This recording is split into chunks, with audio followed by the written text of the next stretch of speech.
have creating unfair matches, the more likely you are to quit. Fair matchmaking makes players play more, not win-loss trading. And he linked a video in there from Halo 5 that I went and watched, and it was lessons from engagement that were found after research and data analysis from the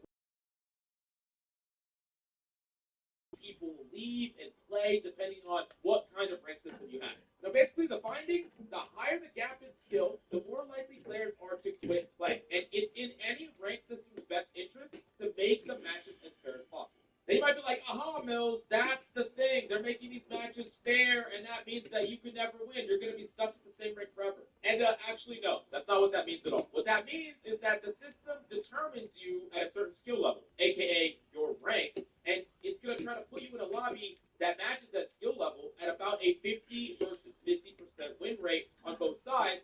And that means that if you are someone that can go above and beyond and outperform what the rank system believes you are currently,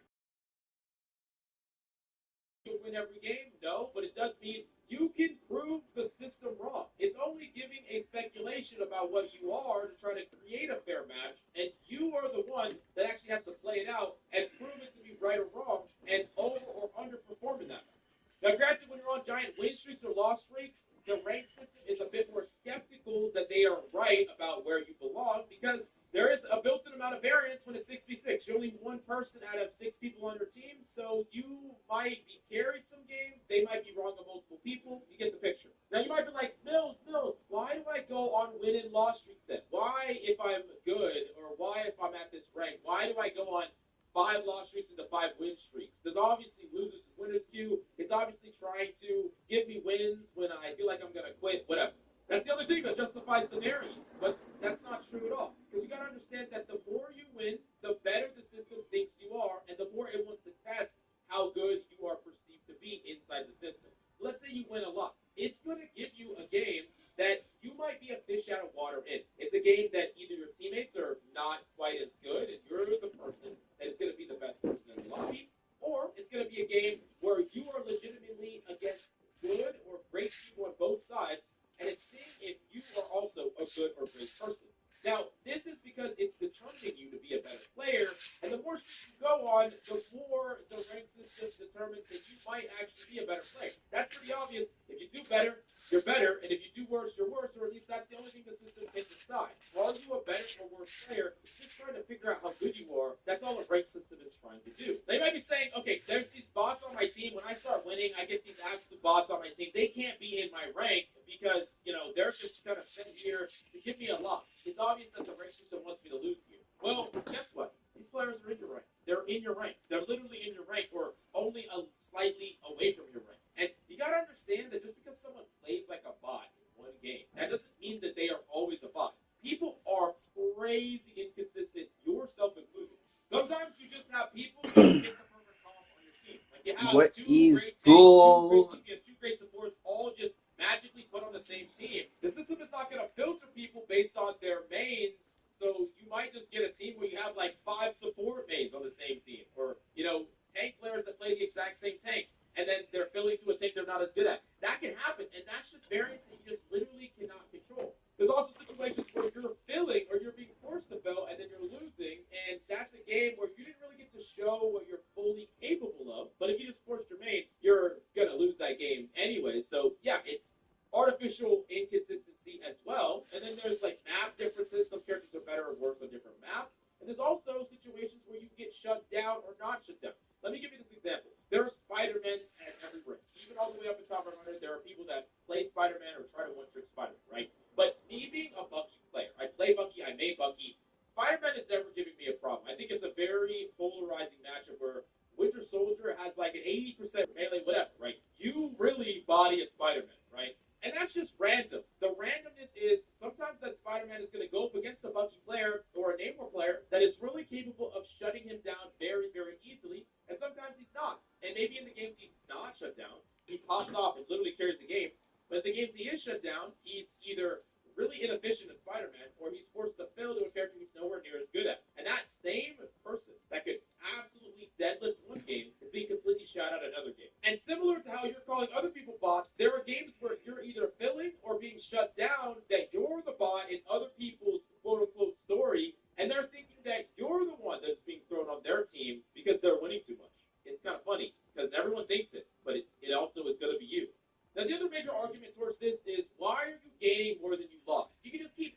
because you're gaining more than you lose. You know, you're gaining 25 and you're only losing 18. So of course you're going to end up in a higher rank. The rank system is rigged and broken.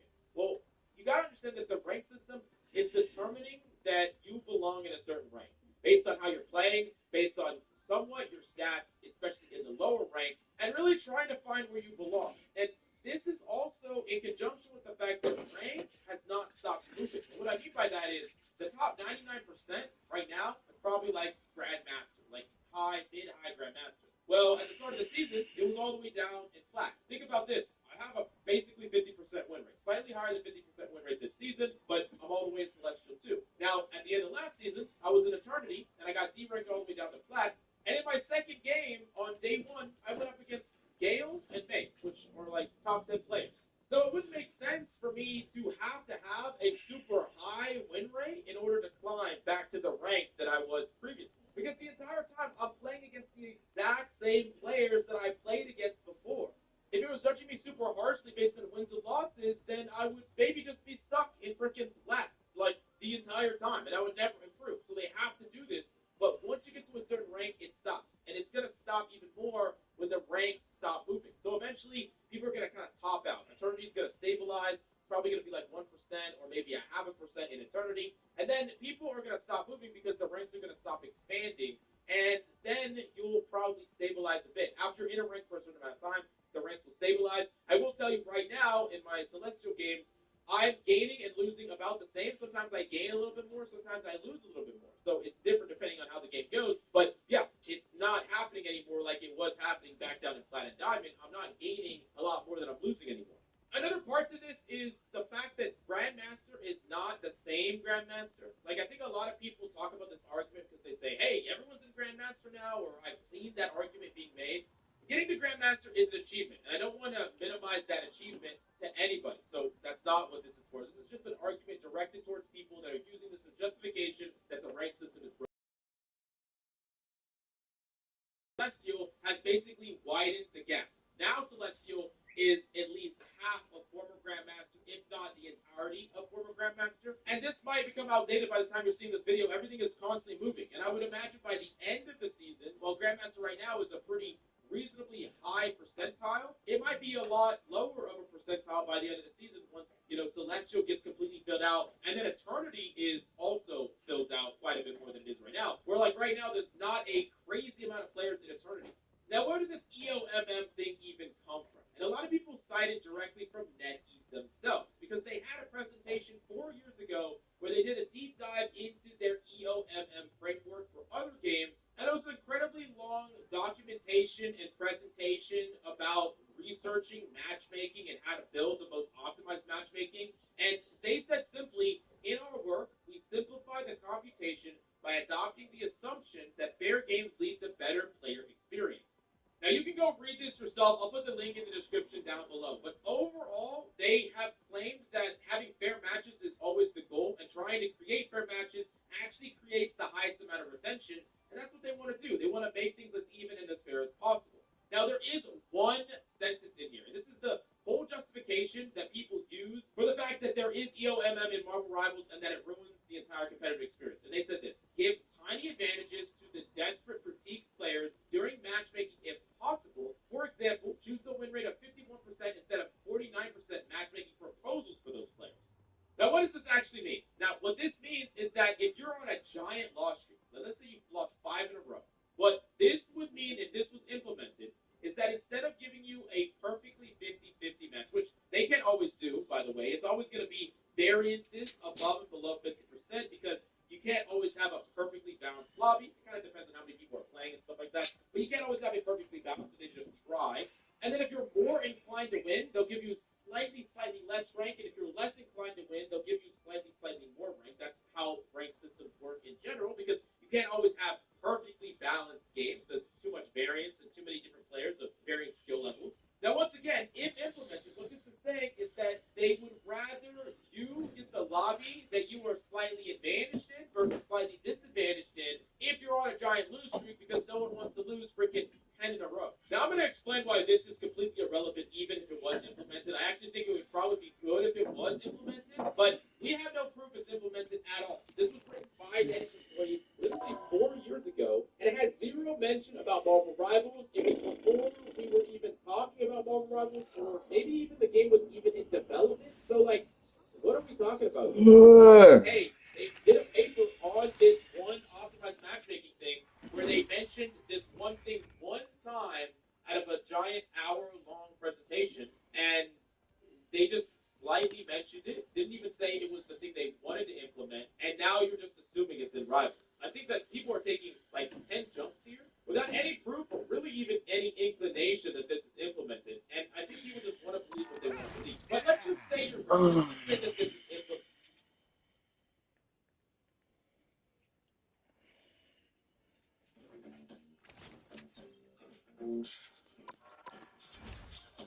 Let's start with a VOD review.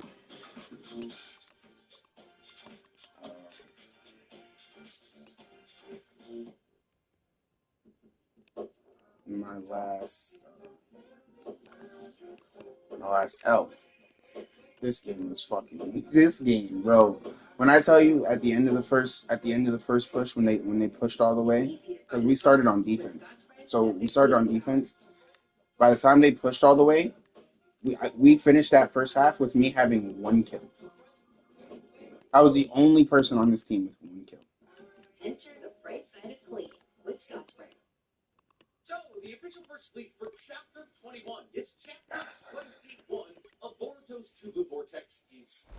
And we're only 3 months away from being 2 years of the Two Blue Vortex. That is insane. The This right first heroes official can league make coming up all for the Naruto difference. team is the best kind of official league because it doesn't just show us an additional page of a fight we already knew was happening, but rather it's the kind of league that gives us an insight into an important contextual conversation that happens between two of the most important characters in Boruto's Two Blue Vortex, Sasuke and Boruto. See, because in this official leak of one of the 40 pages of Chapter 21 of Two Blue Vortex, we are reliving a conversation between Sasuke and Boruto, specifically about Sakura. See, it's no surprise that Chapter 21 is going to be heavy on Sakura.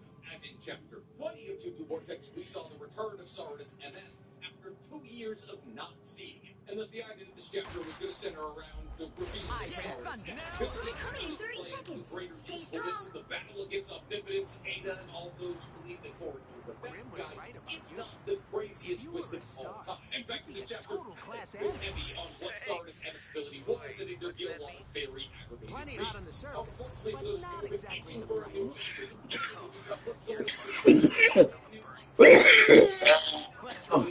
Battle starts in 5, 4, 3, 2, 1. You have to stop them from securing the mission area.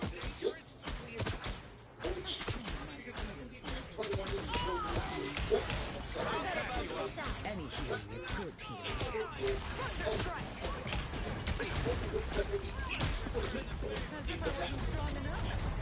That's right, ladies and gentlemen. Welcome to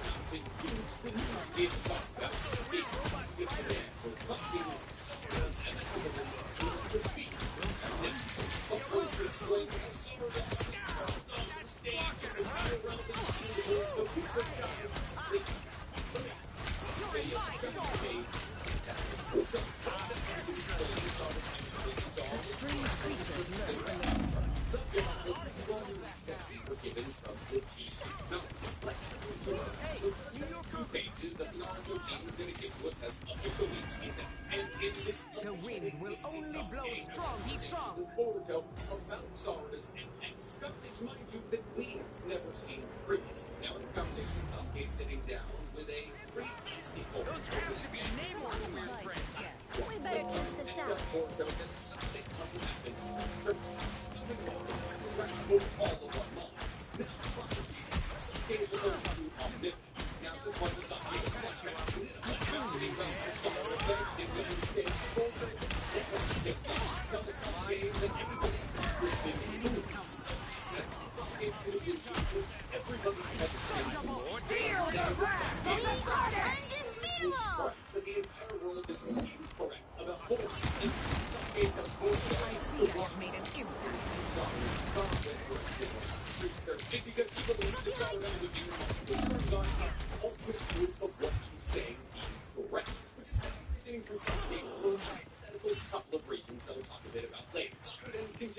price as we face this crisis. That I, in quotation marks, according to Soros MS, will become The wind a will only blow tremendous so strong. now, wasn't strong familiar, enough. and now, mind you, this is Oh, the fan boy. translation, so it'll be I lift up my comment. Better test this out. not those Spider bots that against really get you up with multiple sharp gun and a concept, but it's still an instinctive No more spiders to worry about. as opposed to this for purpose. Maybe some people are not enough. Another way that we're Disappear! take things on by saying we don't see more sorrows unaware of the awakening set. And this because sorrow doesn't you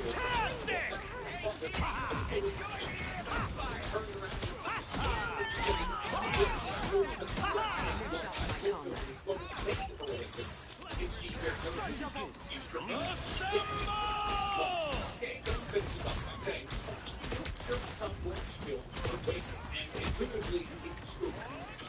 There's not easily flashbacks happening right now, chapter 21, because Sovereign is awake.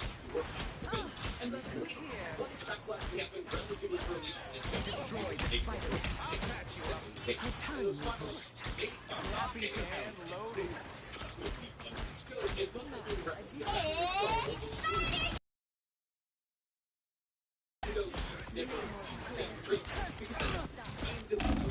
Abilities work. Every person I've ever seen with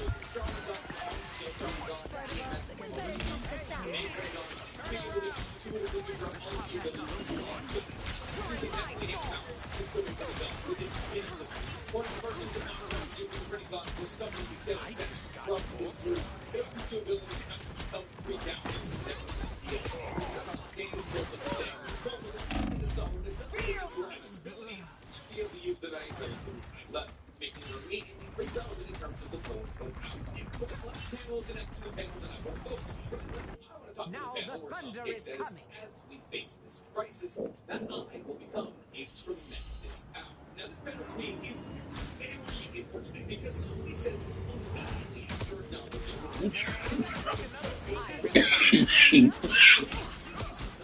Oh.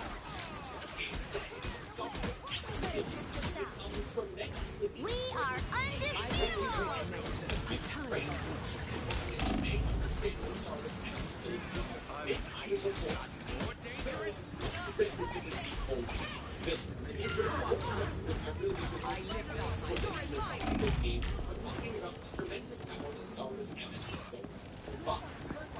It's objectively less things what the problem more is. You can't strike down a goddess. Telling Boruto that as we face this crisis, having somebody who's very clearly on our side, to being a my resistance is going to be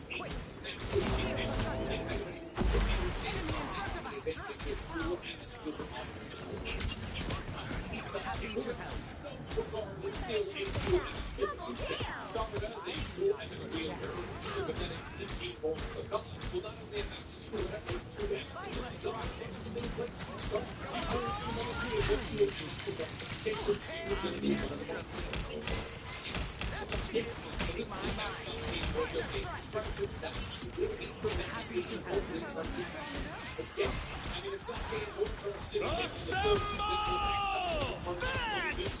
will make something to do with them. Somebody with 2 forward distant blockers would be a good thing.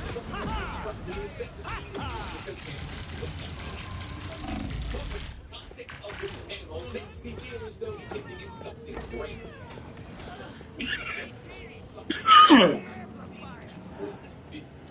And then immediately after that says that the awakening of Soros MS is absolutely Spider time! He's strong. And it's more obvious and clear answer here that Sasuke understands the emotion that I'm going to awakening in MS in the first place, and then he understands that Soros awakening in MS was telling him this thing is most likely just blind technology. Feel the wrath! We are undefeatable!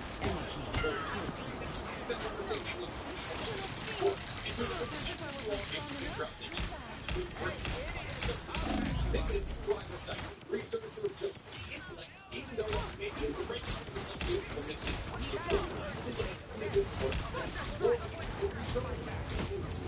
it is the best put on display. Only 60 seconds information about Boruto and Kawaki switching places explained to him and was fully Team Boruto with the full knowledge of everything that had happened over the course of the last couple of years for 1 or 2 chapters. Time to By the time that switch Boruto things was up, arrested, including had which released side you're on. Shikamaru. Shikamaru was already beginning to lose grasp of the conversation that You'll Boruto need a had, and then by top-notch the time team that to win Shikamaru this decided one. to release Boruto, it was more of a gut instinct. But this never happens with Sasuke. Now, this could be because Sasuke and Boruto are having continual conversations about how Sarado is correct in the way that the world had deceived everybody. Sasuke included, and therefore Sasuke was getting enough constant reminders that Omnipotence wasn't able to get its hooks back into him. But we know from multiple flashback stories that we've gotten from the time skip that even though Sasuke wasn't technically deceived by Omnipotence, he was affected by it, acknowledging in his head that Kawaki and Boruto were swapped, and yet he was able to resist and I don't know why I swap healer. I really don't. To be honest, I really don't.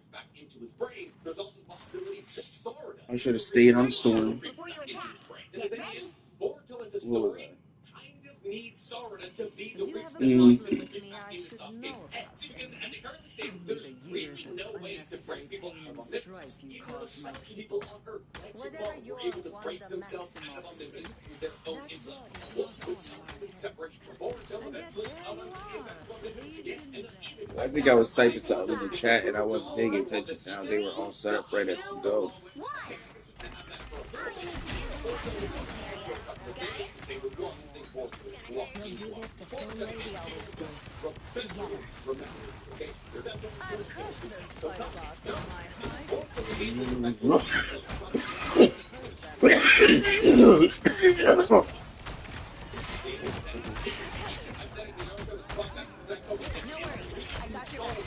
Much better. Stronger of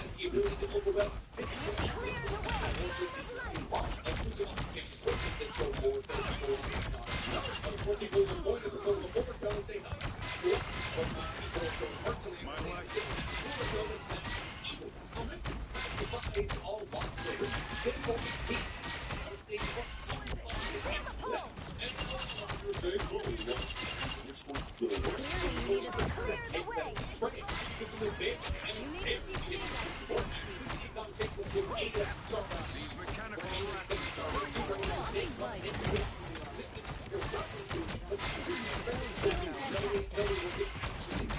no more spider bots to worry about.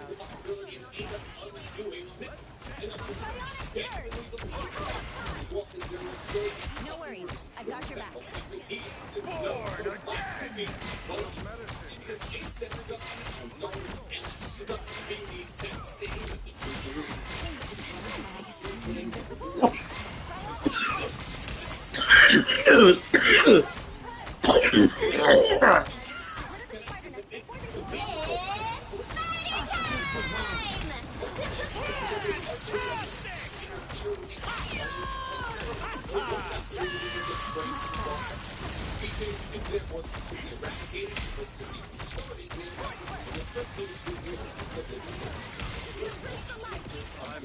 Some faction believe that the moon should not interfere with the ongoing humans.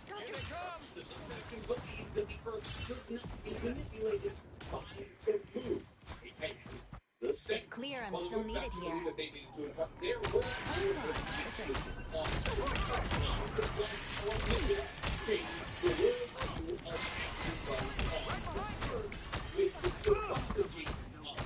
I love this stuff. I love this movie.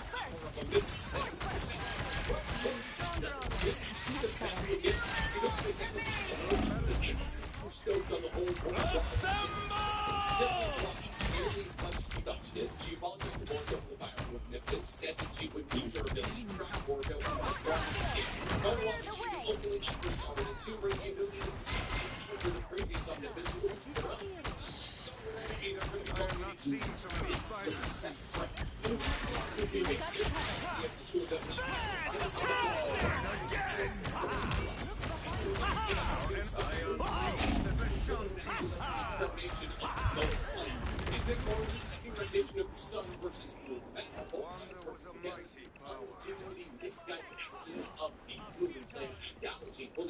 I'll fight for my family until the end.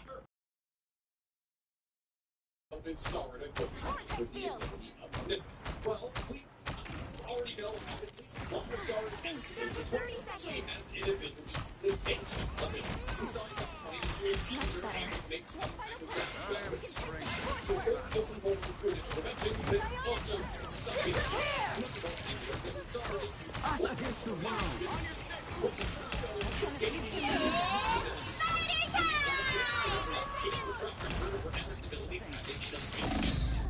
ability is not first to assume that either that ability may also be able to stretch the things brainwashing or genjutsu, or that her second and currently unseen Final score, ability will have 0, 2, 3. genjutsu. That is say in a more cohesive, easier to understand way, is that Zarda's MS ability can fall into one of two camps. Samui can, or the Itachi Sasuke. That is say that Zarda could use two renditions of the same ability, or two separate abilities.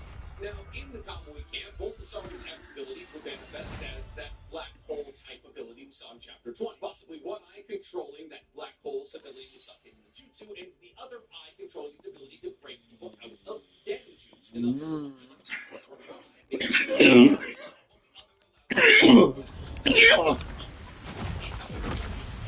Sasuke's circumstance, Sarada could have her black hole MS ability tied to one of her eyes, be it her left or her right. And this ability allows her to essentially create a long-range combo marking that can absorb any ninjutsu that she chooses, while her secondary ability, which comes from whatever eye isn't currently using the black hole ability, would have a new and separate ability that would possibly be able to break people out of genjutsu. But is there really precedent for any of these ideas coming to fruition? Kind of, actually. See, outside of the fact that we've already established that somebody needs to cancel out omnipotence, and then ability engagement has kind of been one of the biggest trends in Boruto to descale the combat, at least from a science perspective. Sarada's name in Japanese means sound, Sarada, which is just a Japanese way of saying sound. It's katakana, which is kind of just the Japanese alphabet for English words. Boruto actually just means bolts in English. There's no L in the Japanese language, so the L is replaced by the closest phonetic matching, which is R-A. And there's no just straight up D in the Japanese language, so it's matched to the closest phonetic match of D-A. Sarada. And there's pretty much the exact same explanation for Boruto and bolts. But a lot of you are probably wondering why I'm talking about katakana and the phonetic pronunciation of certain Boruto characters' names right now. And the answer is, well, because usually their names mean something. See, one of the most well-known through lines of Kishimoto's writing style is the fact that all of his names mean something. Sakura is named after sakura flowers because she has pink hair and likes to wear pink. Naruto is named Naruto because of the Naruto fish cakes placed in ramen. Sasuke is named Sasuke because he's named after Sasuke Sarutobi, the real-life legendary ninja from Japan, and also the legendary ninja from Naruto, who was technically Hiruzen's father. So why would Sarada be named after a salad? Well, it's because she's not. I mean, she is. I mean, her name does literally mean salad. Many people hypothesize that the simple nature of Boruto characters' names is actually a way to throw us off the scent of what their names could actually mean. And thus, many people hypothesize that Sarada is actually named Sarada because she's named after the Hindu goddess of knowledge and wisdom, Saraswati. See, Saraswati is one of the most important gods in Hinduism, and she's most well known for being a forearmed goddess who's almost always holding a musical instrument by the name of a veena. Now, this veena in the hands of Saraswati is supposed to represent creativity in the harmonious sharing of knowledge. That is saying that Saraswati, as a goddess, revolves around the idea information should flow between all humans like a river. This is why she's often referred to as the river of consciousness. And we tell this possible connection into the Hindu goddess of knowledge and wisdom through the very obvious sun symbology connection through the design of her MS, then one could pretty obviously come to the conclusion that Sarada is meant to illuminate the world from the shadow cast on it by the moon. And thus, I believe that Chapter 21 will truly, once and for all, show us not only one, but both of Sarada's MS abilities.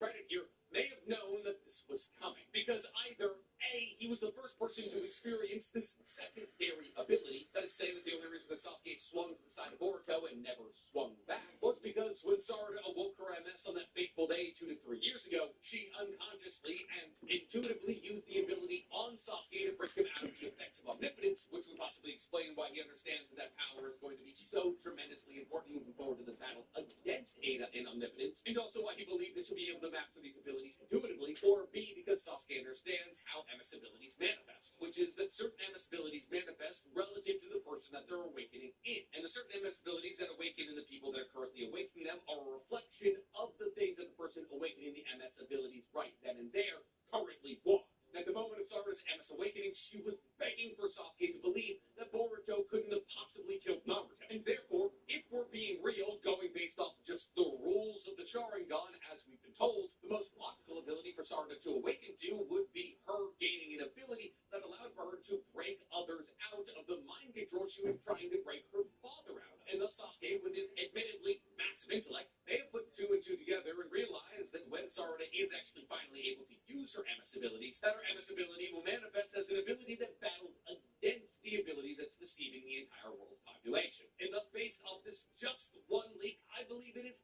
highly likely that Sakura will actually have two separate abilities, as both of the MS wielders whose MS abilities we know in her bloodline, Itachi and Sasuke, did not fall into the Kamui camp, and rather fell into the camp of two individual MS abilities, Amaterasu and Kagutsuchi for Sasuke, and Amaterasu and Tsukiyomi for Itachi. And the prevailing theory as to how her secondary ability will work is that it would be some kind of healing Amaterasu, the golden flame that burns but doesn't damage, but rather heals and enlightens those who bask in its flames, not only making up for the lack of healing talent she got from Sakura, but also allowing for her to battle directly against Omnipotence. But who knows, guys? Sure, this is a prediction that I made 2 years ago that's slowly but surely becoming more and more possible, but we won't know for sure for at least a couple more days. So if you guys are excited for the big reveal of what Sakura's MS ability could possibly be, tell me about it in the comments below. And while you guys are down there, please, for me, like this video, subscribe to the page, hit that bell.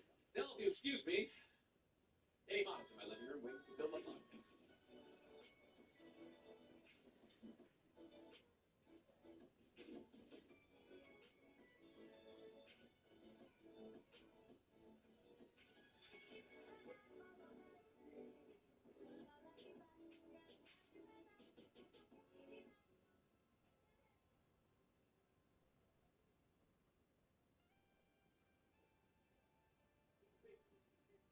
So a couple of weeks ago, we filmed a video asking the question, who else outside of Edo Madara would be able to defeat the 5 Kage who fought against Edo Madara in the 4th Great Shinobi World War? And we ended up coming to the conclusion that a lot of people could defeat these 5 Kage. Alive Hashirama, DMS Kakashi, KCM2 plus Sage Mode Minato, and so on and so forth. However, today I got a rather interesting email. An email that asked me to take this prompt and flip it upside down. So this email asked me, rather than trying to figure out who could defeat these 5 Kage, instead could I try to figure out what iteration of 5 Kage could defeat Edo Madara? And at first, as I sat there and thought about it, I kind of scoffed at the idea, because a fair amount of either the strongest Kage or the second strongest Kage in the history of all the villages involved in this battle against Madara were already fighting against him. And therefore, while the Kage from the 4th Great Shinobi World War aren't really thought about in the highest level of regard, the 5 Kage that fought against Madara might have been one of the better teams that the 5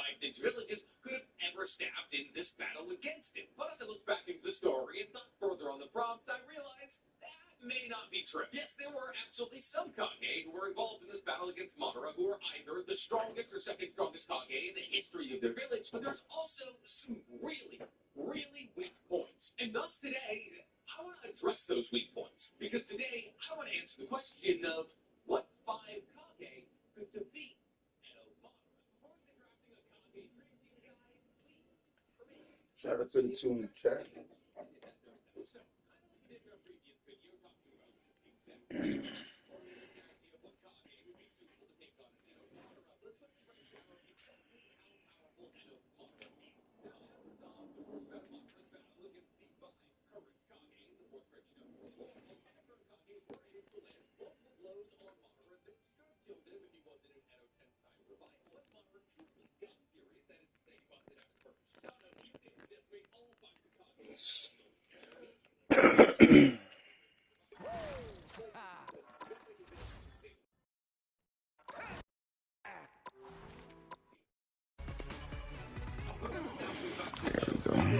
Stronger than Tsunade, Mei, Inoki, the 4 Black by Kage, A, and Chikara isn't really enough to establish what Kage should be able to defeat. Let's go over what Madara bringing into this fight, what he was able to do in this fight, and where that puts him in a scaling perspective. Madara heading into this fight was by far and away not the strongest version of Madara we would see in the fourth prediction of the war, but it was, at that moment, the strongest iteration of Madara we had ever seen. And the strongest iteration of Madara anybody had ever seen. Madara was revived with a perfected, healed, peak strength body from Kabuto. He had access to both of his Rinnegan, something he didn't have access to until he was in his late The right heroes could make all the difference. Geto statue. He also had access to his EMS and therefore all of his EMS-based abilities that he was able to switch to by simply flipping off his Rinnegan, kind of. And the roles not revealed until his later battle against Edo Hashirama. Madara in this form also had Hashirama's cells, which would provide him a healing factor and a chakra boost, which really isn't all that relevant because as an Edo Tensei revival, he has infinite regeneration and infinitely refilling chakras. So the Hashirama boost doesn't really become relevant until Madara was able to fight against Edo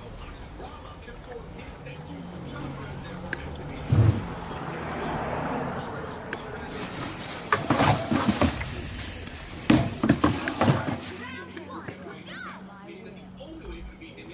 They'll be coming in 30 seconds. Stay strong.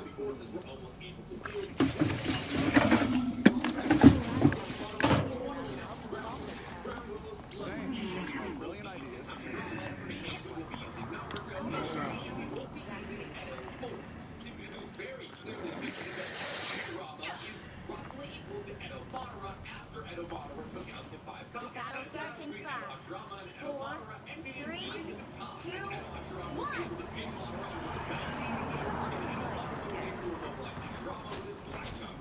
Jeruvia is to rule everything, eventually. Enemies not visible.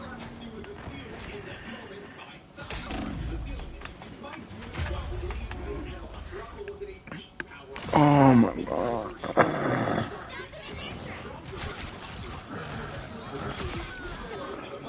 Immortality has its privileges.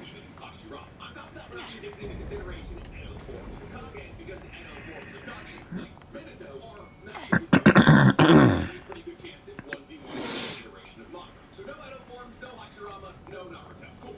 Moving forward. We've now established that this version of Edo Madara was so powerful he was able to fight Edo Hashirama to a relative standstill. A standstill that he was able to be the victor of, but only because Black Zetsu, the most literal genius, Stop that entire evil! clock from Naruto on his side. Now, one of the things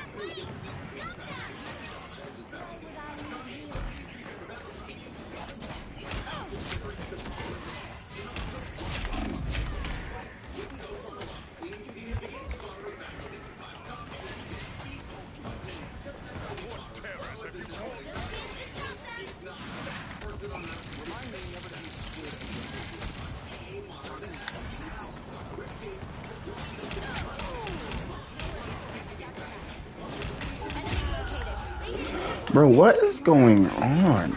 Like, why can't I shoot?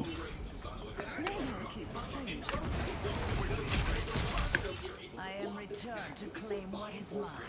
shield and a stone gauntlet, implying that one of Madara's more powerful-ish attacks, as after all it is derived from Susanoo, can be blocked by some medium to high-level Kage defensive abilities. Gaara is then able to wrap Madara up in a sand prison, specifically a Grand Sand Mausoleum, one of the most powerful Buin Jutsu in all of Naruto. However, the Grand Sand Mausoleum didn't have the signature curse marks of magic release that make it truly one of the strongest Buin Jutsu in Naruto. And thus Madara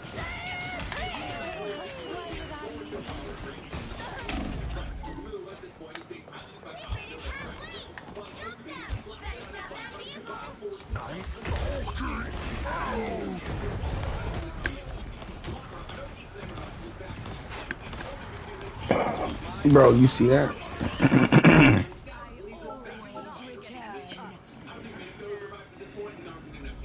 But the Divine Forces of Aang and Inoki don't stop there, as they also use their abilities to wipe out the Madara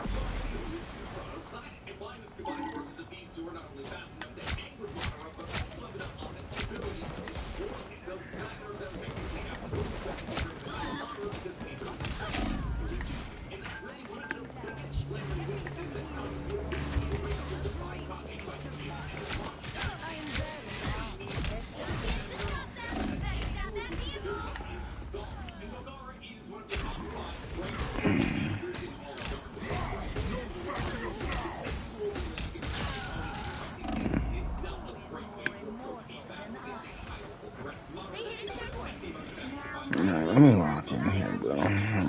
4.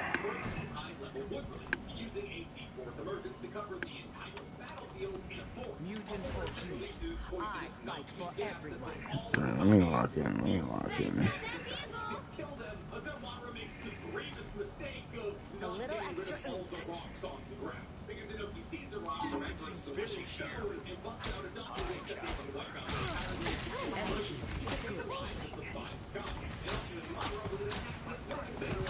These beasts are coming on my score. It's now or never. Stop them. Bro, where are my heal?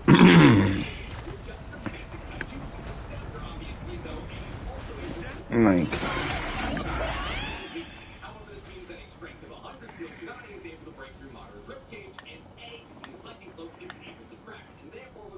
Don't give them another inch. Or else. I don't know, bro.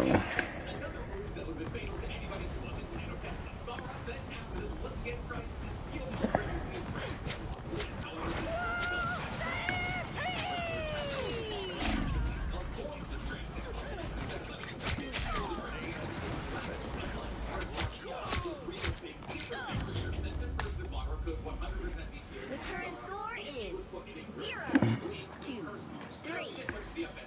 Time to switch things up, including which side you're on. Bro, we all play good shit. You'll need a top-notch team to win this one. We are Cloak and Dagger. We are hope and fear.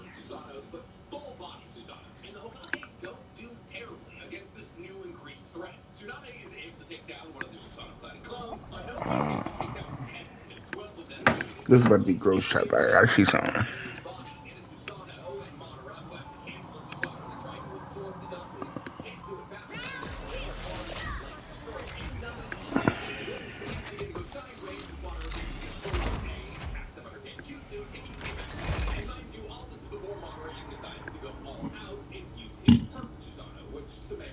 Before you attack, get ready. People think they can see right through me. I bet you've heard that before too, Emma. Men have said as much. Just as empty. Well, from one mother to another, let me say gem. Oh my god, that shit hurt. Starts in 5, 4, 3, 2, 1.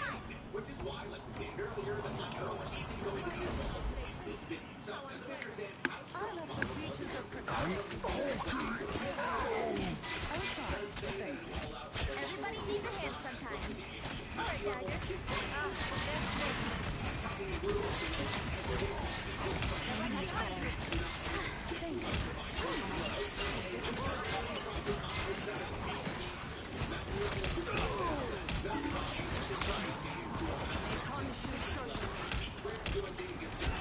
You're always safe with me, Herbie. My turn to shine.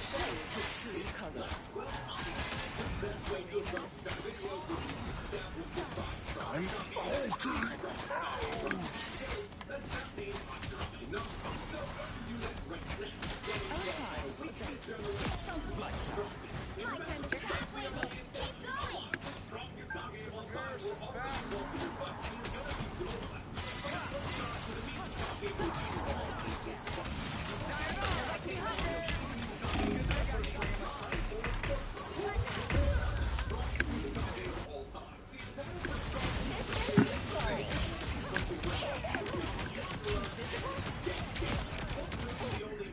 Let's get into some good trouble.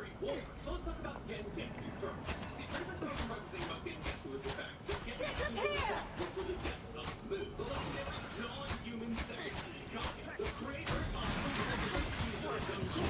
Need more anyone willing to help?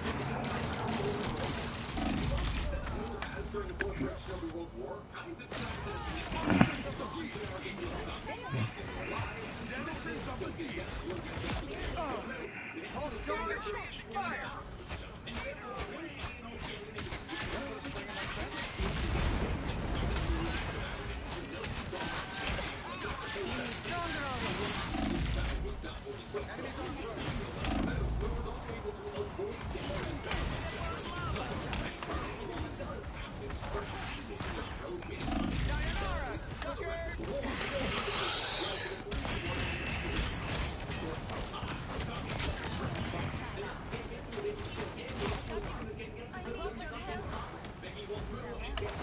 sure how you'll solve it. Not more than you want. That means moving again.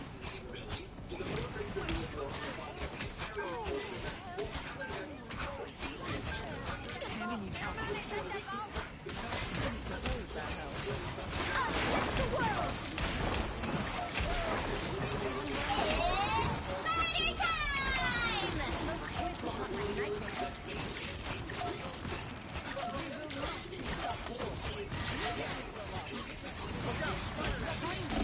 Only 60 seconds left.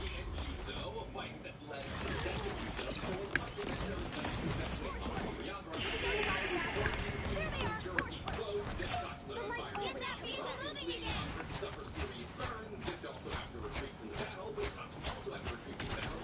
Let me guess.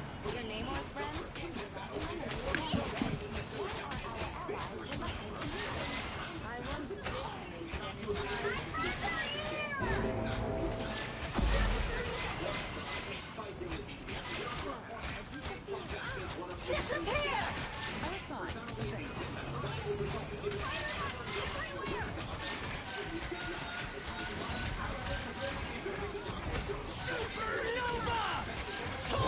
was fine.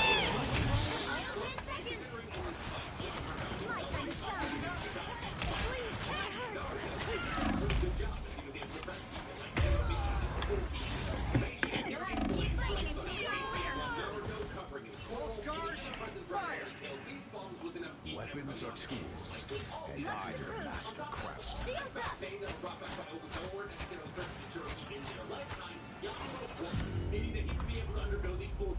Final score, 0-3. Well,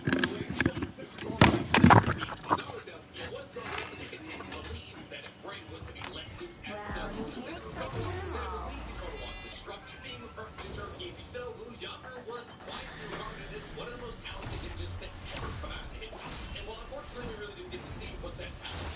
The sheer fact that Yagra had access to water release water mirror technique, an ability that effectively works like Tachi's Yada mirror, a ninjutsu that allows for Yagra to fire any ninjutsu fired at him back at the caster, makes it one of the more intimidating ninjas to fight against. And therefore, if you want to choose one Mizukage as the strongest Mizukage of all time, like I said, it's a two-person race between Gengetsu and Yagra, and there's really no right choice. However, in a fight against Madara, there kind of is a right choice. See, because while usually from Jinchurikis are 100% immune to Genjutsu, Yagra lives almost the entirety of his short and painful life under the Genjutsu of Obito. And while Tsunade is compared as Genjutsu that Obito uses against Yagra, that's Kodomatsukabe, one of the strongest Genjutsu in existence, there's really no reason to believe that Obito is a better Genjutsu user than Madara, who's the most well-rounded ninja in the history of ninja. I mean, Madara, in the fight against the Five Kage, literally catches A, caps him under Genjutsu, and just tosses him. Madara also has Genjutsu prowess powerful enough to control Kurama and all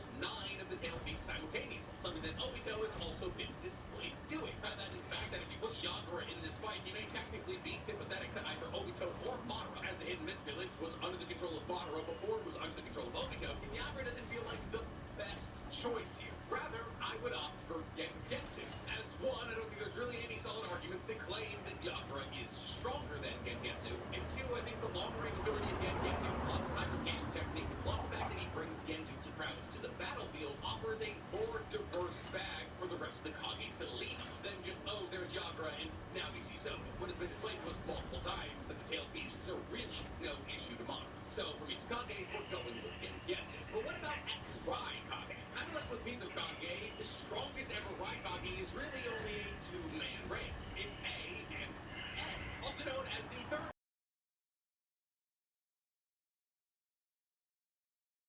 VAs. And that's because both of VAs kind of have the exact same moveset. Now, we obviously have way more feats for the fourth Raikage than we do the third Raikage.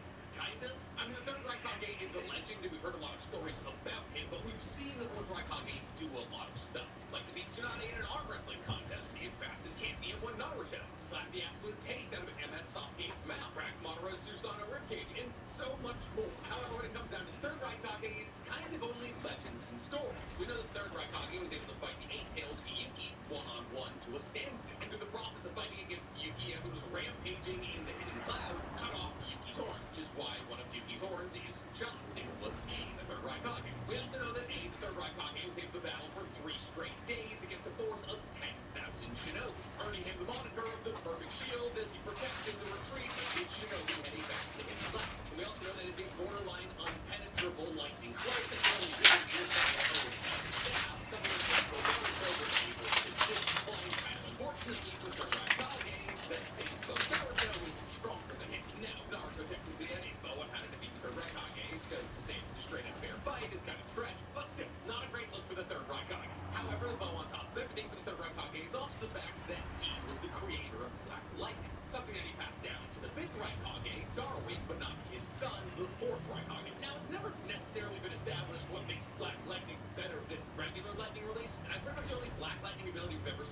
Darui using a Black Panther ability that operates basically like Raikiri lightning tracking effect. It makes a big old animal made out of lightning, and anything that animal touches gets electrocuted. But who knows? Maybe Black Lightning is stronger.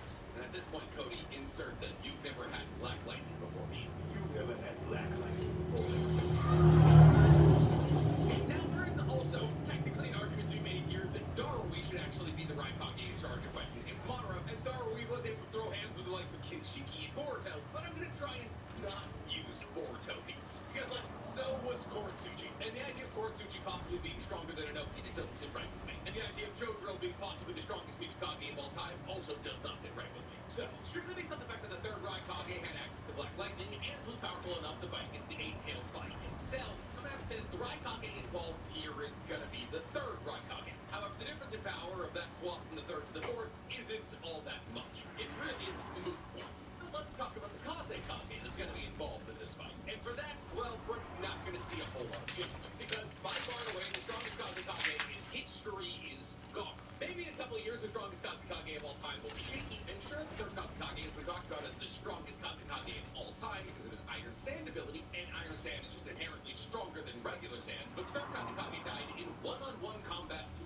Sasori, who, and this isn't meant as disrespect to either Granny Chiyo or Sakura, lost to Granny Chiyo and Sakura, who, I'm sorry, the iterations of who fought against Sasori don't stand a chance in combat against Madara. All of that into the fact that we need Gaara's ridiculous Goenjutsu to possibly stand a chance of getting rid of El Madara in the first place, and yeah, he is the only reasonable choice in Kazekage. He stopped meteors pulled from high orbit thrown by Madara before. He protected the entirety of the Hidden Sand Village from a C2 explosion. Later, Madara felt the need to avoid his Fuinjutsu, and later on in Boruto, though I said I'm not trying to include Boruto beats, but the only reason I'm including this beat is because it's the same jutsu, he showed the ability to be able to seal Oroshiki with the Grand Sand Mausoleum for a couple of minutes, if not maybe an hour. And while at this point in the post-Great Shinobi World War, he hadn't trained his taijutsu like he did during the Blade period that made him on par in taijutsu with the likes of Naruto, he did display in his fight against Madara that his sand shield would be enough to stop some Madara's more powerful attacks, like his Nakatama. Now, could he stop things like Madara's perfect Sonic Wings? No,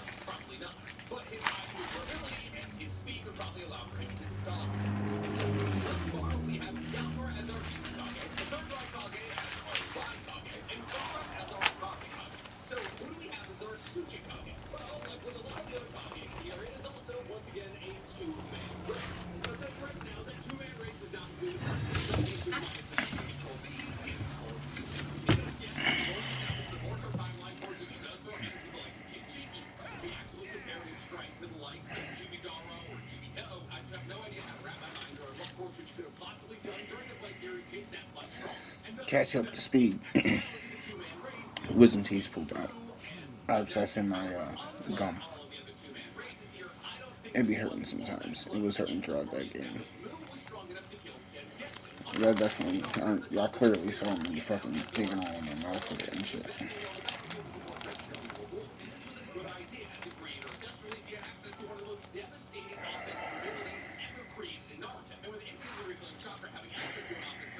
I had to put a gauze up in there real quick just to alleviate some pressure. And somebody's here real quick. So just give me like 2 minutes. 2 minutes real quick. Yeah, I'm actually 2 minutes is embarrassing.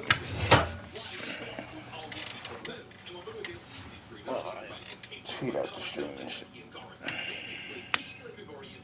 Does not win this fight, and it's over pretty quickly. On top of this, a very out of his prime Inoki was fighting on par with Mu here. After, mind you, Inoki had been involved in way more fights than somebody in their mid-80s should be. I mean, prior to fighting Mu, Inoki had to use lightweight bullet jutsu on a literal falling meteor to make sure that it didn't kill the entirety of the Shinobi Alliance. On top of just a bunch of other miscellaneous fights, all while being in such bad non-prime shape that any kind of movement stood a chance of throwing his back down. And that iteration of Inoki was able to fight on par with Mu. So if I had to choose a Tsuchikage, I would go with Inoki. But I'm not taking the 85-year-old Inoki. I'm taking a prime Inoki. Because if I can bring the third Raikage back to life and have him fight against Madara, then I can have a prime Inoki. And consider the fact that a deeply non-prime Inoki was identified as Madara as his biggest threat, which was 100% corroborated by the fact that Madara was hit 3 times in his battle against the 5 Kage, and 2 of those times was by Inoki. Inoki was able to eviscerate 10 to 12 of Madara Susanoo-clad clones with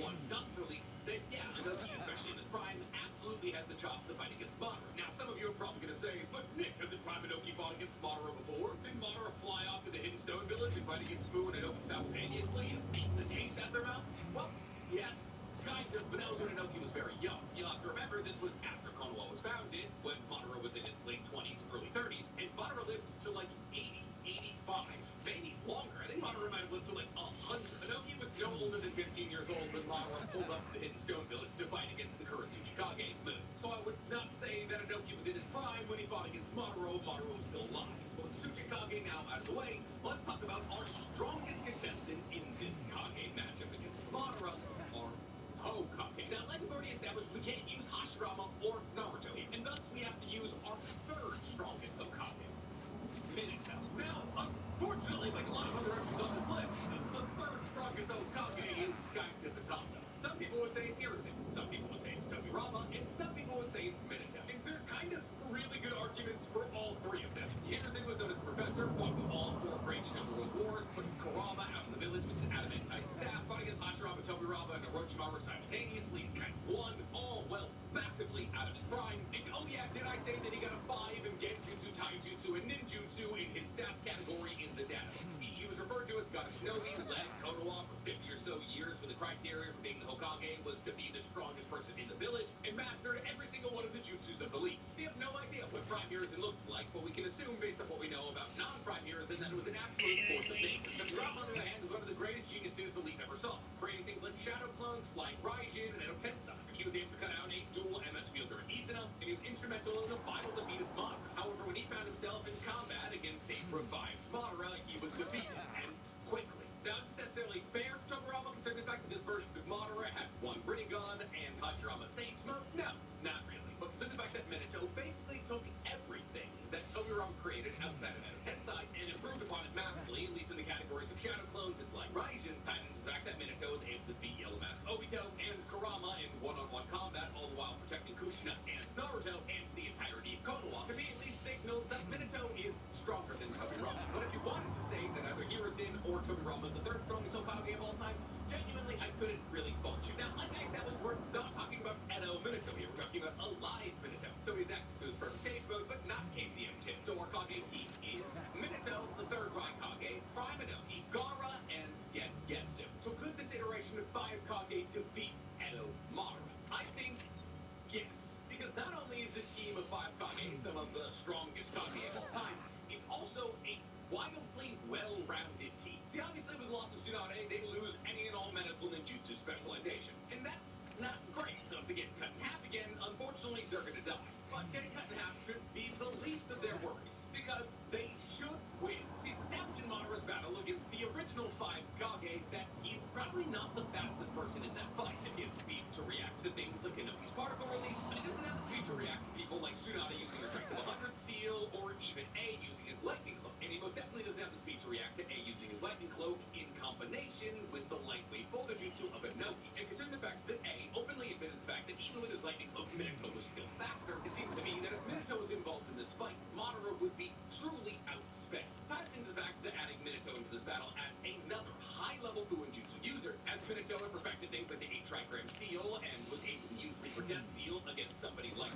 Kurama, implies to me that Minato being added to this team does truly tip the scales towards the way of the Kage. Especially when you have people like Gengetsu using his gigantic clam to muck up the battle, using his Genjutsu inducing steam. While Madara may or may not have some Genjutsu immunity conferred by the dual Rinnegan, we've seen dual Rinnegan users be affected by non-ocular based Genjutsu before, like the Path of Pain that was affected by Jiraiya's Code Confrontation chance. And when you take that Genjutsu ability in combination with the fact that Gengetsu is also a high-level water release user and therefore could probably nullify some of Madara's fire release, and also the fact that Gengetsu's hybridification technique means that he will not be cut in half, then he becomes an incredible support character in this fight against Madara.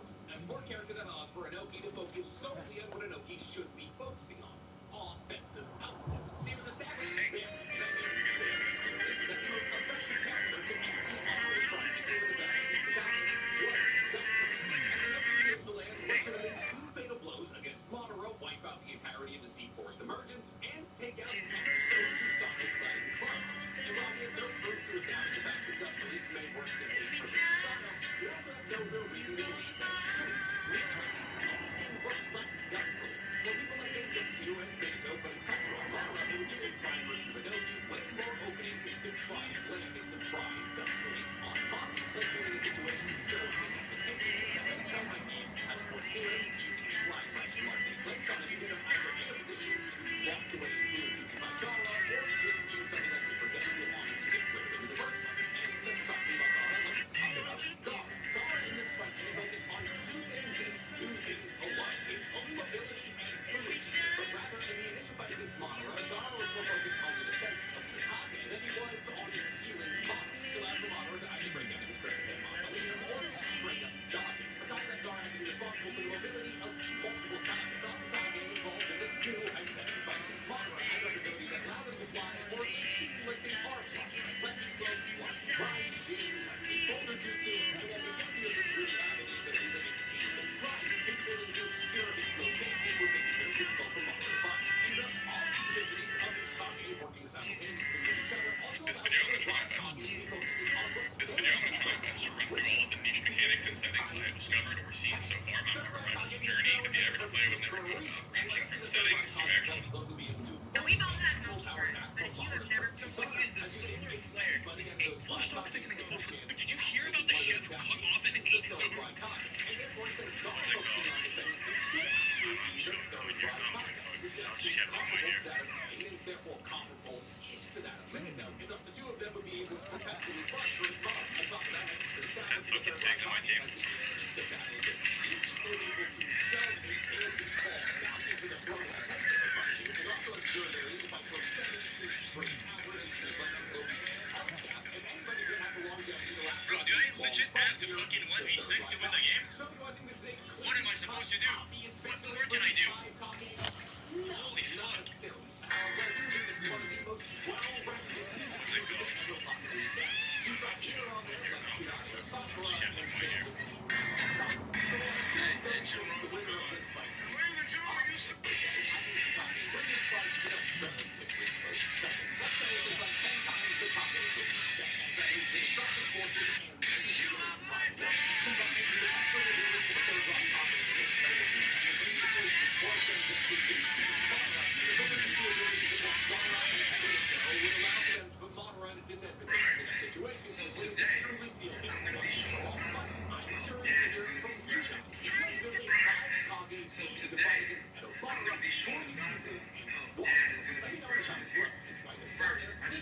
For me, like this video, subscribe to the page, and hit that noty bell. I mean, listen, Madara had to deactivate his Susanoo. His battle against Susanoo because he realized that the Susanoo would not be able to tank a dust, and therefore he tried to absorb it using his Rinnegan, but he wasn't able to switch that. And if that doesn't say that there's anything on good for Susanoo, I don't know what does. No, wait a minute.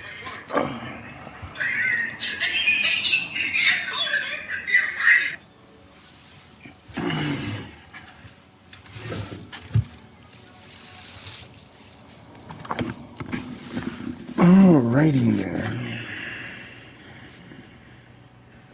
Wherever you go, take Rick's Fresh Stack to go. Celebrate one-of-a-kind people.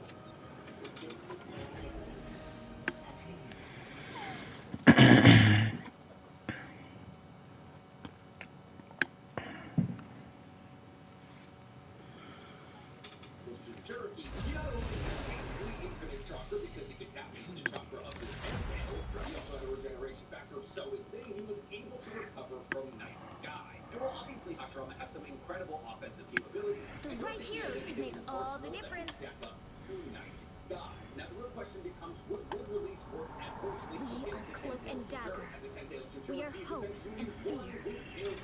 We busting out lords if that's what, is that what we doing? We busting out lords? Before he becomes the Telltale Shinjuriki, and the same can be said for Obito. When both of them become Telltale Shinjuriki, they stop using weapons. Now, could this be because they couldn't use weapons if you needed them, or because they genuinely didn't need to, considering all the other power-ups they had received? We really can't say. But when we consider the lore, at least within the confines of Naruto, that Kaguya herself was one of the Ten Tails, the Shinjuriki, there's a possibility that both of these were actually rather effectively against you. The light will be coming in 30 seconds. Stay strong. But 3 healers, 3 tanks. Okay, in bronze. This is haute couture, designed by Jumbo. I guess we trying to get out of bronze. Oh, my costume just kind of came with my powers, and I'm practically seeing inside that hook. The battle starts in 5, 4, 3, 2, 1. You have to stop them from securing the mission area.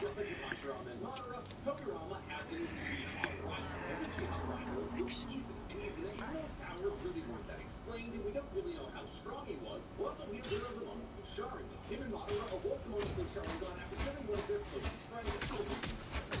And with this power, this past, the most Madara has been able to fight for years. That is, of course,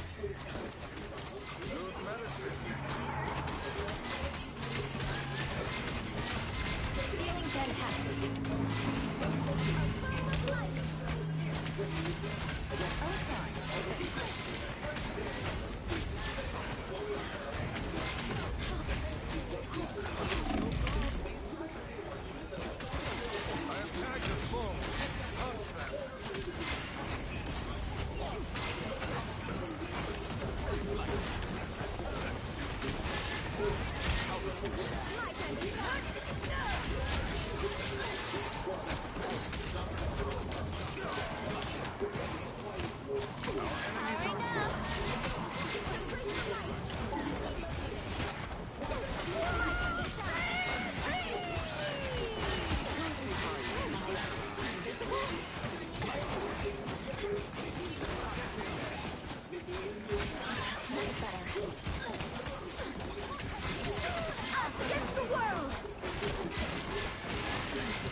This place is worth a good look.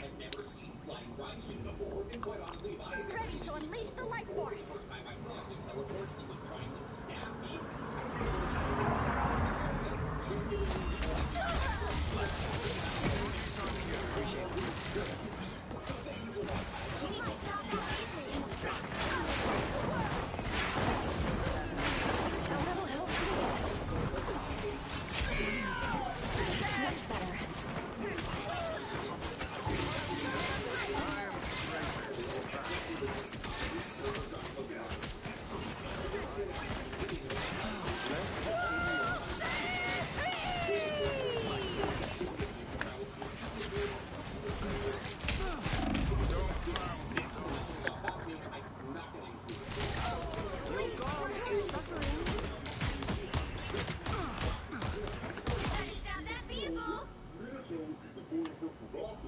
My time to shine. They've made it halfway.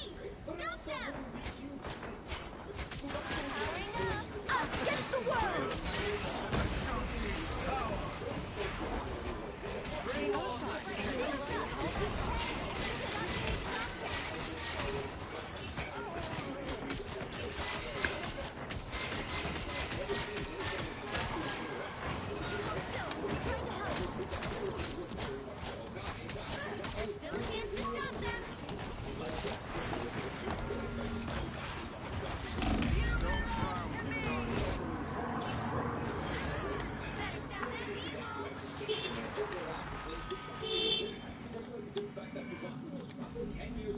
They hit a checkpoint.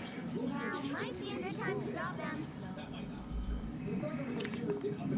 Obito, because Obito has several better fights on this list. So, well, I guess you could technically say Shizumi, I think Itachi and Shizumi will have better fights as well. Well, at least Itachi. So it boils down to Hiruzen versus Goku. Who wins? This is a really interesting fight. Look at the fact that we know next to nothing about Goku. Even the canonicity of the Goku.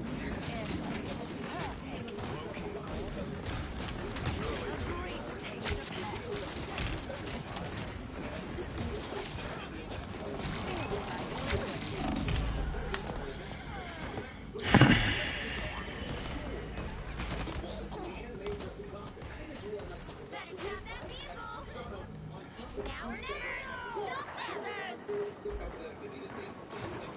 Your powers are mine! The world! 超の舞を食らえ！超の舞を食らえ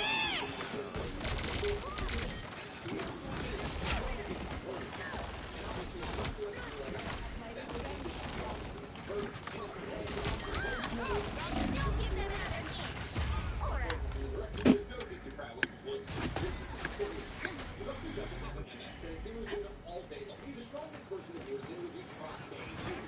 I'm back, baby! Shields up! Need assistance?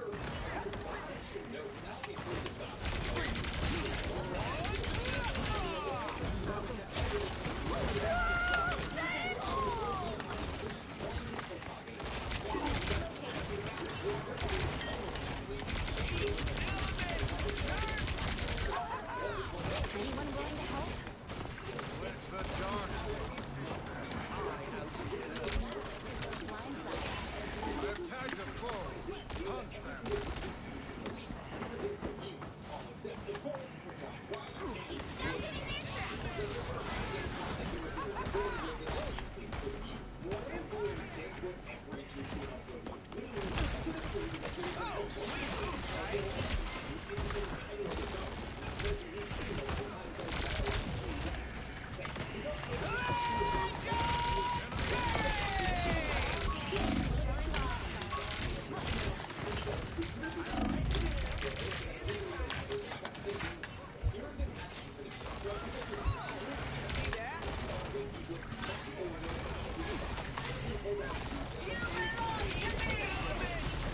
Your powers are mine! Get in there. Anyone willing to help? Fire mode!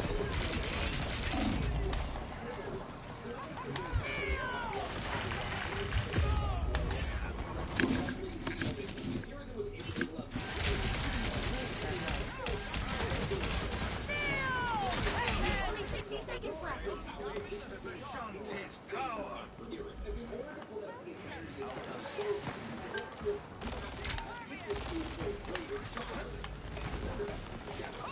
Did you see that?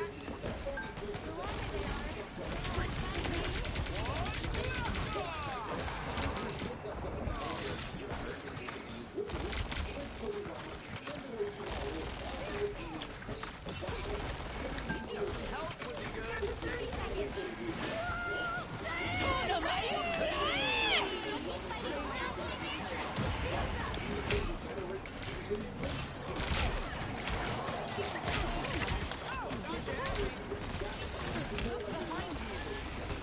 Shields up! 气贯长虹 Final 10 seconds!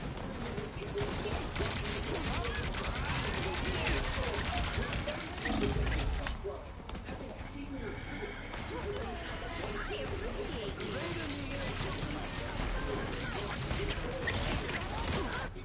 Let's try this You'll again. have to keep fighting until we have a winner.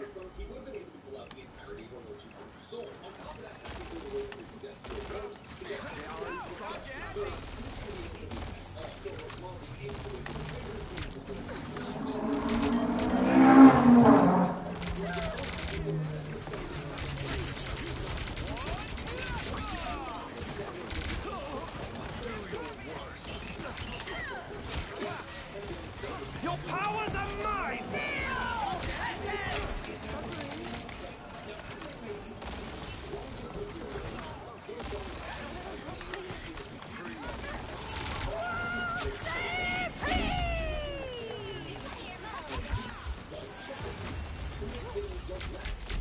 The current score is 0-2.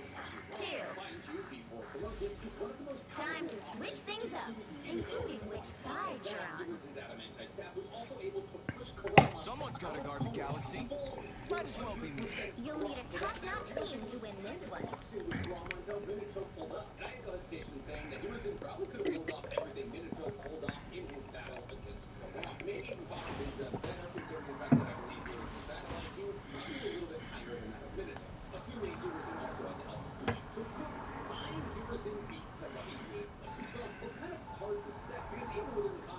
those who wield Susano, power levels are Round 2, massively different. go! We're talking Kakashi Susano, or we're talking I found a family out here in space, and I'll do whatever it takes to keep them safe. We just don't know. Staring back at the document was father of Itachi. Sasuke 30 seconds before you attack. Visited hundreds of moons? Some they don't all have their own personal nights. Don't know, don't care. One moon is more than enough for me. Well, you're missing a huge opportunity, dude. Have you ever thought about franchising? Don't have coach. This nigga Star-Lord, bro. The battle starts in 5, 4, 3, 2, 1. All you need to do is capture the mission area. Got it? All eyes over I here. wear red for a reason. I want the best.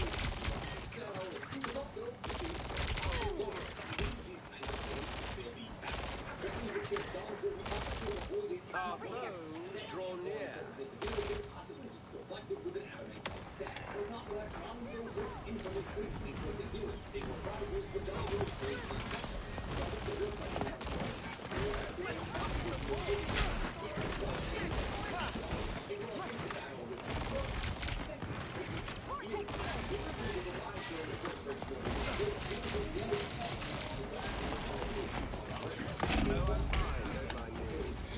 Oh, where the heels at, bro? Where the heels? Heels. I'm right in front of you, bro. Right in front of you, bro.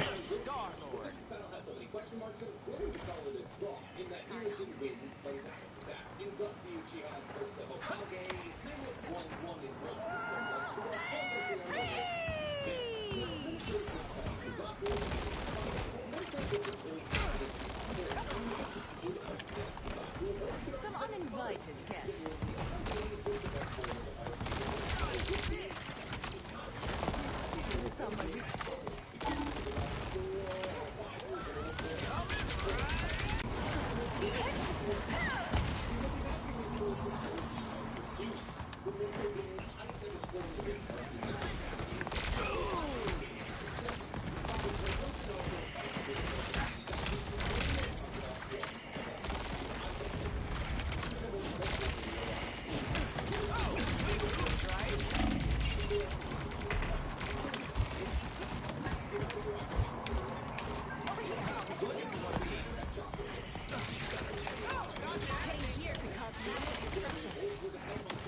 This place is worth a good look. Anyone willing to help?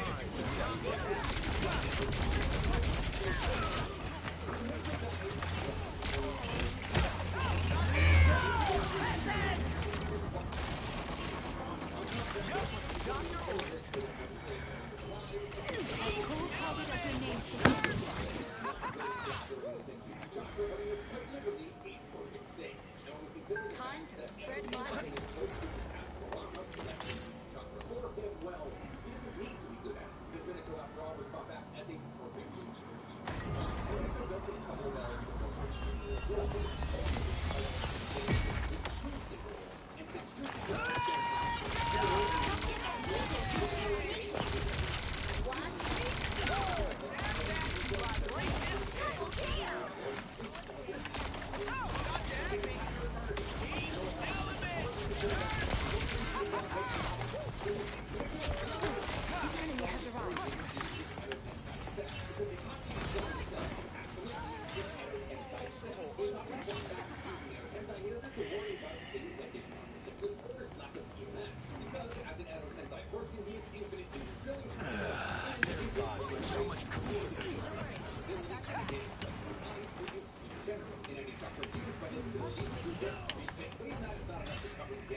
What am I? Invisible? Just The king awaits.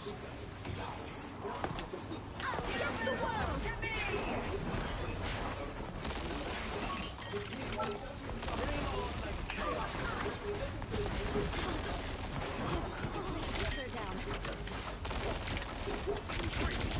I am ready to put on a show!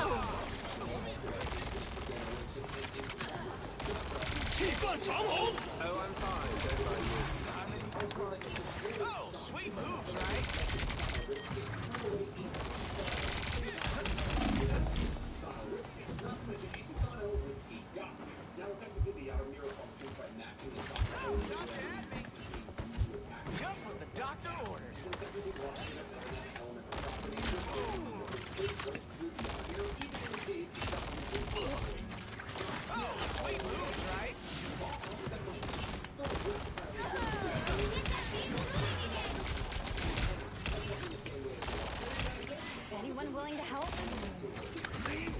I'm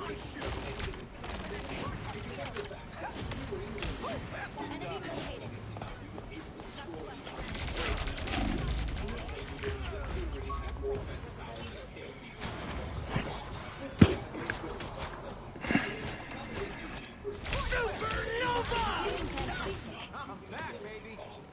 Susano isn't complete. If hypothetically Itachi were to ever walk over, I don't know, a flying Taishin seal, Minato would be able to teleport complete Susano. We know this is a possibility because we Us against the world. something exists in a Susano at once. Only 60 seconds left.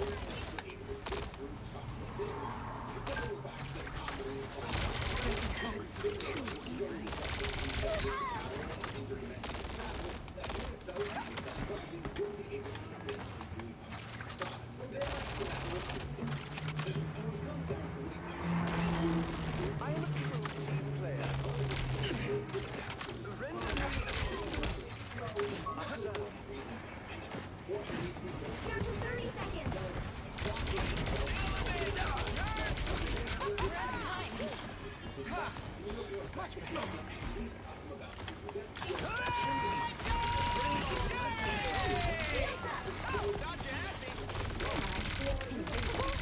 Now I see them.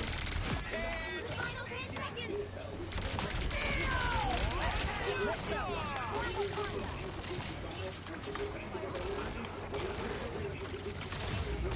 let's keep fighting until we have winner. Us against the world. I am ready to put on a show.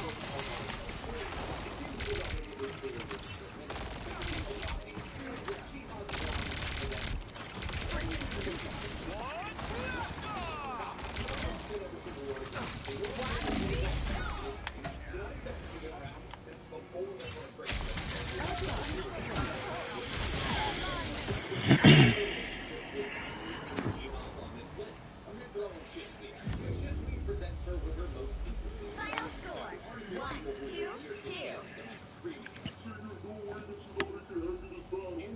You might be right. So a possibility also Well, you can't expect to win them all. MSUs, even though we never saw him use a Susano. It's a little bit of a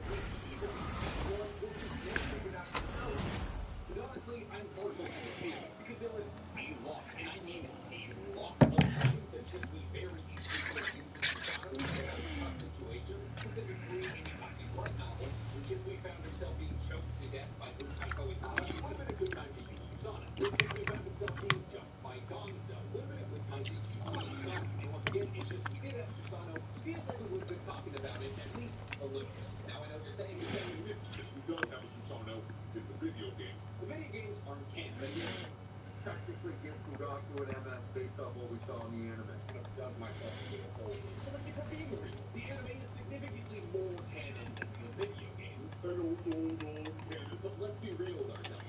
You know what? No, I'm not crossing that line, and here's the reason. Shisui unlocks a Susano in Revolution, that's the name of the video game, after he gets jumped by Gonzo. But that directly contradicts actual canon materials with Itachi's light novel. As we know through Itachi's light novel that after getting jumped by Yoji Aburame and Gonzo, he heads straight back to Itachi. So no, I'm not doing Shisui is Susano. I'm sorry. Honestly, back to the game of Fugaku, the thing. So what do we have with Shisui? Well, there's not a whole lot to power scale on. Really, the majority of what we know about Shisui come from Itachi's light novel. Of which Shisui dies at the end. And what these light novels tell us is that Shisui isn't really as powerful as we think he is. Like, yes, did he have the Kono Matsukame? Absolutely. Did he use Body Flicker? Absolutely. Genuinely, the only battle feat we see from Shisui is his fight against Mukaiko Hinata. Well, Mukaiko Hinata is no slouch. He's one of the strongest members of Byakugan. Nanbu can't deal with one Byakugan. It takes him Itachi and Shisui to kill him. Now, at the time, was it 2012? Is far from his peak power?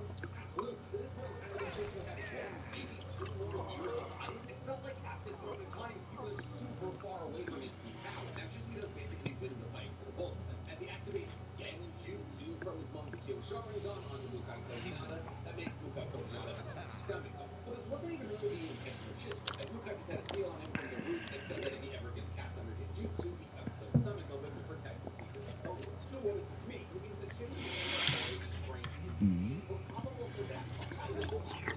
Well, obviously, he can use techniques like Body Flicker. While some would say that makes his speed equal to that of Minato, he's a balance. Maybe in terms of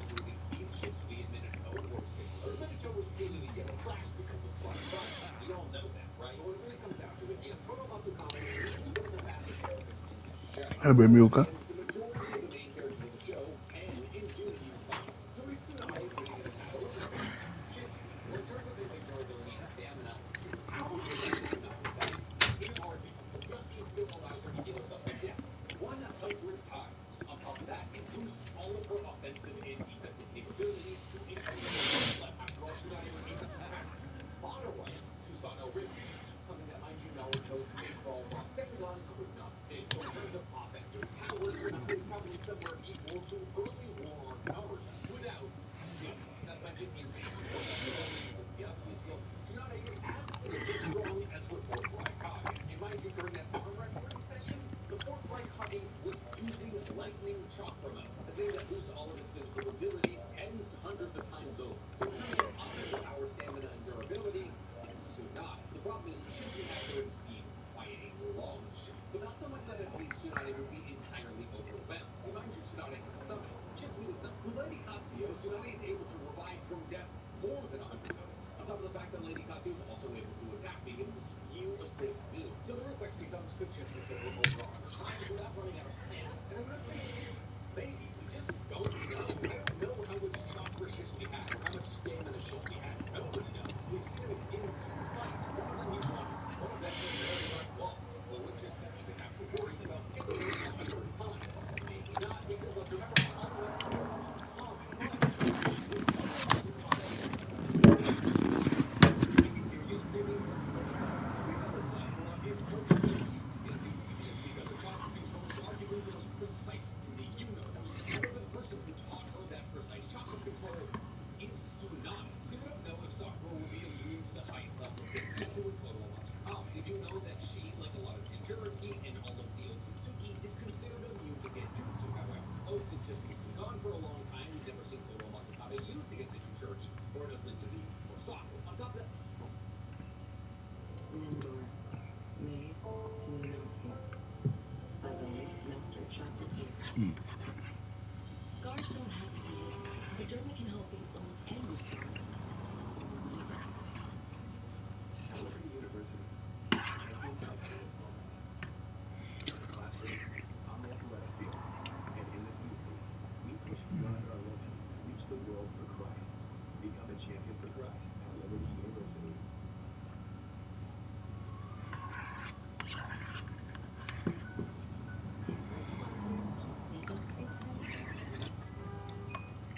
Your baby stays comfortably dry all night long. Every spot dry. At Raymore and Flanagan, we add our knowledgeable home furnishing and sleep consultants to our delivery and customer care team with a Raymore and Flanagan profile. Each team member is service-oriented, friendly, and customer-first. We make furniture shopping easy for you. let's talk about what we know about Kono Matsukame. You can be broken out of it like any other Genjutsu. The second somebody identifies that you're under Genjutsu, all it takes is for them to just put their hand on you and say release. We saw this when Aosawa Mifune was under Genjutsu, and Mifune was broken out of it. Now, the Genjutsu that Mifune was under was Kono Matsukame. If Tsunade was being serious about this battle, it's safe to assume that she would summon Lady Katsuya, who, as a healer herself, also has incredibly precise chakra control. So much so that she's able to detect the fluctuations of chakra in zones she's attached. It wasn't argued that Lady Katsuya could function just like a tailed beast for Tsunade, meaning that if Lady Katsuya was attached to Tsunade's shoulder, the second that Tsunade gets put under a Genjutsu, there's no reason to believe that Lady Katsuya couldn't break her out of it. On top of that, it was actually Tsunade who diagnosed that Yaguara was placed under a Genjutsu similar to that of Kono Matsukame, hypothesizing that Obito's Genjutsu was actually related to that of Kono Matsukame, implying that Tsunade has a great understanding of Genjutsu, specifically that of Kono Matsukame. She probably should be. I know she got placed under Infinite Tsukiyomi. Let's be real, that's an outlier. Considering the fact that the weakness of Kono Matsukame is that you can be broken out of it like any other Genjutsu on Earth, and the fact that Lady Katsuya would be attached to her shoulder and able to break her out of a Genjutsu, a pretty glaring weakness for Shisui. So it really genuinely boiled down to, can Shisui kill Tsunade 100 plus times before Tsunade lands one punch and collapses his sternum? You tell me, like, genuinely, there's no way to answer the question. You can't power scale a character we know next to nothing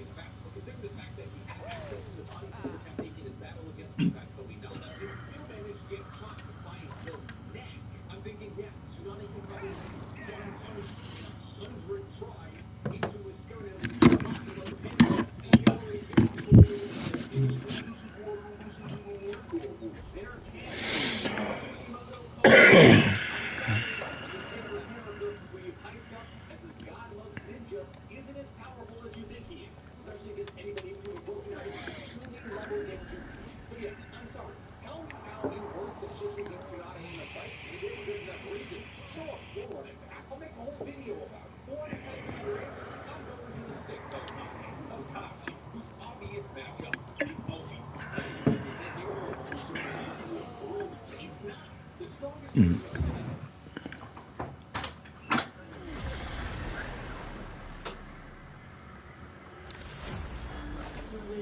11 more, baby.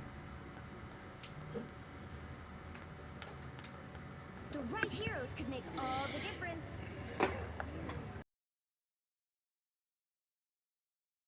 Hear my command.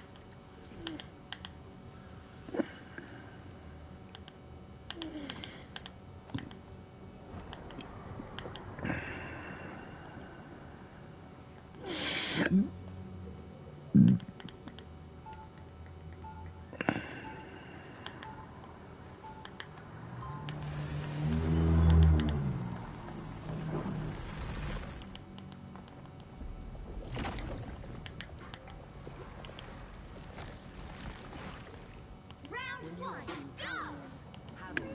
They'll be coming in 30 seconds. Stay strong.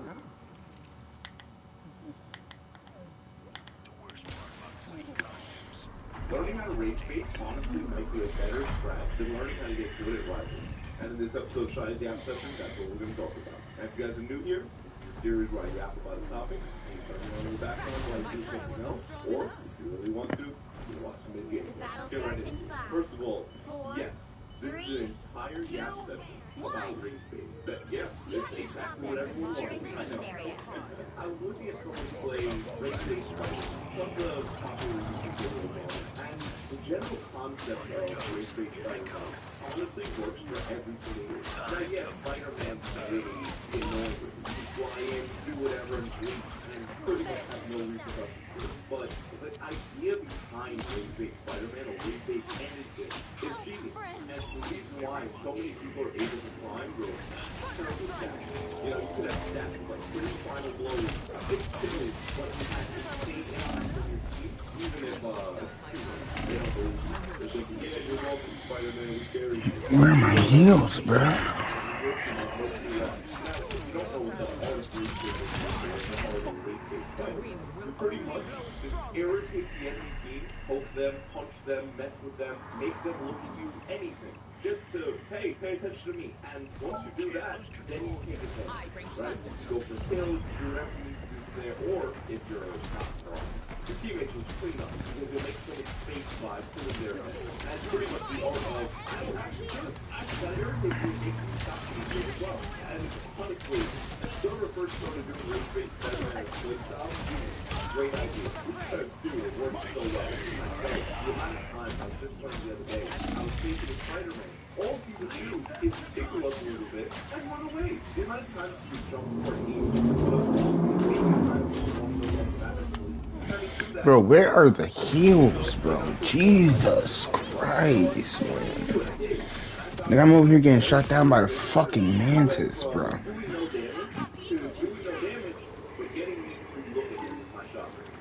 Stop me from shooting the enemy tanks, supports, anything. And it pretty much pulls my attention on someone that probably not going to play. And that's the whole idea of rage bait fighting. You're getting people to look away. You're getting people to stop paying attention to everything else and give their attention to you. And if they don't give their attention to you, then you're out.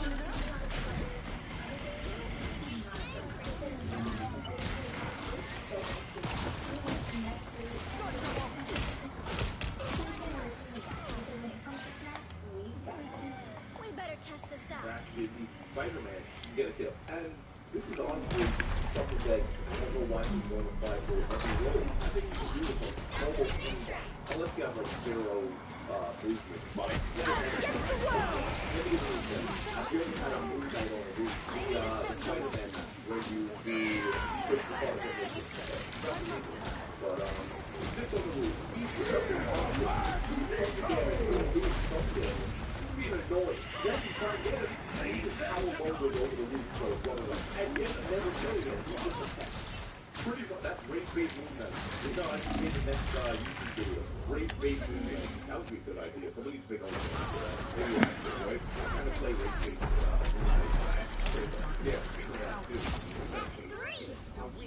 Really, his ultimate kind of stinks now. I don't really like it. I still get kills consistently with it, but it's harder than it was before, in my opinion. But we are undefeatable! So well because even if you get no kills, even if you don't pay attention, it's effective for you. And an example of it is, have you ever had a Spider-Man that spawns you? Irritating sometimes so much. It's ban Spider-Man on throw. Ban Spider-Man on throw. It's like, but why? Why would you do that? I just faced this guy as Spider-Man. He spawn trapped me 6 times. Alright, bro.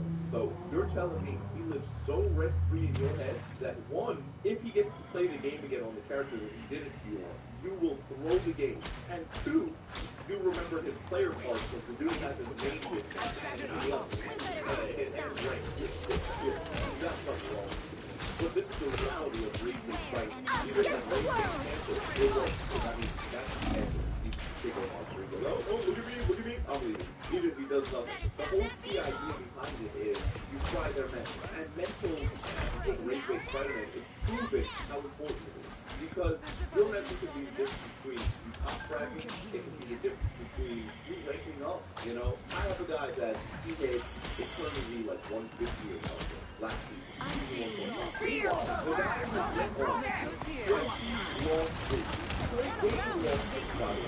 see like 20 of them individuals, 20 games ago.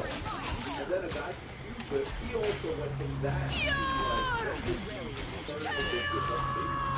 down to Celestial 3, and then back up to 30. We are undefeatable! Immortal, Emma Frost, I don't know, dude. Yeah, get it, guys. But if that isn't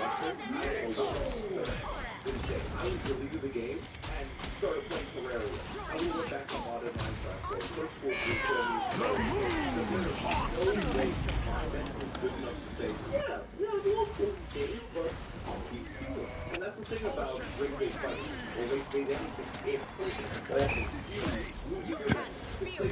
You looking at the Spider-Man too much, or looking at the character too much, and letting them get in your head. And you start applying it to every character. If you're playing, let's say, Hela, and their Hela ego beacon. If you don't know what ego beacon is, basically beating you over and over again because their ego, they're trying to prove something. Or whatever they're trying to prove. That's pretty much ego beacon. They keep ego beating you because you beat them twice, and now it's like, no, I gotta fight for that Hela dip. I need to be able to type it in chat, you know? And I've done it, trust me, I've done it plenty. I've been, oh, this is Hela, let me make sure I kill her like 5 times so I can type Hela dip at the end of the game. And even then, I was playing race-based Hela. I was purposely only targeting their Hela for a few fights. It would give our team an advantage if I won. And that Hela would be like, bro, are you gonna leave me alone? Or she's gonna say, perfect, now I'm gonna keep beating them until I win. And then she's gonna throw her positioning, throw everything else, trying to 30 seconds before you attack. I can ignore her, I can play around her. And I've basically mentally farmed one of their teams. And this goes down to how important one team can be in a game that guess I'm not going to have a choice. If you don't understand what I mean, each game there's 6 people. Assuming that all of us are equal skill, that one person is the difference between a win and a loss. Now, of course, it's never equal skill. You'll get one person that's amazing, or one team, or one that's terrible, and this and that, or just a group of people that are close, but not really, there is an outlier, you know what I mean? But if all teams are equal, everyone has a skill and everything, and then one person is far, that's it. That's the end of the game. You can't miss it. Because you're playing.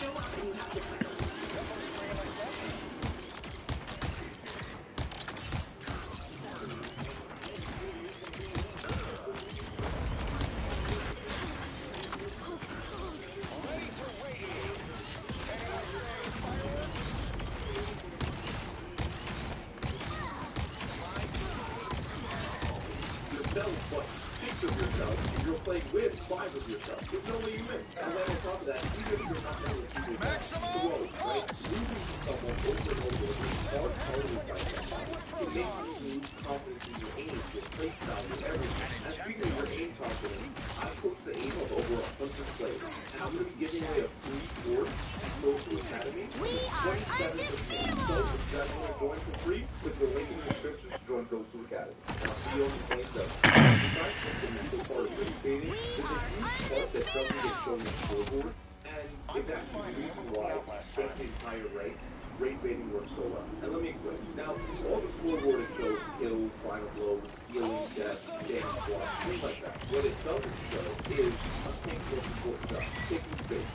And taking space is one of the moon haunts you.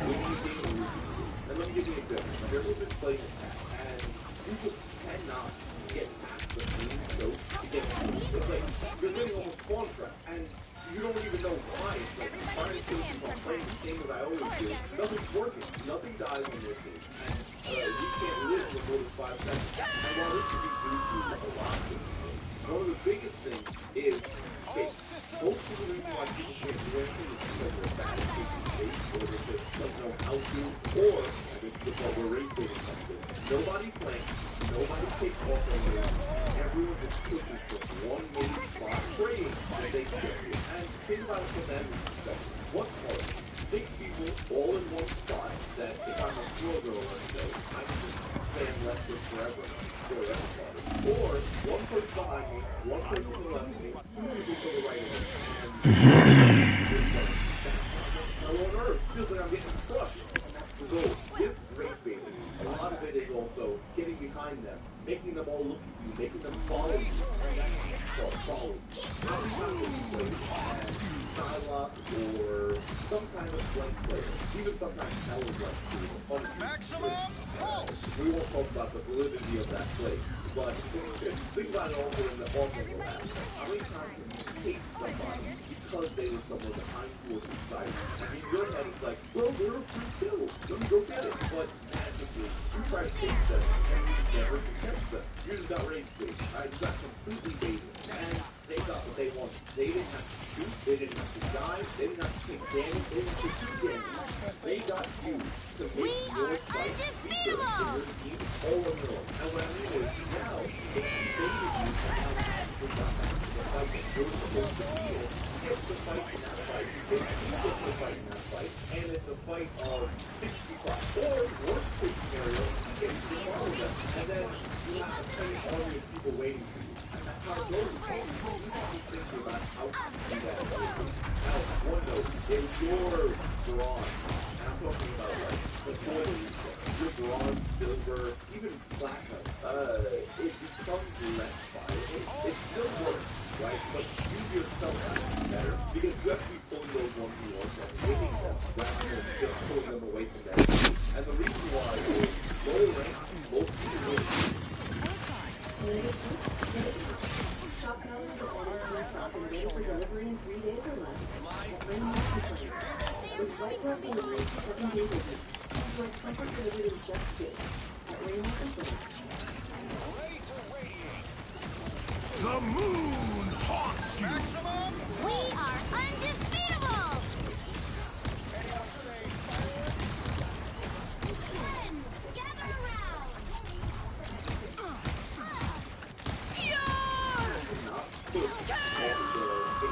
You'll make space, you'll get everyone to split up, you'll have the entire fight. Your coaching assistant is supposed to be like, wow, I can't push you guys. There's 2 Namor turrets right there. Oh my god, they might kill me. And then they'll be like, that's the time of the shot. They're finally climbing on their shot. Yeah, the guy is climbing people. And I was playing, and my account was at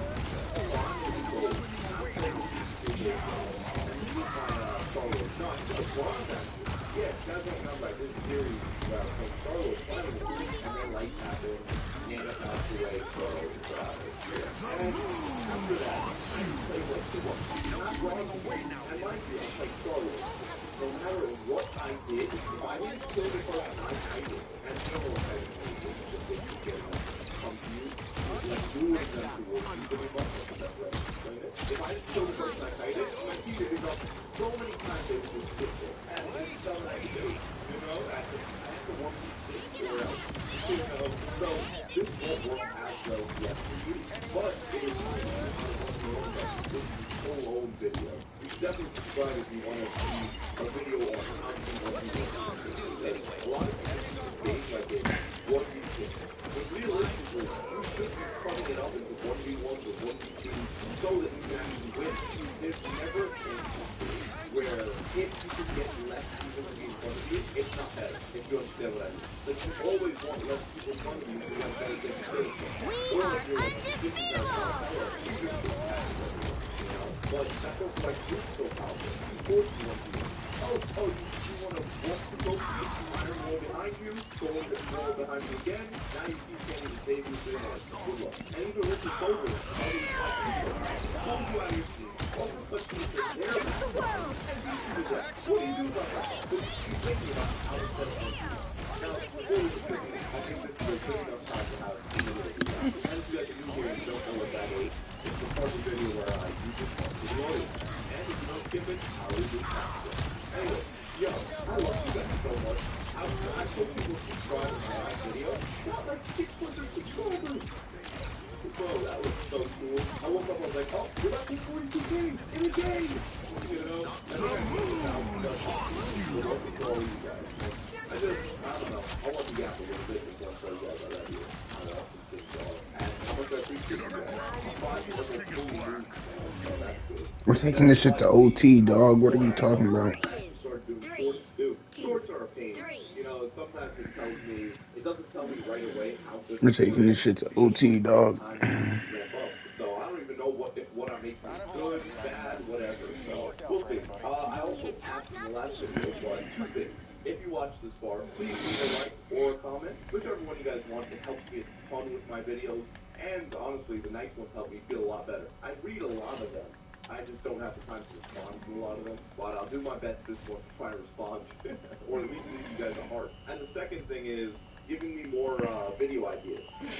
I don't know, it's hard to always think of video ideas, especially new ones that you guys will actually enjoy. It's funny, like the way I got this one. I went on my home screen saw a Ray Bing Spider-Man video. I was like, the idea behind that's great. Ray Bing, I've done it. I did it before I even knew I was doing it. So I was like, why not? Let's make a video on it. Worst case scenario, it doesn't do great, but at least I made it, I tried, and maybe in the future I'll remake it to package it a little better. Or but I love you guys, and let's get back to the video. Now, I already talked about flanking, but a lot of people are scared to flank. And sometimes flanking is a death sentence. No matter how much you can rage game, if you're not Spider-Man or Psylocke or something, you try to flank your death. But one thing about EPS that most people don't utilize is you should almost never be just sitting next to. Okay, let me clarify. It's definitely not that. But if you can, try to go up in the roll. And the reason why is think about it as an earlier. One part is everyone in front of you, or everyone spread out. One part is track of cover, protection, everything. You just have a wall of protection in front of you. Then you have someone left, right, and behind. There's not enough cover in the world for that. So always be playing offense. Try to find a way to make it hard for them to team. And if you end up getting a guy, let's say, anything like that, abuse him, right? That's the funny way to say it is, that's a sign of weakness.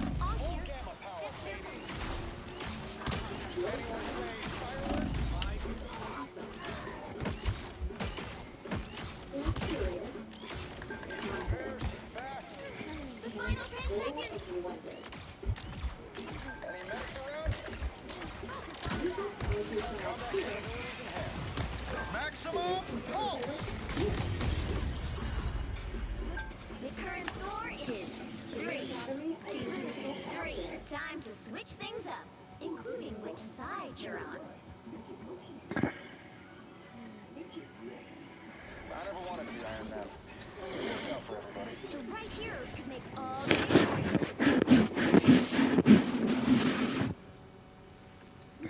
You see someone typing in chat saying, "Yo, leave me alone." Actually, it was playing Moon Knight. Some guy commented. No, that's not commented. He typed in chat and he said, "Bro, Moon Knight, you shoot anything but your arm." Meanwhile, I'm Team MVP. Hasn't died yet. Anything. And after that, I make sure to hunt him down. Only shoot my arm to beat him. Then I would type in chat. I didn't thought, no, you guys imagine how how mad he was. You're angry at them, you talk trash, then they ignore your message, kill you again, and all they say is no. Bro, he added me and talked We'll be coming so in 30 much. seconds. It was Stay insane. strong. But that's all it takes. Rage bait, rage bait, rage bait. Because then all you have to Ever a do place is to some turn light? one of the This is enemy it. team into a sleep Then duration you're for you. here. Bet, side off one of them. Do whatever you gotta do. Get one of them to turn on his team by throwing, getting fried mental, overthinking you too much, anything. All of these options work really well for rage bait and getting the enemy Battle team starts to in throw 5, for you. You know, you don't even need to do anything special. All you really need to do is get one of them. You have to stop Just them one. from And then securing for the everyone mission who's ever area. been rage baited, how do you do it? The main thing, one obviously, is just get rid of your mental. Fix it, do something, do some push-ups every time you die. You know? So every time you're mad, you do some push-ups. You'll either get really jacked or get sick and tired of being mad. You know, don't think, shoot everybody. Please shoot everyone. Shoot your teammates. Because they'll make it even worse. You'll die with Spider-Man twice, then they'll say, oh yeah, dude, Spider-Man, you just blew the wrench in your head, huh? And that'll be it. That'll be the last thing you ever needed. Then it's just, alright, go. Again, so mute everybody. Focus on your game, and remember, it's okay to lose the 1v1 with someone. It's okay to not be able to beat them, right? Let's say Intella as an example. If that Intella is better than you, it's perfectly fine to stop fighting. Choose somebody else. Or, wait, hide behind a wall, use the fact that the game is third person to your advantage, and once they switch their attention to somebody else, then you take it down. Then you then you if you lose, okay, fine, you didn't. Good. But try to avoid tunnel vision of one person. If you go weaken for whatever reason, especially lower rank, just let them do what they're doing. They're behind you, let them be behind you, right? Unless they're, let's say, Widow, who can almost one-shot you, ignore them, right? Let them do their thing. Then, once they put themselves in a bad position that you can cover, then you can. Who do you do that out of order? They're trying to punch before. Meanwhile, you punish it when it's about to happen. Not always, obviously. Yes, it's time to punish it before it happens, right? Like an Adam Warlock res. You don't want to let him res first. You want to get rid of him. But you understand what I mean. For someone like Black Panther who's just going to tickle you, and you know he doesn't have his own, ignore him. And then when he comes, if you have a cloak and dagger, she'll throw her bubble, stand in the bubble, and then ignore him. Then if he has ult, stand in the bubble and then shoot him. Or stand in the bubble and pray for his healer ult or something. But running after him, letting him climb the wall, then giving him a 1v1 in some side room that you decide to follow him to, and then he gets a kill off you, which is exactly what he wants. And I think Black Panther is a great example of this, because even when I first started playing the game, you have no idea how many times I saw Black Panther, followed him into a room trying to beat him, and then I got spit on. And then all of a sudden, my voice chat stopped working. And then I think the game magically stopped working too. It started looking a lot like my desktop. Anyways, if you guys like free stuff and you want a completely free aiming masterclass, check out the link in the description for Goku Academy. And I'll see you guys on the 27th. And in the meantime, you can check out this 44-minute video of everything I've learned from coaches from bronze all the way up to eternity level players. I love you guys. Have a good one. God bless you.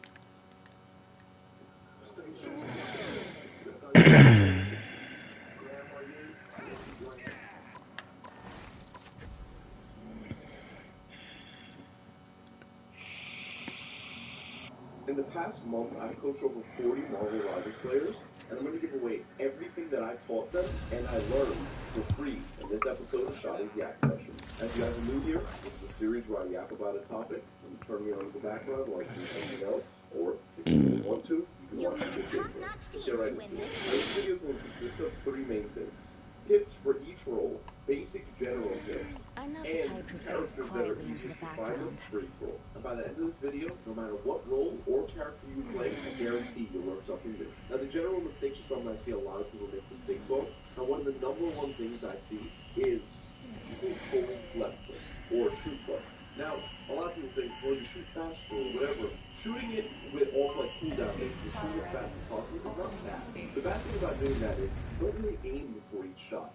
You kind of just spam, and pray that you're going to hit them, not actually, is this on click? Is this on click? And you'll end up reloading more than you actually hit people. And a lot of people, when they started tap firing instead of holding left click the whole time, they found that they hit more shots, they played better, because everyone I've watched, well, not everyone, but a lot of players I've watched, they just shoot, and it'll look like they're just drawing circles on the enemy, trying to spray, and they'll be accurate, right? They'll be on the target at some point, but because they're not clicking when they're on target, they're just holding it the whole time, they're shooting after they're already off target, and it's just like, it's wishy-washy. It's not actually thinking about your shot. The speaking of shooting, one thing I told you the other day, and I found a lot of people switching targets a lot, you're never going to kill anyone if you try to kill everyone, right? Switching targets to keep damage up is fine, but when you get somebody one shot, and then you look away because you want ability, even though they're still easily killable, just to go see the target something, you throw it, right? Because that little bit of downtime gives them a chance to get healed, get out back, get away, stuff like that. Now, I've seen a lot of stuff like they focus on. She will use her ability, and she will stop shooting her. It makes sense. They'll shoot somebody else. But if you didn't know, there's a giant circle outline of her shield. It's a central that circle outline. So while doing some damage to someone else, and as soon as she gets out, finish her off, right? But a lot of people will let her go, let her get away, and they'll just give up a free heal. And if you do that, you're just going to lose games for free, right? You can have a ton of damage, you can do great, but if it's not meaningful kills, doesn't matter. Figure that, I don't talk about this. I have a generalization of target fire. Now, like I said, generalization, but I think it's pretty accurate. Now, of course, you need to play, like, every game is different, each target is different, sometimes you need this character, that character, whatever, but the general order I think is uncontested, healer, DPS, and what I mean by uncontested is, let's say you have a Punisher in the back line. He's doing tons of damage, no one shoots him, nothing, he has no pressure, and just does damage to you, that would be uncontested. Or an Iron Man in the sky, that's doing a ton of damage, that's uncontested, right? And the reason why I say that for both healers is because you're not going to be able to do anything. The healer is totally uncontested, right? It's going to really and sometimes healers are the ones. And example of that would be, just by yourself, you've got a ball power experiences. It's like the tank that his health bar never moves, right? He's just getting 2,000 healing per second. That's healers being unsuccessful. They have no pressure on them, they have no fear of being shot, anything, and they can just take on over and over again. So, in that situation, you will go for you. If Iron Man up the side, you will take damage. You will go for him. If Titan gets hurt, you will go for him. Now, yeah, sometimes for tanks that doesn't work, but a lot of tanks just play with that mindset as well. Particularly if you have two tanks. Because if you don't have two tanks, you don't really want to be the one going in for kills as much with big pressure and stuff like that. If one of you should do, one of you should be pressing the healers or pressing the Punisher or whoever it is. Because tanks do a lot of damage, and they can make space at the same time. So if you use it correctly, you can easily change the fight. Now, one more thing on the topic of, or I guess two more things on the topic of damage is, one, when an enemy healer ults, and there's not a ton of damage if you die, do as much damage as possible. Like, have you ever had times where the enemy full ults, and you're full ults? This is more damage as well. The reason why is, if close ults, it, well, I don't know if both kind of pretty close ults can, but use Invisidraw as an example, no shooting. If Invisidraw ults, she can't charge another ult until her ult disappears. Which means, all the healing she does has no value in terms of charging an enemy healer ult. So, you can spawn your DPS, your tank, your healer ult, off of her, or anyone in her ultimate, for free. Because everything you do, every bit of damage you do with DPS or tank is healing healer ult for fun. So, when they pop a healer ult, and they can't charge theirs, do as much as possible. I know it's super Lunar Snow, pretty sure it's super Mantis, I don't remember if it's super Close, I know it's super Mystery Girl, all of them can't charge their ultimate while they're ultimate. So it's just free ult charge for you. And you want to take advantage of that, but too many times I've seen you either fully disengage, or just sit there and look at them and be like, no, I can't send them anywhere, it's no point, even though they could have gotten 6 skill points. And then the last thing is, too many people will die once, twice, and then from there on out, you have to treat as 3 or 4 and just make it easy for you to lose. Now, I know it's solo queue or I'll you fight will for be my a family part get a until the teammate end. or a team that will actually do that. So you can just sometimes do it for them. You sit behind them, you wait and spawn, and you wait for as many as possible. At least if it's 5, that's better than the 3 that was. You can't control your teammates, but you can try to play it around. Now, before we get into the Vanguard tips, 2 more things. One, they're just bad days. There's just going to be days where you suck, teammates suck, overall streak, whatever. It happens. That's always going to happen. It's better to just play another game, have another account, do that. Do whatever you want, but don't just because then you're going to lose this, you're going to be more angry, and half the time once you learn it can throw really bad way. So it's just, it's embarrassing. And then knowing every time, you have no idea how many people didn't know how to have wallbacks. Or, I don't know, how to predict the Doctor Strange goal, right? Most Doctor Strange will step up your level. Thor will probably panic whenever he blows up. Stuff like that, certain things just learn by play, right? And when you understand what the enemy's combos are, or what they're going to do, like Black Panther running at the wall before they're going to do, stuff like that, once you start seeing it, they never unpack. Right? Once you play like 5 games on every character, you're like, okay, I know what this guy's going to do. Or I know Captain America's holding his shield right now because he's waiting to get his focus head back up and back away. Or his jump back away. And when you understand that, you just know what that is doing before they do it, and instead of playing the whole game, like for example, with right foot, you can't do both.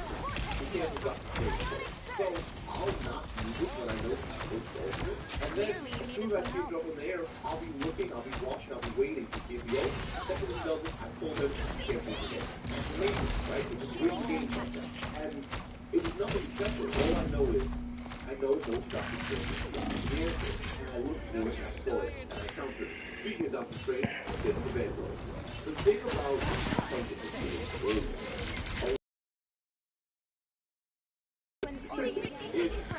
push or be pushed, right? So many times, you don't even understand how many times just holding W will force the enemy team to hold S. If you're on controller, holding forward will make them back up. Even if you're not doing damage, even if you're just looking at them ugly, you know, they run back just because you're there. And the issue is, a lot of the times I coach, they're the ones holding back.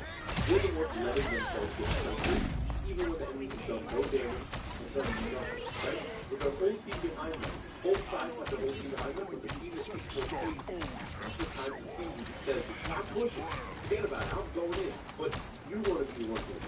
Yes, there's good times to do it, there's bad times to do it, but a lot of people just don't do it. They'll get pressure and they will leave. And that's why you'll end up feeling like, a lot of people don't realize how much impact tanks have on winning a game. Tanks are the reason why you guys can get kills. Tanks are the reason why you guys can heal. Tanks are the reason why everything happens pretty much. And that's why you have games where you just feel helpless. You're just dying, you get smacked, you can't heal, you get pressure constantly. And a lot of the times it's a tank problem. And a lot of people will call it a DPS problem because nothing dies.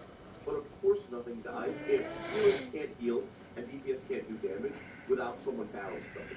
And as a tank, if you let someone do it... Like I told him, it might work. Until I make my space video, which if you want to see that, make sure you subscribe and check out when I make a how to take space video. But long story short, a lot of it is, I guess you could call it mental or ego. One part of it is you're pushing them. You scare them back, ego them, you force them back. Then what happens if the guy won't go back, he wants to fight you? Then it has to be who does that. As a tank, your job is minimize that damage. I like your Now, right now I'm speaking as a frontline tank. As a diving tank, it'll be a little different, but even as a diving tank, you still want to fight the front line a little bit. You don't want to just, as soon as the game starts, jump up there, Captain America, dive into the middle of 6 people, and then get popped, right? Guys, why didn't you go in? I was in there. Meanwhile, your whole team hasn't been caught up. You know what I mean? And you'll see that a ton. Which sometimes, yeah, you push it, you backline or whatever.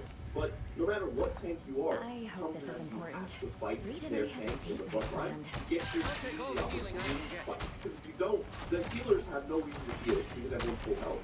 So they're all going to look at you and do damage to you. The DPS have no one to shoot because they're the only ones pushing. stuff, and I mean, they don't have to check their tanks because you're just diving. You have to make pressure for your team to make it do stuff. But yeah, there's going to be games. I actually told someone, I was like, you can't even go over this game because your teammates are doing no damage. They're not killing you. You're pushing in well, you're making space to push them back, but your teammates haven't done more than 50 damage to anybody. So I can't even, like, you have to look at a different boss. It's close to it. It's not your fault. You can't do it. And the conditioning-wise, everything's the same. You know, and that's but more often than not, that's not. More often than not, you probably should have pushed for you. You should have walked past the tank and done damage to the healers. You should have done something like that. Now, when you walk past the tank, I like to do it let's say you have constant DPS, right? Some DPS players are rude, you know? But if you have a DPS that's putting good pressure on against you, you have DPS that's doing certain things, you can get away with being more aggressive. Now, you can only do it against two tanks pretty much. So if you leave your team completely alone, they have two tanks to do, right? You're just going to get full gold, you're going to turn around and you're dead. So you need to be able to decide, when am I taking, when am I not? And if you have two healers, I mean, if you have two tanks, you want to decide, okay, this tank is diving, I'm going to protect my backline. Or this tank is protecting the backline, I'm going to die. And you have Dr. Strange, I don't walk straight past their head. My healer was protected by, like, let's say my other tank, or just whatever. I would walk past them and do the help of their healers for free. Good stuff. I have 600 health. I was going to say 650 because they done nerfed me. But I have 600 health. Yeah, I'm going in there. What are you going to do about it? Kill me? Anyway, speaking of killing you, please use your abilities to make your healer stuff.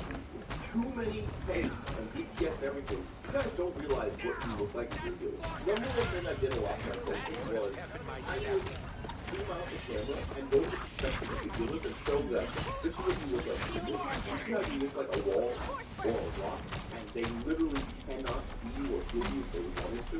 And then they'll say, like, it's usually the person will say something along the lines of, yeah, I didn't think about that.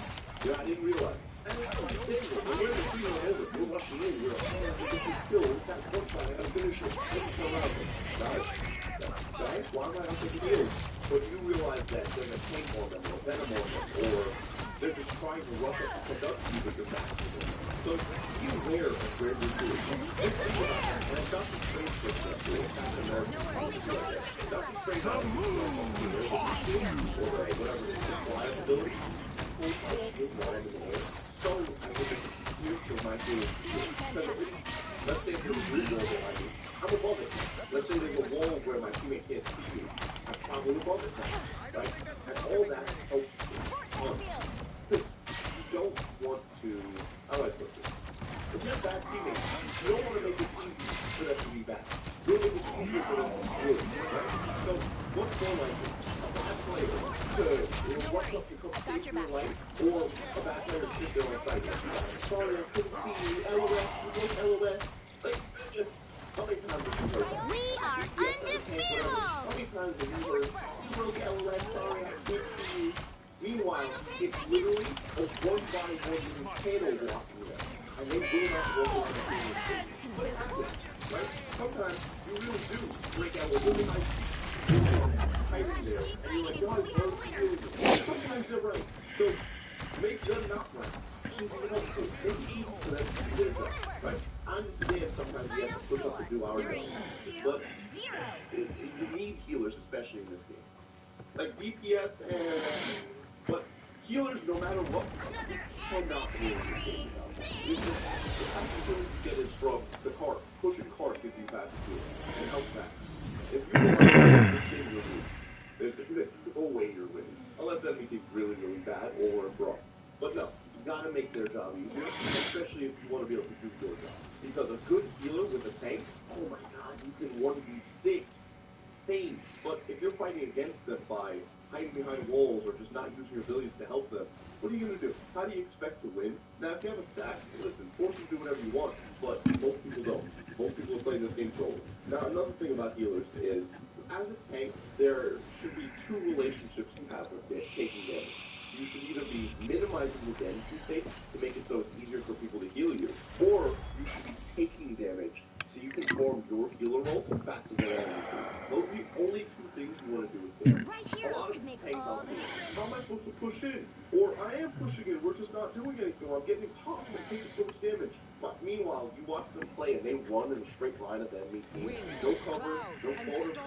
nothing, Hear and my command. everything's full health. And they're just wondering, guys, I'm pushing, why isn't it working? You can't just push. I plan on doing a VOD review of a strange game I had where I think it perfectly shows how to play a tank. Or pretty well shows. Like of course I made mistakes and sometimes I autopilot or whatever, but I think it shows very well how to take space, how to play a tank, value of your ultimate sometimes, and to sum up, I would push up, I play cover, I keep angles behind cover and using third person to see when I can do damage.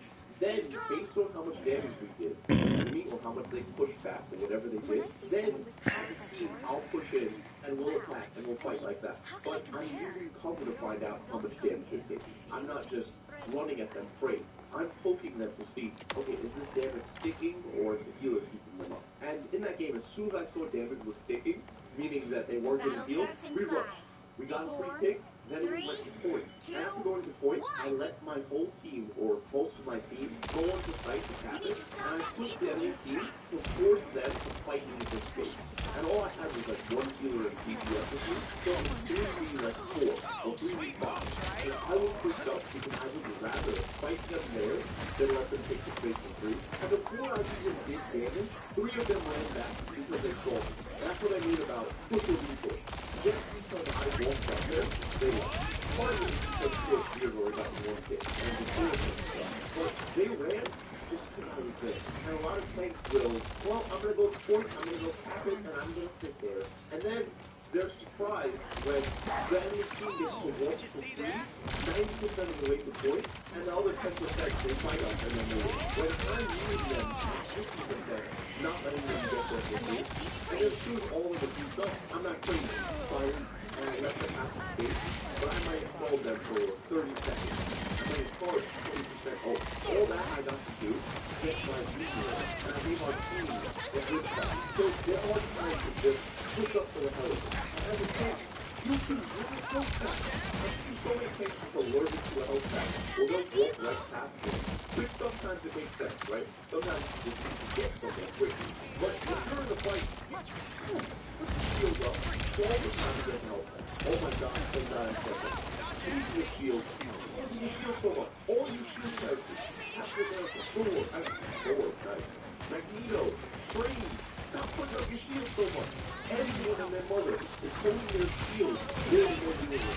Now, here's your shield, so let's say Strange. You can find him, right? Let's say someone shoots him like a pattern of boom, boom, boom. You can tap your shield in sync with those shots.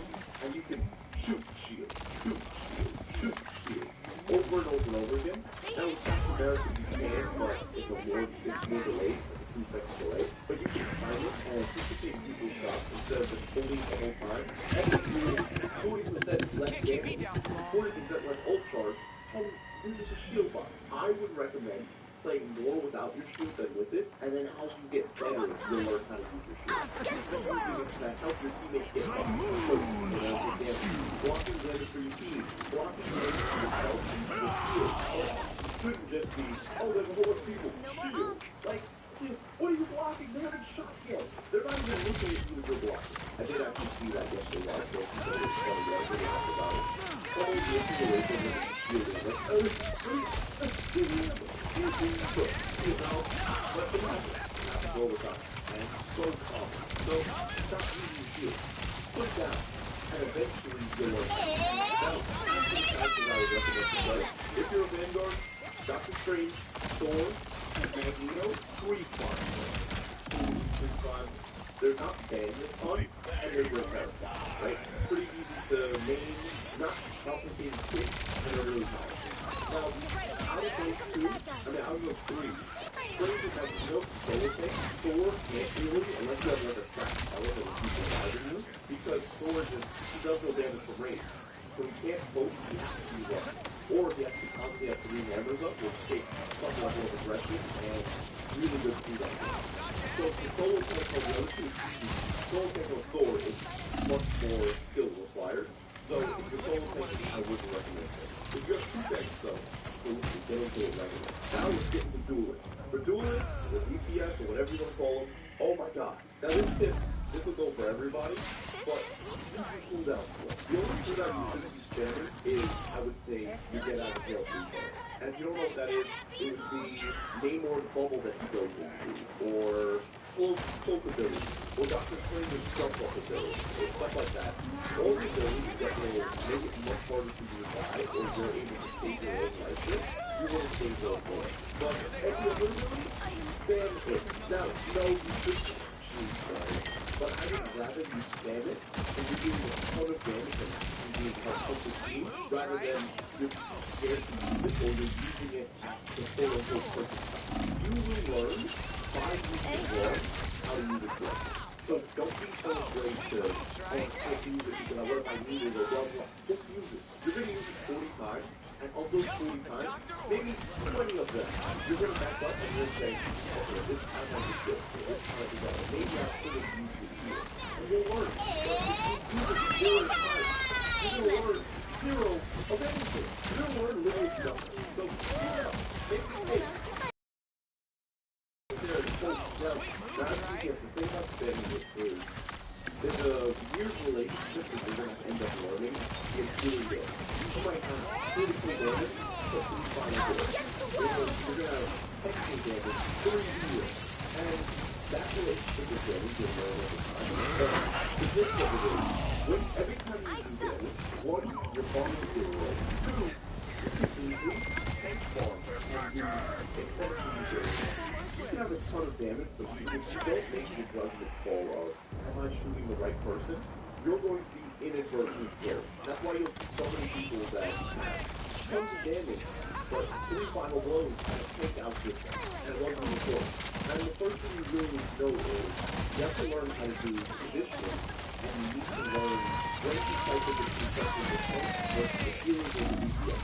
Now, in general, the hierarchy I gave earlier, and you didn't watch it, I talked about uncontested, healers, DPS, and tank. That's the order that you choose people in a fight with. And uncontested basically means the person who's doing damage for free, or is getting infinitely healed. You have to shoot the healer, stuff like that. I'm ready to put on a show. That part, but if you don't, that's the good thing. But you have to make the judgment call that, let's say I'm a Moon Knight, and as a Moon Knight, personally, the more I play him, the more I realize I don't really do tank much at all. And people might confuse on that, but the reason why I say that is, most of the damage you do... Oh my fucking god, man.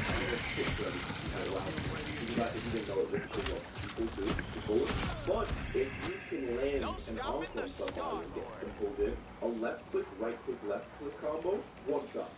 Well, obviously 1-shot is usually used in that sense, but 1-shot kills quote-unquote. It's nearly undodgeable, so have to go. So you need to kill a switch if they don't get you, meaning that you probably target the background. If possible, get up on the roof, throw it down in the backline, instead of getting 30,000 damage, but you want no kills, you can go on the tank that you get an instantly healed by, and then you play it and take it down right now. And you have to be able to make those calls say, when should I switch to the kill? Okay, this tank is not going to heal, he's been tapped out for like 5 minutes. And clearly they're not healing enough, let me force them to respect and stuff like that, that's the key in the game. You have to decide who's getting healed the most. This guy is. Okay. So, either target the healers or target somebody else. Okay, the healers are really protected. Maybe I can poke them, pull their attention to me, and then go for a different kill, right? You can play in a way that is just irritating the enemy, right? The way I like to talk about it is, I show people plenty of the time what they look like to the enemy. If you never push things first, if you don't realize what you look like, all are one level, in one tiny choke, in one tiny choke. No one on high ground, no one on low ground, no one anywhere. Nobody flying, no one anywhere. Even if you slightly displaced, you make it harder to get to this, right? Let's say a Punisher and a healer are both on high ground together. Punisher probably not going to die because you have to heal a populace. And Punisher is to rain damage free on you while you're already worried about the Doctor Strange in your face beating you to death. So getting teammates that will Time calm to with you, switch which things up. I know it's rare, Your it's possible. side, Getting Kira. people that will play with you or just playing by yourself Someone's on a gotta different guard the angle galaxy. makes the game so Might much as well be easier me. for you You'll need guys. a top Because then notch you team can to express win like, this oh my one. god, well, guys, could someone shoot the Iron Man that has been laying into me for 5 minutes? Meanwhile, you as the DPS haven't even seen the Iron Man. It's like, yeah, no, I'm good. But your healers have been getting laid into the whole time because you guys have to keep the pressure on the tanks so they don't push the healers. Meanwhile, no one's pushing the Iron Man, so he gets to do free damage. You guys have so much to worry about. You'll end up feeling almost overwhelmed because you're getting drowned in the Right enemy from team. one And cosmic you want to create disaster that to feeling the for next. the enemy team. Yet You the don't want story to of be my the one life. that keeps it. Now, speaking of pressure and overwhelming as a team, if you're a dive character, Namor, what? 30 Namor, seconds before you attack. Black Get ready. Panther, Psylocke, sometimes Star-Lord, depending on how you play it. All the players that have died, you want to be overdriving, ready to pressure. So many Black An Panthers I've Agents of seen, Atlas their team reunion starts to tour? push up, but they just take it as an opportunity. I'm going in, Can't guys! deny that would be a Meanwhile, hot the ticket. tanks are full health. The DPS But haven't I've been always shot at preferred yet. the cold. The healers haven't been shot at yet. For some And you decide fireworks. how hungry they should be, diving on their head while they have no pressure. Just because this team is pushed up does not mean there's pressure, right? From a healer perspective, if their tank is full health and all their DPS is full health, what better do they have to do other than shoot you? But if your team is doing a ton of damage to the tank in the front line, already, those 5 seconds of you diving, she'll have to make a course, whatever. Is there any female tank out there? Give me all you got. Yeah, well, the healer will have to make the decision of, do I heal the tank or do I fight my life? If they heal the tank might not die, but they will. If you're a good Black Panther. But if they heal themselves, the tank will probably get killed, and if you play well, you can dissipate, get away from it. And then, you may refuse impact. There's been times where you'll dive in too early, you just get pushed for free, and then you get that chat message. You'll be push someone else, but a lot of it's timing of the dive character. And dive characters have no mission. Dive characters... Bro, why do I feel so slow? Like I'm moving in slow motion sometimes, bro. Like. Enemy don't spotted bad guys. There they are. Dive characters don't really have that. Let's try this again. Right? Even melee characters, what you do is fear at them. You can, which is another note. Please stop worrying about the combo. Yes, it's fine to be on the combo. It's fine to always get a reset after that.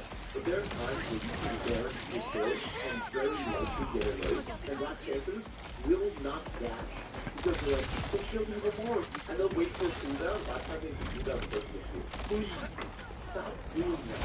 There's really time to do it.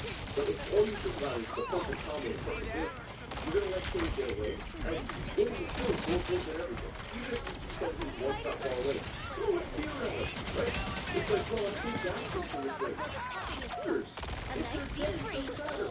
So, get this clear. The last part of the dual player is all about hope. In higher rank, all the game is about is IoT, do combo better, do you. That's also why Storm is so powerful. So ultimately, it's just guaranteed either team-like or now By the eye of Agamotto! That was a knife! I am ready to put on a show. Now it's dual to guarantee the whole success. You know, that's part of the that's also why you'll see standard players, but they have a dual queue with a group Moon Knight, and they're regular citations, and every time they get the full, they wipe your whole team for free. So, first of all, if you can, get a group. That's a trick. And make sure you get a group. That's a one trick or whatever, and play a character with a one person combo with, so Raymore, Moon Knight, Monster, stuff like that. Absolutely. You would destroy games. Your moves are almost as good as mine, Luna. As a DPS, you need to learn that if you're really fast at starting your opener, use your ultimate to boost the healer roll so that your other DPS or your other DPS can off. Right? Attack Star-Lord, I'm starting my ultimate instantly. I'll start it as fast as possible and pray that I beat the healer's ultimate, meaning that I can get a full team. That's how good you can play. And on top of it, maybe I'll get one kill, and then they don't have a healer up anymore. And then whoever our other DPS is, or our tank, or we can fight them and win that is much more easy than if I didn't play it. So base ultimate. Think about if you're a Psylocke and a Star-Lord. They'll Psylocke. Can't You keep me won't down put for their backline. Silent ults, they get healer ult out. Then we ult, we kill them with healer ult. And maybe sometimes, especially with triple support now, I guess it's starting to die out. It's good, but with triple support, it's much harder to do that because it's instant healer ult. But without triple support, you bring one ult out, maybe if they have a team or a jet, they should lose. But that's good in the game, right? Because you use both your DPS ults, wipe the whole team, win the fight, easy game. But you want to be thinking about either baiting enemy team ultimate or wiping them. That's how you want to use those. Now some characters, like I would say Namor's ult, it's either the right people or the goal. Because without a combo, it's hard for you to get kills. With that ult, the field can really just run away out of it pretty easily. Especially if they're overworld you and know where you are, and you're not playing like a different angle, it doesn't get out of it. But the good thing about that is, if you throw close, there's two options. Run backwards and stop their face, or run forward towards your team to get killed. So if you throw it while the sentinel keeps rolling on back, you can throw them all. The powers of might! Then when you get killed, you start to fight, they're fighting out of it. So you can use ult to fight that. Ah, let's use ult like that. I get it so quickly. The thing is, if they don't get out of this, it's a free kill. If they do get out of this, they have to either get cut off from enemy team, or get cut off from our team, or they have to get stuck on the other side of the ult and not be able to cut off. Which is a win-win-win for us. So don't always think about your ultimate as, what's the best one? If it's perfect, this is a good ult, am I going to get 2 points? 2 kills with an ultimate is more than enough. 1 kill is great, right? Obviously you want more than 1, but 2 is perfect. If it's 2 good picks, that's all you need.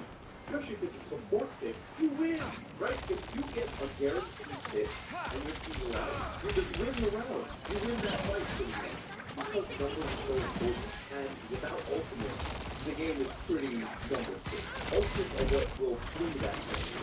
But without them, it's just, I choose you, you choose me, I win. So think about your ultimates and let them competitive. And I hope you can watch the whole video, not just one little sneak here and watch this part. I hope they watch all of it, especially all of the 3,000 information, and understand the other ways to do it. But we'll see. Maybe I'll add a notice to the start with the one to people. And first people watch it, I think it is pretty helpful for everyone. That's why in the DPS category, the characters you can play are Punisher, specifically because he teaches you a lot about positioning. You can be very easy to play if you have to position it out, to set up your grapples in the right way, and you can do a ton of damage. You can solo whatever. Namor, because ton of damage, teaches you a decent amount about positioning, cooldown damage, and you have infinite ammo, which means you can really handle that little monster, and do a ton of damage, and use like the best counter dive in the game. And then Moon Knight, because no aim, no brain, I'm a Moon Knight villain. And you can chunk people, and his ultimate's really powerful for combos. Here's what I'm going to do. Now, let's see, we're at... Now, I'd say this is close enough to the video. By that, I mean probably. And if you guys are new here, this is the part where I talk to the audience. And if you guys want to skip, feel free. There's a timestamp. But I just want to make this one quick and tell you guys I love you. I appreciate all you guys. Life's been rough lately, but I'm making it out, you know? Going well, trying to figure it out. So I want to say thank you guys all so much for the support, subscribers, everything. Speaking of that, if you didn't know, I got my first sponsorship not too long ago with GamerSupps. So if you like energy drinks, or if you don't want caffeine, but you do want a nootropic formula with no sugar, no calories, no nothing, check out GamerSupps, and if you use my code in the description, you'll get 21% off the whole site until the end of February. Also, all the people that do want to join my coaching from this video, or if you just think you're interested in it, it'll be in the description, it'll be on Metafy, and there are going to be sessions. You can go to the sessions and you can choose which one you like, 1 hour, 2 hour, and if you get bulk sessions, it's cheaper per hour for a call, and you can schedule them whenever you want. So let's say you buy 5 hours of calls, and you don't want to play the game next month. You can schedule it 3 months from now. You can schedule it basically whenever, and you'll be able to do it. So if you do think this will be something you do often, I would check those out. Or if you don't want the coaching, I'll keep making great videos for you guys. Anyways, I love you guys. Let's get back to the video. Now, finally for strategists. Strategists, I want to draw a diagram for this, but I'm not going to because this is a YAP session. You're supposed to be listening in the background. And I'll make a different video more specifically for strategists about it. But in school, there was something called, I believe, the best fit line. And long story short, it was a whole bunch of dots on the graph. And it would be a line that best goes through the center of those dots. And that diagram I would draw for people, because as a support player, you want to think about your teammate like that, or your teammates. You want to think, where can I position myself that I can see everyone the easiest? Because there's always going to be idiots that hide behind a wall. There's always going to be people that don't realize that you can't shoot through the card. Always going to happen. So you want to position yourself far enough back that you can see everyone, but close enough that you're not a free kick to get over. And too many strategists I've seen, all of them either play way too close to their team, they start frontlining, or I'll be watching them in spectate mode for the match replay that we watch, and I'll turn the camera and I'll show them, yo, do you not look behind you? You see this? You see how you let this person die? You know? And it happens a lot. And I understand you can't babysit everybody, but you want to make it easy. You want to make it easy for yourself and easy for them. Speaking of this, I probably should have added this in DPS and Tank, but I did for Tank, kind of. But for DPS, please position yourself in front of the healer, because most of the time, they will not look up and heal you. They will not look down and heal you. They will look forward and heal whatever's in front of them. In higher ranks, they start looking up. Until, like, I would say, Celestial, I don't think people look up. It's crazy. And now, the more people play, the more the ranks shift. So eventually, that'll be eternity before people look up. So, I'm warning you. People do not look up in this game. And all the strategists out there, please look up. I can't tell you how many times. I was actually screen sharing the other day. I was playing, and I was trying to rank up, and someone asked me, "You're hello, why aren't you playing on high ground?" So then I proved a point. I got up on high ground, I played, I did a ton more damage from up there, but I was at 50 health for a solid minute, and no one looked at me. If I moved, I wouldn't be able to get the health back, because I'd get killed. And I just have to sit there and die, basically. And that's why I don't play high ground as much in lower ranks. Because people don't look up. I come, hey, up here, move so please. Please? What's the song? I don't know if I can copyright it. I'm not singing it. I'm like, but you know the Luna Snow meme song they just see on TikTok and YouTube Shorts and all that. That's what we playing in their head. Not looking at me, not thinking about me, not. So please try to find the best fit line for your position. You want to make it as easy as possible to deal with dumb teammates, because they're going to be dumb. They're going to hide behind walls. They're going to walk through the payroll, and you want to make it as easy as possible for you to do your job. Now, another big thing is cooldown usage. If you have a big burst of healing, let's say Luna Snow's clap ability, or Cloak and Dagger's bubble, or her wall, or I don't know what else, Adam Warlock's health ring, all the really big abilities you have that are really important, stop using them off cooldown. I've seen too many times people who use an ability like that while 9 people are full health. Obviously, exaggeration, it can only be 6 on the team, but you get the idea. Everyone's full health. We're using our best ability for fun. Make sure you're saving it for when the team actually needs it. Now, I heard someone talk to me about it, and they were like, well, sometimes I'm predicting. Which makes sense. I respect you gotta predict sometimes when you think your team will start getting chunked. But I think a lot more game experience to start predicting, because a lot of the times they would predict and it would just be nowhere near damage, right? Little damage first. Not just, oh, they pushed in, I assume they're going to take a ton of damage. Let them take a little bit first. Then you use it as a prediction, right? Don't just pop it full health and pray. Speaking of cooldowns though, if an enemy healer ults, counter their ultimate. Sometimes you can wait a few seconds before you counter until your team takes damage, because then You'll you need can a beat their top-notch ultimate team and to yours win will this be up one. and theirs will be low. But in general, if you hear a big ultimate, counter it with yours. Let's see what Instalock do. Strategist is racing the enemy team strategist ultimate. If you get out-cycled for ult, it'll feel helpless because you'll never have yours up when they do, and you'll just lose. Now, sometimes you can do this, you can beat them by just saying, yo, Tank, can you just sit there and take damage and I'll keep heal farming you for a few seconds?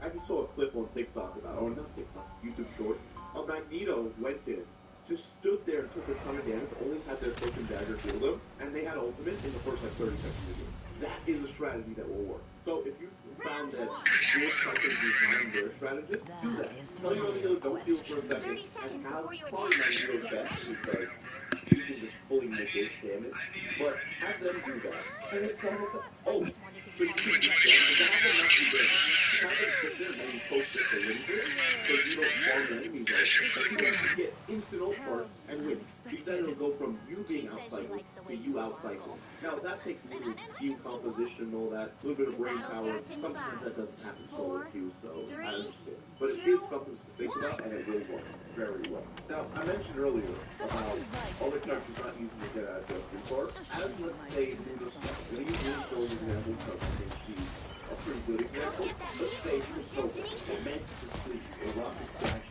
If you, well, Rocket Dash is on the board, but you get the idea. If you have an NPC inside of you, save the ability until they die you, and you never use it outside of it.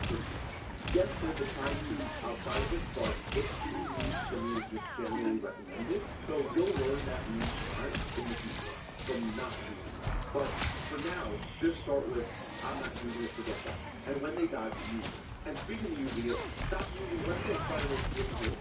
Don't just use it while people use it. It's pretty good. And even if you do, why would you want to use that? Wait for the trouble combo. Let's say the big roll with items earlier I said no one character. This combo is pull himself to you, uppercut, then you put him away, or do the down slam on your head. And if you have the Venom combo, he'll do that too. If you can do that, as soon as he does the pull, then you do it. Or you can uppercut. Something like that. Don't just try to pull back to the but if you don't have a threat like that, you just become a overstep.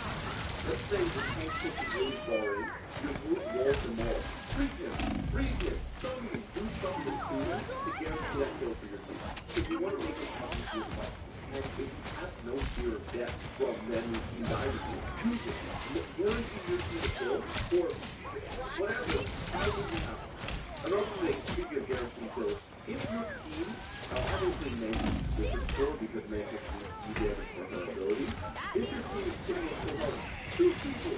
If they're not full health, start shooting people. Let's say big guys have you, but your name was sitting right next to you getting double with you. When he's trying to kill the VP, stop shooting the VP and heal way more. Because he's more likely to kill her. And if you don't let him kill her, you're both killing her. So, that's just a little bit of the fun, you know? Who doesn't do that?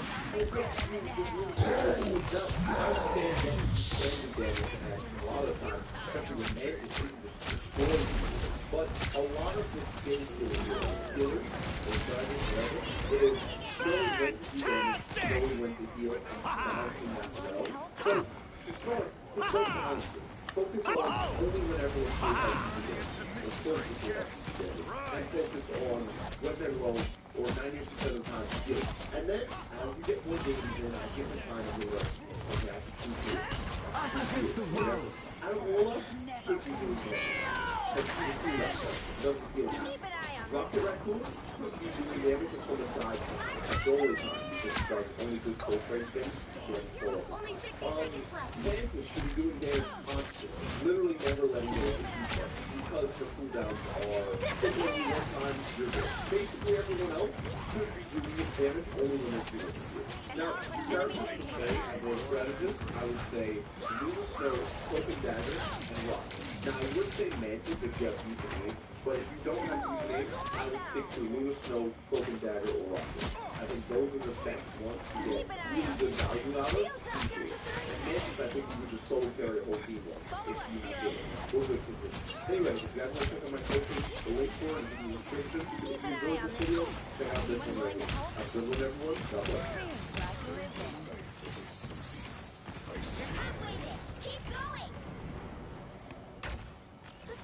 This shifting the way you think about a movement was completely Maximum life if you want to. This episode of Fire Graphics, that's what we're going to talk about. And if you guys are new here, the series where I rap about a topic, something on the background, or do something else, or if you really want to, you can watch the gameplay. Let's get right into it. Now, I've talked about this in the past. The Kuzo is, first of all, not really. A lot of people think, oh, well, if you can do this, and then you do it, it's just forever, it's just huge, it's just this, it's just that. A lot of people don't think about the fact that if moving plays with most people is pretty easy. You just think about it, right? How many games do you get in, and there are people that just don't care? Well, how many people in your life are connected? Well, I'm just going with the flow, or I don't really care, or blah, blah, blah. If moving because these are the people that we're competing with. These are all the people that are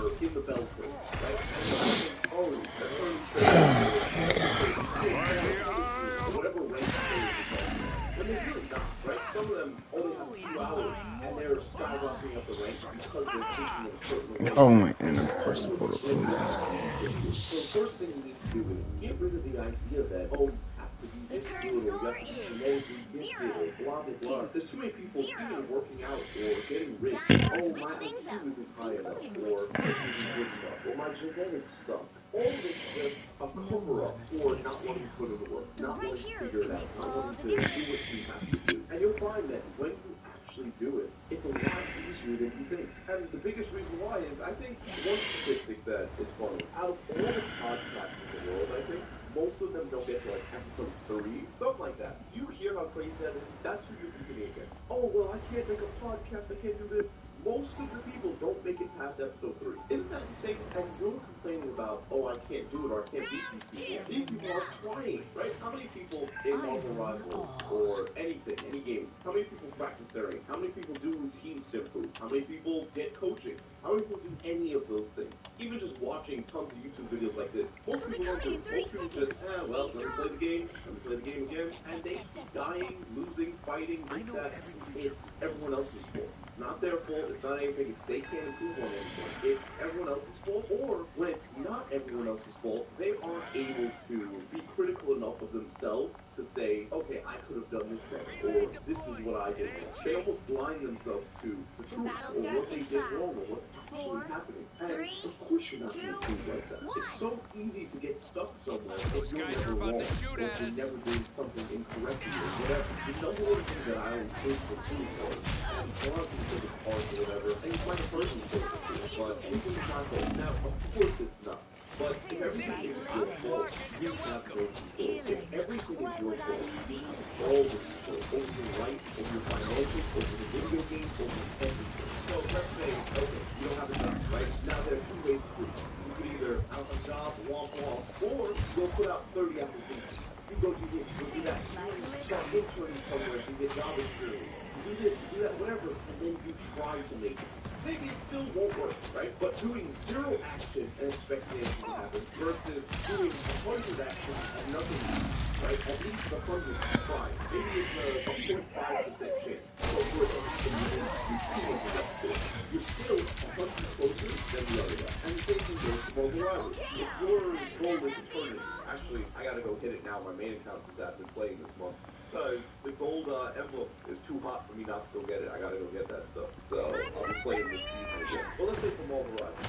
You go into a game, you don't know how to flex at all. You don't know any other characters. You don't even know how to play your character that well. Of course, you're going to get down by the idea just as bad, but it's trying to learn other stuff rather than staying on the same character and mediocre. Right? You guys can both start in the same place, but one person is doing X, Y, Z, watching YouTube videos, practicing, blah, blah, blah, and you're doing nothing, right? And of course you're not going to make it anywhere like that. So if you look at everything as if you're like every time you die, and this is what I like to do. Every time I die, I would try to say, what could I have played better? How could I have done that better? And in my head, during those few 5 to 10 seconds or whatever for the respawn, I say, maybe if I use my tool there, I could have done this, or maybe I should have positioned here. And sometimes there's nothing you could do. I was actually coaching someone just the other day, and they were queued with people. And when they were queued, they were a tank, and they were trying to push up, they were trying to make space, they were trying to do stuff. And I said, I can't even really coach this VOD, because this is nothing more we could have done. We played space well, we played everything well, we took advantage. Nothing was dying, right? And it wasn't like nothing was dying because we're not taking space. They had the space, they had everything, just nothing was dying because one of their DPS had 5 deaths and everyone else only had 1. And the other DPS, he couldn't just solo everyone because they had triple healer, and it was impossible for it. So it made it really difficult. And stuff like that, yeah, you lose sometimes, and it's nothing you can do, right? I even told them, like, okay, maybe you could have positioned this better, or a little ult usage here, but honestly, this is one of those rigged matches. And it did feel like that, you know, because it's like, wow, feeling completely helpless in a game like that's okay. But you'll feel helpless in everything.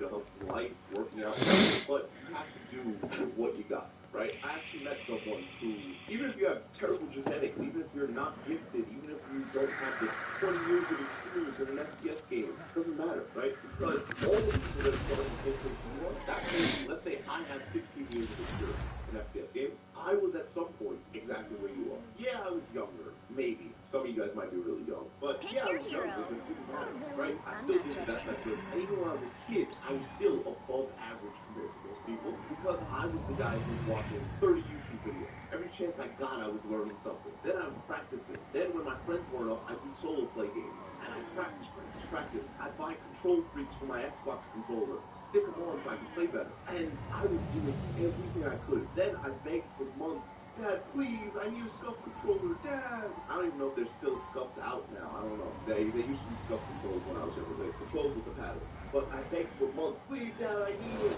So I got it. Then I had to sit there and practice with it for weeks because I was bad at clicking the buttons and using what I needed. I even learned how to use claw grip, which if you don't know, 30 what is seconds it? Claw before you grip, what is attack. it? Crap? Get Whatever. Can't remember what it's called. Am I that old? You basically put your index finger on top of the button and you use your thumb to aim with the right stick, so you use your ability then you're aiming at the same time. That was before I had a SCUF controller. But all of that is what I was doing. Do you think little Timmy, who's let's say Diamond,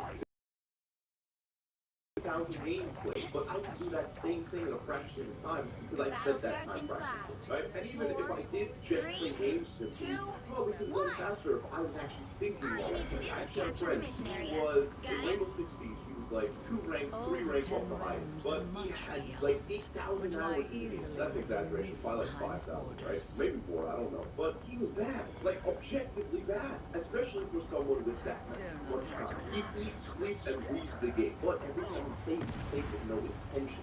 He just played to play, right? And I was just getting games with several thousand hours, completely crushed it and was ranked in a fraction of the time. Not because my other games, but I would have my first 3 games where I was garbage, 0 kills, 3 kills, whatever. Then I'll have the switch where now I'm 50 kills a game, 30 kills a game. 6 times I ever got was 34, but stuff like that only happens. Anyway, we're going to go into the video and get moving. This is part of the video where I got to the audience. Just want to talk to you guys a little bit because I feel like hell sick, but life is good. Besides that, I want to make a video for you guys since I have to put one out there in 3 days now, 4 days. I want to get back to my schedule, but I want to tell you guys thank you so much for 31,000 subscribers. Love you guys so much. Videos have been going pretty hard lately, especially since I don't think some of them were that crazy good. Funny enough, the ones that I think are better are the ones who score more. But that's the life of YouTube. If you guys want to have this video go viral, you can comment. It helps the YouTube out there. You know, leave comments if you enjoy the video, like it, whatever, or subscribe. And if you guys don't enjoy the video, tell me how to do it next time. Oh, by the way, please do video suggestions. Besides, like, character guides, because I don't have time to do character guides. Since, if you guys don't know, living situation, moving, blah, blah, blah. I mentioned it all my but if you're not new here, you'll know it. If you are new here, I have to move to where I live. If my grandmother passed away, live with her, that's the deal. So, I don't have as much time to do videos. Anyway, love you guys, get back to the outfit. If you want to look at stuff as if you look at it as a whole, it'll be much easier because you can't control your random. You can't control your friends with it. Never expect that people will take the game as seriously. Because don't expect anything. There are no handouts. There's nothing in life, in video games, ever. And anything you get is a bonus. I am ready to put on a show! Because it's all in your control. Some people feel helpless in life. And I guess that's why some people tell them that oh, you feel motivation teacher. And dangerous! I do that or able to do that is because life is rough. You know, life is tough. And I've dealt with it quite a bit. And most of it I've dealt with was silently. Right? And because of that, I have to learn how to deal with what's going on in my head. Executioner! That thought process, you know, you basically think it's the best way to live without wanting to jump off the map. You know what I mean? And I know what it's like to feel helpless. It feels like everything is crumbles around you and you have no control. But I think accepting that you don't have control is how you get control. If that makes sense. Like I just said, you don't have control of your teammates, your teammates, your practice, whatever. Except that you don't have control of that. You control what you do control, which is yourself. Right? So, same way I can say that somebody else I can control calm, cool, maybe it's hard at first, like learning to control your anger for the first time. You know, it's difficult, but learning to control that is how you control your whole life, video games, whatever. Anyway, this turned into a life brand, which honestly I wouldn't mind turning my channel into that. But I love you guys. Hope you enjoyed. And if you want to get my social, check out the link in the description. If you want to check out another Yap question, check out this video right here. Have a good one, everyone. Capture the mission area.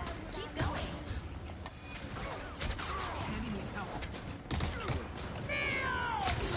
Places were made positioning everything, all making up faster and winning more games, just because they understand these fundamental things about the game. So this episode of Yap Session, that's what we're going to talk about. And if you guys are new here, this is a series where I yap about a topic, and you guys turn around in the background while you do something else, or if you really want to, you want to make it fun. Let's get right into it. Now, besides just playing, I don't know, melee characters or like that, you know, like who are you game? I can just most people, besides that, people understand this game. Judge, jury, executioner. Because you don't actually have to get kills. You don't have to do a lot of damage. You don't have to do a lot to rank up in this game, except for maybe at the upper echelon, like when you're Celestial 1 up to top 500 and all that. Then yeah, you need a little bit more than just game sense or understanding of the game. But first thing we talk about is the numbers game of this game. People understand that numbers in this game are really all that matters. Unless someone has like a freak play or a crazy ultimate or something, numbers is all that matters. So let's say 5 of us are alive and 6 of them are alive, it's probably a loss. You know, obviously when it's that close together, it might not be a loss, but I'm just generalizing here so you guys get the idea. When you understand something like that, you're able to play around with it. That's why you see in higher ranks people push up so much, because you can stagger kills, you can do a lot more, and you can make it so that the enemy team basically never has a fair fight the whole game. Funny enough, I didn't actually finish the video because I was busy and I forgot to watch that, but there was an awesome video by Declan Gaming, he's a smaller YouTuber that made a great video, and it was reviewers of gameplay. He was talking about how just a little bit of staggering made it so that they never had a fair fight ever again, and the enemy team just lost from the first fight. I plan on making a full staggering video because it kind of inspired me to do one, but if I remember, I'll link his video in the description so you guys can check that one out, because it was pretty good. It only got like 5,000 views.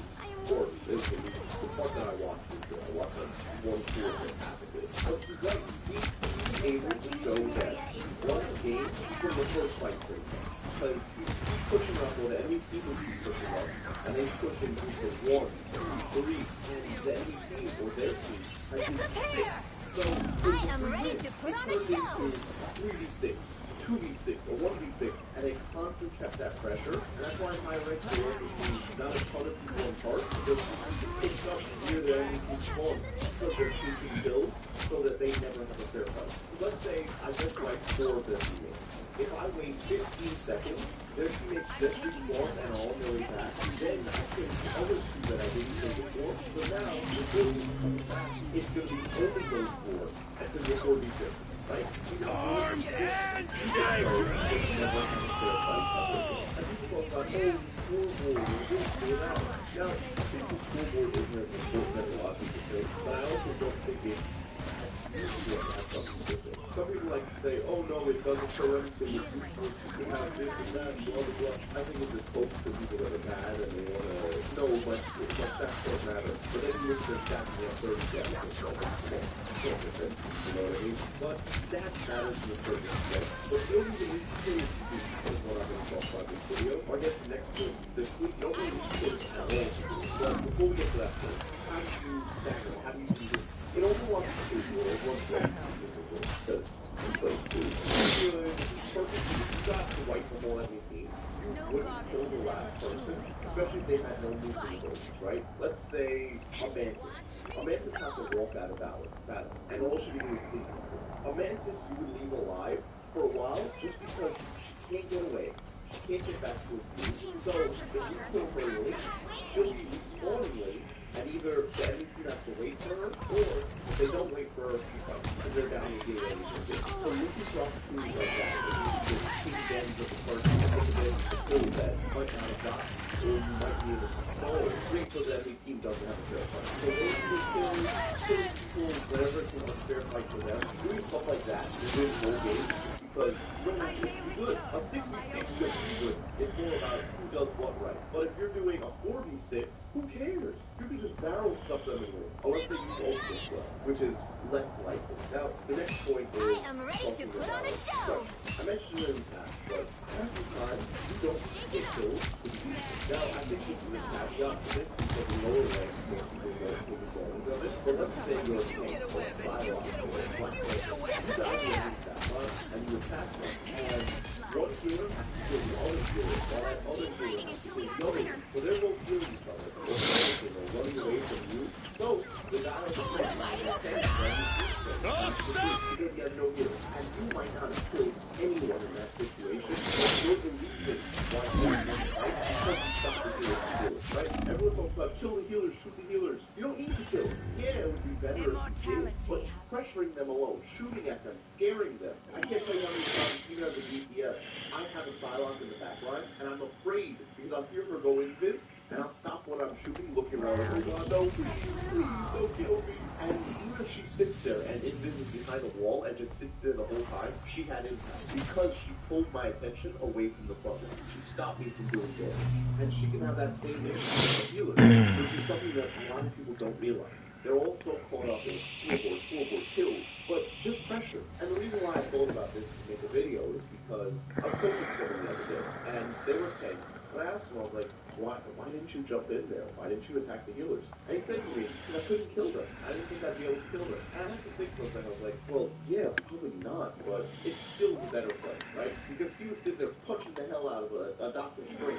Like, no matter how much damage he did, Dr. Strange was still almost full health. And it's because their healers were doing so well, and they were uncontested, right? They had no pressure on them. Literally zero. So even if he just jumped in and put his big Hulk behind in his face, it would work, right? You don't even need to attack them.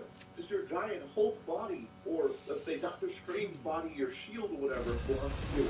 It stops them from being able to do their job. And that's all we want to do, right? DPS shooting the healers, stop them from doing their job. And that's all the goal is. Yes, kill them if you can, but you don't need to. Now, your teammates are going to blame you for it, even if it's their fault. I mean, a lot of people don't understand this.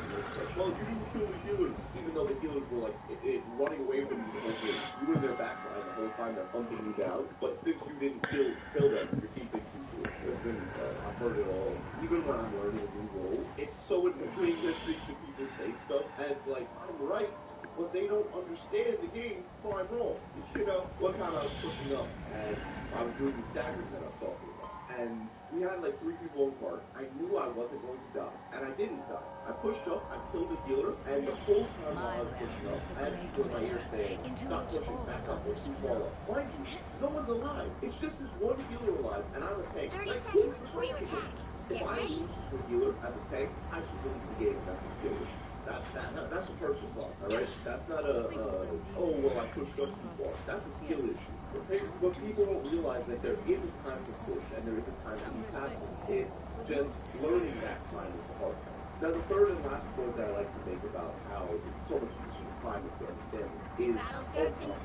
Wait, football. 3, 2, 1. I get it, right? But the thing is, a lot of us aren't for the team. A lot of us don't have that group role, and we're midnight, so we can just wipe everybody. So you need to start watching your teammates' ults, watching their cooldowns, watching all that, and pay attention to it to see when you should do what. Like in Overwatch 1, actually I can't really use that example because I don't know how we played it, but let's say Groot, right? A Groot ult, I know he's aggro, I know he's targeted, and I would be able to either check how long it takes to get his ult and use my ult once before he gets his, then target the second one to combo with him, just so I would get maximum uptime and I wouldn't be sitting on an ultimate for a solid 3 minutes. And a lot of people, they get so caught up in ultimate that they're just like, no, can't use it, have to hold it, have to wait for him. But if you can charge 3 ults before they get 1, why are we sitting on the first one? See what I mean? And a lot of people do that. A lot of people aren't actually watching the combos they listen for. They don't realize that maybe their view is charging ults super slow. So maybe you should learn how to do time. The view is way too high. Or your view is 85%. You see that. You can't do that anymore. You go to both, it'll blow our range up. It'll blow the climb, and it's unnecessary. right? But it's a lack of paying attention. Now, on top of paying attention to our team goals, as a DPS player or a tank, you want to be actually, I guess, strategist too, because you want to learn how to combo it and counter theirs. So yeah, at every role, you should be watching the enemy team's ultimates. Because, especially their healer ultimates, specifically the healer ultimate that I'm thinking of, because, let's say you're starting, you got your ultimate, support everyone in the lobby, but you don't pop it because, I don't know, there's a risk of a healer ult. Even if there's a risk, you would rather pop a sub-optimal ult to guarantee a kill or two than wait till they have their ultimate so they just pop it and counter your kill. So you have to be thinking, how fast do I get this? How fast did I get this? How fast did the enemy get there? And how long until they do get, right? Looking at stuff like that will help you a ton. So you want to be able to look at that, you want to be able to watch that, you want to be able to find out what's the most optimal way I can use my do that with my ultimate, my abilities to win. And this even works for damage kills, right? If they have a Scarlet Witch, you want to wait for her to use her invis and support you first, right? You don't want to just pop the whole load. She just invis the next thing. Now this Yap session was on the shorter side, but if you guys enjoyed it, check out this Yap session, or if you guys want my coaching, check out the top focus in the description. Good one, everyone. God bless.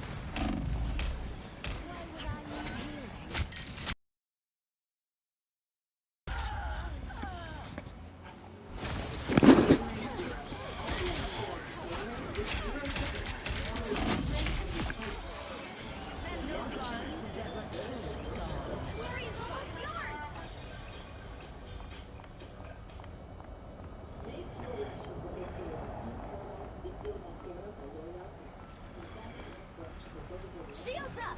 气贯长虹 A little help, please.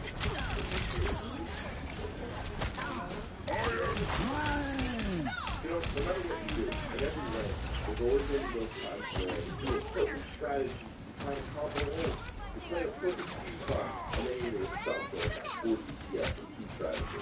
So that's why in this episode of Shy's Yap Session, we're going to talk about how to have the right idea and just in the wrong way. And if you guys are new here, this is a series where I yap about a topic and you guys turn me on in the background while you do something else, or if you really want to watch the video, get right into it. Now, I can't tell you guys how many times I've been ranking up, right, on different roles, and especially for tank, bro, the amount of things I have heard from tank, like while I was playing tank, or was it Vanguard, it was crazy. Everyone and their mother, especially at like from, I would say, bronze to platinum, they just get convinced, no, you have to do it this way or we're never going to win. Mind you, these are like level 60s and bronze, and they were 100% convinced that you have to play it this way. And the worst part is, they're right. A lot of the time, they were 100% correct. And that's what kind of inspired the idea for this video, because in one of my old videos I talked about, oh, well, you guys are like trying to optimal play, and and for that, because obviously you go on YouTube, you see, oh, this top 500 player who's never struggled in his life tells you, oh, you're supposed to play like this, you're supposed to play like that. And then you go look at the game, and you try to play like them, and it's like, bro, I can't do anything. My team won't do it with me, I can't rank up. Every time I try to do the optimal play, I just get killed by 7 DPS from the enemy. It's like doing a perfect 2-2-2 call, and we lose it over and over and over. Which is not funny enough. It's like, I've lost more games with teams that are trying to do the perfect than the team that using those 9 times out of 10 compared to everything else. Funny enough, I was actually playing with some friends the other day, and we were all playing, and we being the team that had like double or triple support with only Jeff in our game. Like, we only had Jeff, we had no defensive heroes, we had nothing. We won that game, and stopped them. It wasn't just a win, stopped them with Jeff solo team. If you know anything about this game, facing a weak show and Mantis, you know that's crazy to be things. Completely insane. Or just any of the other heroes. Even Rocket Raccoon has a better old half the time. So we managed to stop that with a garbage comp on paper. And this is a Grandmaster lobby. This wasn't like, oh, you're just playing a new. This is a GM lobby. We did this. This isn't Spartan and Bronze or whatever. This is GM. Now mind you, I don't think GM is because once you get to GM, you'll realize the type of people that are up here. Right? But it doesn't change that our team comp was garbage. Like, really bad. But we beat them. We completely stopped them. And of course, you know, we had to call Crash after that. Like, you lose to a Jeff only solo game. You do something really wrong. But it's an example of the past I talked about. Stop worrying about that. Stop worrying about that. just play what you're good at. And number one comment I got was, if everyone did that, then shouldn't be I agree with you. Now, unfortunately, that's not happening. And sometimes someone has to bite a bullet and get a strategist, right? I would recommend minimum every game at least two. If you have two strategists on your team, 4 DPS, 3 DPS, whatever, it doesn't matter. After that, your team is winnable as long as you have two strategists, especially at low ranks because tanks are just 3 bullet sponges. So if you play 3 DPS and 2 strategists and then maybe 1 tank or even 4 DPS, you can still stop a 2 DPS. They look like they mean business. He's good at what you do. But since there's no passive healing in the game except for like pushing payload, you need a healer. You literally need them in the game because there is no passive healing. The health packs take forever. We don't have Sombra to make it better, which they're probably going to add in the future. I can totally see them doing that. But we have no way of healing. So we literally need strategy. But besides that, it doesn't matter what it is. Not just about playing with the gold and time. The number one I heard was the most Judge! Jury! I have a strange one. Well, that is a hard solo very first time, so that is strange. So I just kind of had to fight through bronze, silver, and eventually, by like goldish, I started getting good at it. Then, when I got the gold, I started getting super aggressive. Because if you understand how this game really works, a lot of this game is just numbers, right? Who gets their ultimate faster? Who fights the most fair fights and who doesn't? Stuff like that. So, for example, I was running and one of those teams that know that, right? After the cap point, I was just pushing their spawn or near their spawn because they had people that were really far pushed up that we could kill. And the reason behind that for me was, well, if we get this kill, they're not going to be able to fight us again for another 10 seconds. So, if their team, especially at this rank, people do it, if their team goes in without them, it's going to be a 5v6 fight or a 4v6 fight. And we're much more likely to win that than if I let that person get away and it's a fair fight. And that's what people call staggering. You stagger the respawn of the enemy team, or I guess your team as well, to make sure that the enemy team has no fair fights ever. And staggering fights like that is why you might have had games where you feel completely helpless. You probably never got one fair team fight past the first one. After that, the enemy team was like, oh, well, this guy keeps walking out and spawn, free kill, and just kept farming you. But the number one thing I would hear was, why are you pushing up that far? We have to hold the point. Mind you, everyone on the enemy team is in front of you. What do we have to babysit the point? And I believe you can actually make a cap faster in King of the Hill by standing on it, but imagine if just one person stands on it, or 2, and everyone else is killing the free takes that we could get. Why would we not do that? But especially strategist players that I ranked up, they were always too scared to go up, and they refused to heal because we were pushing up. And stuff like that, it was like, I just don't understand. Because, yeah, in some ranks, not pushing is a good idea. In some maps, not pushing is a good idea. But in bronze, in silver, in gold, the enemy team doesn't understand the game fully yet, so they're giving us fights that are favored for us over and over and over again. And stuff like that is how games end up getting snowballed into just a free loss. But too many people just hear, oh, well, you shouldn't be pushing up too far because then you're going to get picked. And then they just don't push up at all, which it's good sometimes. But there are plenty of times where you have to take advantage of what rank you're in. The way I play gold, silver, and bronze isn't the same as diamond, grandmaster, right? You need to be playing each rank differently. And actually, when I was coaching someone the other day, we were talking about it, and they basically played Psylocke way too passive because in the lower ranks, they weren't able to play her aggressive. So they just completely overcorrected, and by the time they actually got to a rank where they could be aggressive, which was confusing to me because honestly, shouldn't you be more aggressive in lower ranks? But I assume it's also learning the character in lower ranks, and then as you got higher ranks, you got better, but you never fixed back to being aggressive. But not being aggressive on her was a result of, I guess you could call trauma from the lower ranks, right? And it happens, but you have to switch up as you get better, as the rank changes, as the enemy team changes. You need to be constantly updating your gameplay, right? Whether that means being more aggressive or being more passive or taking better fights or using your ultimate better. You know what's funny? I actually heard someone say to me, oh, I'm not going to push up because we're going to get backcapped by somebody. Bro, if you get backcapped by one player, first of all, what is that one player going to do? They cap the point for 5 seconds, their whole team is dead, and then we all collapse on them because it's a free marker saying, oh look, there's one guy on point, and then he dies too. Like, who cares if he backcaps? And I'm not saying go so far you can't stop a backcap if you're paying attention. I'm talking about just like 20 steps away from the point, fighting, getting free picks, getting all the people that walk way too far out of spawn. But you can't be scared, right? Because the enemy team, if you think back to all the really bad losses you got, the enemy team was probably barrel stuffing you. So wouldn't it stand to reason that there has to be some point in the game where barrel stuffing the enemy team is viable? But just because you don't see it in top 500 lobbies doesn't mean it's not a good idea. And honestly, in top 500 lobbies, you'll still see it. It just depends on the lobby, how it's going, the flow of the match, all of that. And if you sit down and you watch 30 games for one player, you'll notice that out of those 30 games, they didn't play the exact same the whole time. But too many of us are trying to play, oh no, this is the ideal play. We have to do it like this, we have to sit like this, then we have to push like this, and it just doesn't work. Now, another thing that I see a lot, and it's for all characters, but I'm going to talk about, let's say, specifically Mantis. Mantis players in lower ranks have seen better ranked players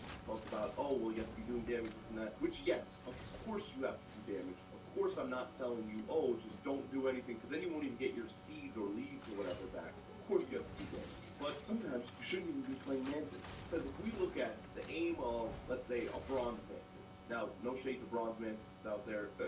Listen, I'm just using you as an example. If you couldn't hit the broadside of a bomb, what made you think you could play Mantis and then tell people, no, I'm supposed to be DPSing? Bro, you ain't getting no seeds back if you ain't hitting nothing, okay? You just miss it. So you keep looking at, oh no, this is the ideal play. I'm supposed to be doing damage with Mantis. Bro, switch to Cloak and Dagger. You're not going to hit him, right? When you sit in the lab for a little bit and practice and then get better, then yeah, Mantis is a good pick. But characters like Mantis or characters that require skill shots, why are you playing them when there are 10 times easier options and you get more effect out of it? Now, there's a caveat to that. If you're just trying to practice, I don't care, right? But if you actually think you're doing the ideal play and you're not the problem and you're carrying or whatever, you take a step back, go watch your own VODs and watch how many shots you hit, right? Because we've deluded ourselves thinking, oh, no, I'm not the problem. When if you are hard stuck in a rank, you're probably the problem, right? Or if you look at your match history and it's all losses and you don't have a single SVP, you're probably the problem, right? And that's not nice. It sucks. It's depressing, whatever. But it's only depressing if you look at it in that light,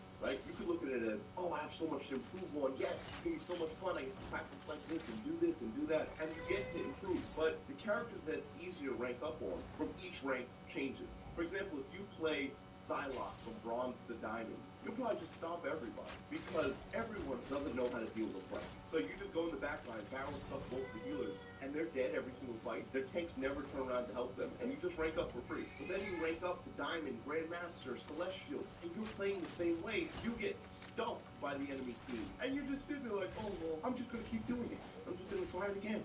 Like, we got to change it. What worked yesterday isn't going to work today. Or if it does, doesn't mean it'll work forever. Now, I've talked about team comp, I've talked about being aggressive, and I've talked a little bit about hero picks. But I just started touching about Psylocke, right? Psylocke's a great example of this because Psylocke, the way you play her, pretty much can't be the same throughout the ranks. And this is true for most characters.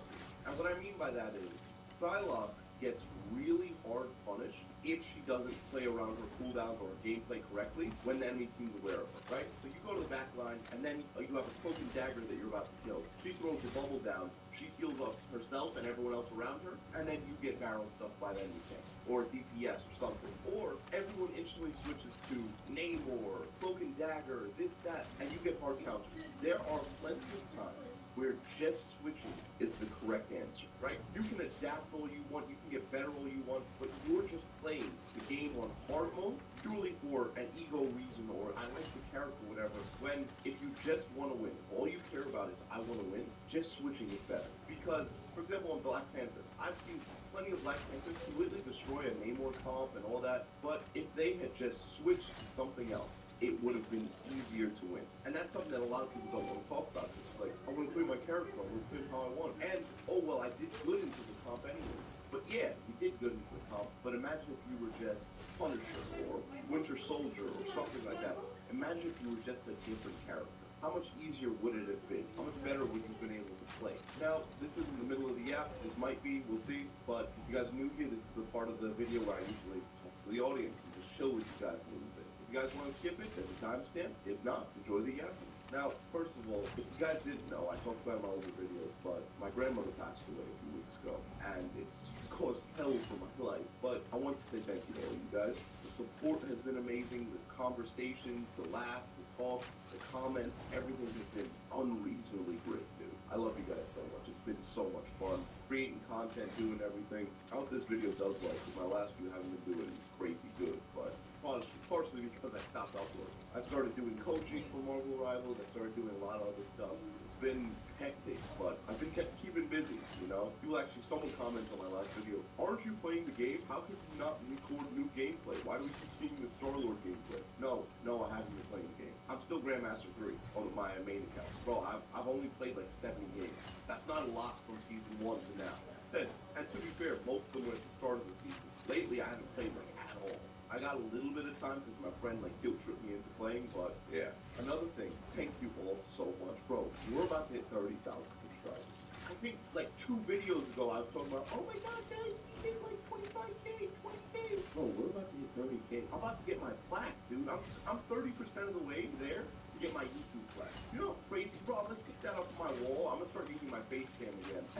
I'm gonna have my plaque up on the wall. Guys, look, Shotty Yaps, little Shotty Yapper. Oh, it's gonna be so cute. I love you guys so much. If you guys want to help towards the 100K goal, feel free to subscribe. But it's been awesome. It's been so much fun making these videos. Honestly, if you guys have seen my older Yap sessions, or even the one more recently, soon I'm going to do remakes of them, just not in Yap form, like actual YouTube video form, like you actually watch. Because, or more structured even, not even just watch it, but more structured. So if you guys keep watching my Yaps and you're like, oh, well, I've heard this before, have a little patience with me, I'm sorry. The reason why I'm doing it is because, if you don't know, YouTube is very, like, algorithm-based. You have to do stuff correctly, do this like that, do that like that, whatever. If I make a video where I'm yapping like this, for example, this is like 4 minutes of watch time that most people aren't going to watch. Stuff like that ruins my video's performance, and I feel like I have decent ideas for some of my videos. So if I had just didn't do it, if I had just done it in regular format, or like a regular video, structured, pure information, I believe it would have done way better, and I'm going to test that theory. Sessions of stuff I've said in the past, just really structured, so it performs better. I hope you guys support me anyways, and if you guys watch it for me anyways, because it helps the performance. But no matter what, you guys are great. I love you guys so much. Also, I still have a sponsorship, or I guess partnership, because we're going to keep working together. A partnership with Gamer Stuff. So if you like Gamer Stuff, or if you want to try out energy drink formulas, they're all zero sugar, caffeinated, and no non-caffeinated. Plenty of good supplements in it. Check it out using code SHOTTY or the link in the description. Anyways, get back to yapping. I love you guys. Get back to it. Now, I know I've been yapping a lot about everything, but now I'm going to give you guys some actual tips, like actual tips, something you can actually do in-game to apply some of this. So first I'm going to start with tanks, or vanguards. For vanguards, you need to start practicing when to stay back with your team, when to heal for the backline, when to rush behind them to go kill their supports, stuff like that, or when to just start rushing. Now, obviously this is all game-by-game basis. The way I like to look at it is, if I have a second tank, if the second tank is something like Venom, then I'll just assume he's going to be able to deal with the enemy team's backline and rush up there and help and fight them. So, if they have a dive character as well, or a dive team, I'm the one that's going to go in the backline and help my backline protect them. But on the other hand, if the tank that we have isn't a backline tank, I'll take it upon myself to be the one rushing up or fighting and all that. Now, what if you are the Venom as well? Obviously, you want to be diving on the healers, you want to be putting pressure on people, and you want to think about it as every single second people are looking at you, they're not looking at your team, or they're not healing, or things like that. And that's really the main job as a tank. You want to make them say, hey, over here, me, so that your DPS can actually do something, or your healers or anything. Because there's been plenty of games where you may have had this as a tank. You're sitting there fighting, you're doing all this damage, or you're trying to fight, and nothing's dying. But sometimes nothing dying is your fault, because what if you're sitting there rushing, and every time you look back, or if you look back at the gameplay, everyone in your backline is dead because you're so far up, you're not paying attention to them. Or you don't put any pressure on their DPS, so their DPS is shooting at your team instead, and you're doing nothing. Your team won't be able to heal, do damage, do anything, because you're not protecting them or making that space for them, so everyone looks at you. Now, obviously, there's a lot more aspects that could be at play, and it could be other people's fault or whatever, but the best way to improve is look at everything as it's your fault, because that's the only thing you can control. You can't force your teammates to be better, even if they're your friends. You can't just say, oh, well, you do this and do that and do that. I mean, you could. I did it for years when I was growing up, but you lose friends like that, and it's just half the time, most people just don't care like you do. If you're watching videos like this, you probably care more than, I'd say, a decent amount of people. So, no point in worrying about that. Worry about what you can do. Then, for DPS, you want to practice messing with off angles, flanking, just rushing up, frontlining, all that. When you push, where you push, and where you do damage from are the main three things you want to focus on. So, for example, on Punisher. Punisher has an amazing ability to grapple. He can get anywhere at any time, pretty much. So, experimenting when you shouldn't be frontlining with a shotgun or frontlining with your team, and instead playing up on top somewhere and shooting down on the enemy team. Or when you should use your grapple to jump behind the enemy team and put up a turret behind them so they have to come back to fight. Or even just pressuring them behind them. Stuff like that is stuff you want to experiment with, because maybe in Bronze, putting on your shotgun, jumping into the enemy team, and killing the healers is probably something that will work and be really, really, really effective at carrying your team. But then you go to Celestial, you're going to get instantly punished. So experiment with what you can get away with in your rank, and as you rank up, changing what you get away with or changing what you experiment with, because everything is a good play, especially if your team does it with you, right? Even the pushing thing. If you push past point, if the whole team pushes past point, it's not that bad. But if you're the only one that pushes that past point, and your whole team just says, no, that's not the optimal play, it's stupid. Because if your team lets you die, then they're at a disadvantage.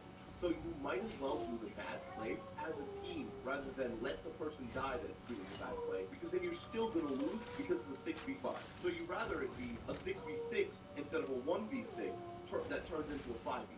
Right? So try, and for everybody, try to play with your team, right? Even if they're dumb, even if they're doing something bad, play with them because you need them.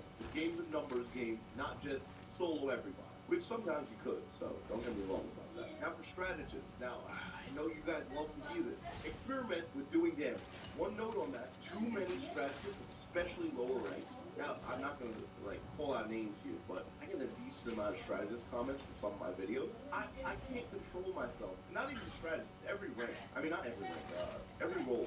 So many people disagree with what I say about certain things or certain ways to play. I control myself, but sometimes I just want to know, what rank are you? Because it's always people that are lower rank that are convinced. For example, I said in one of my videos, strategists pretty much just heal. Now, someone commented, oh, you have to survive too, and you're supposed to be doing damage and blah, blah. It's like, are we cosplaying stupid today? Because obviously you have to do damage. This is a shooter game. Shoot people. I'm not saying don't do damage, but a strategist is the only person in this entire game that can heal anybody. So your primary job is focused on heal people, how to heal people more, blah, blah, blah. Then I said you shouldn't try to do a ton of damage.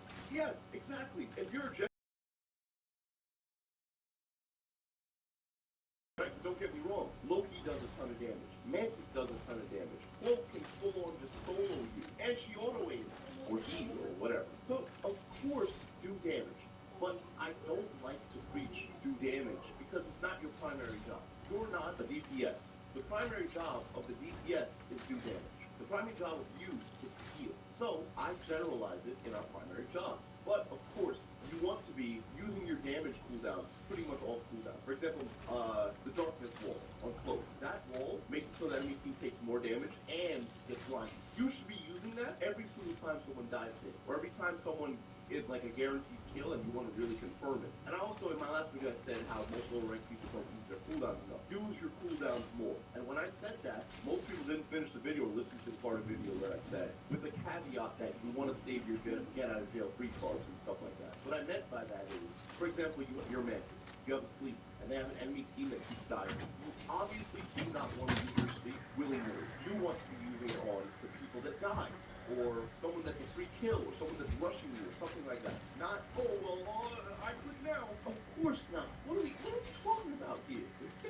But you want to be focusing, as a strategist, staying alive, healing your team, and you want to experiment with what ways you can do damage, when you should be doing damage. I think think the #1 skill stealing for Cloak and Dagger is when to switch to Cloak. Because Dagger heals great healing, does a lot, but it's a time commitment to switch over to Cloak, which is the one that has the little laser beam that tracks you. It's a time commitment to switch and then do damage.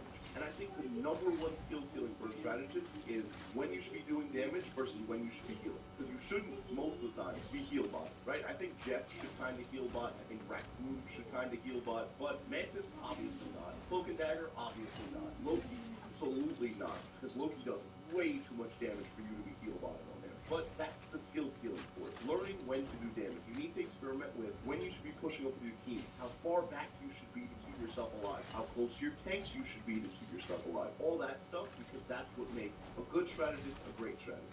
Also, stop disengaging too early. Sometimes, and also stop disengaging too late. Sometimes I've seen players, and this goes for every role, they give up the fight before it's over. Then they also keep fighting when their whole team is dead and almost respawned already, and they still haven't died, meaning that their whole team has to wait for them to spawn for a whole another 10 seconds. Which, why would you do that? Come on. So, learning when to die, learning when to fight. I actually had a Black Panther I coached yesterday, and he's a real cool kid. He's 13, it was adorable, it was so much fun to talk to him. He's probably going to watch this video. It was fun listening to him quote some of my videos for me. It was really adorable. It reminded me when I was younger. When I was younger, I was just like, I want to be the best. I don't care how I have to do it. I don't know if I had money for coaching back then, but I don't think coaching was that popular back then, so, God, I'm getting old. It was so cute listening to him, and he was so, like, he had so much to say about so much stuff I loved to do. It was so much fun listening to it. But he was playing, and, for example, he was Black Panther, and he saw triple support, and halfway through completely destroying them, he just stopped fighting, because he was like, oh no, it's triple support, and it was crazy, because it was like, it's not uncommon for me to see that. I've seen people just give up because they see something. And he was doing insane. Like, he was sitting there, full getting resets, destroying them, comboing everything really well. Got a few of them one shot, killed one of them. And right before he was about to kill, I think, a Luna Snow, he just jumped away and left. Just completely gave up. And I've seen that a lot, right? And it's purely because we're too much in our own head. Just play and do what you can, right? When the fight is lost, you'll know the fight is lost. But you miss every single shot you don't take, right? So even if it's about to be lost, what if you're that one guy that hits the clip? You know, you make the TikTok clip. You're the guy that 1v60. If you don't try it, you're not going to be, right? So just go for it. Worst case scenario, you die with 50. Best case scenario, you become a TikTok star. Anyways, this video is probably going to be a long one, so maybe like 25 minutes after I edit it. It's been 35 minutes of recording. No, 36 of recording, so we'll see. But if you guys want to see the #1 thing that I found that's holding most players back, check out this video right here. Or if you want to get my AIM coaching or my Marvel Rivals coaching, click this link right here. Or the top link in the description. Have a good one, everyone. God bless you. Man, got that new Tide Oxy Boost. That is so true. Yeah. The most powerful clean in any universe. Yeah, that's better. See Marvel Studios Thunderbolts.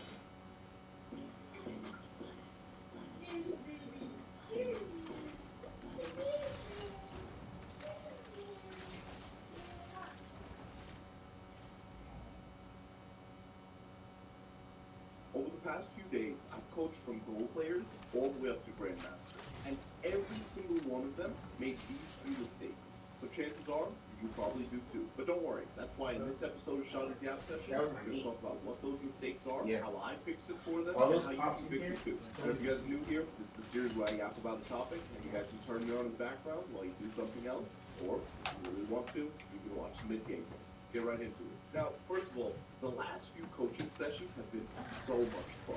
At first, I was a little scared to, like, I don't know, be myself and show my personality, and then it degraded into me looking at every upskirt I got the chance to, you know?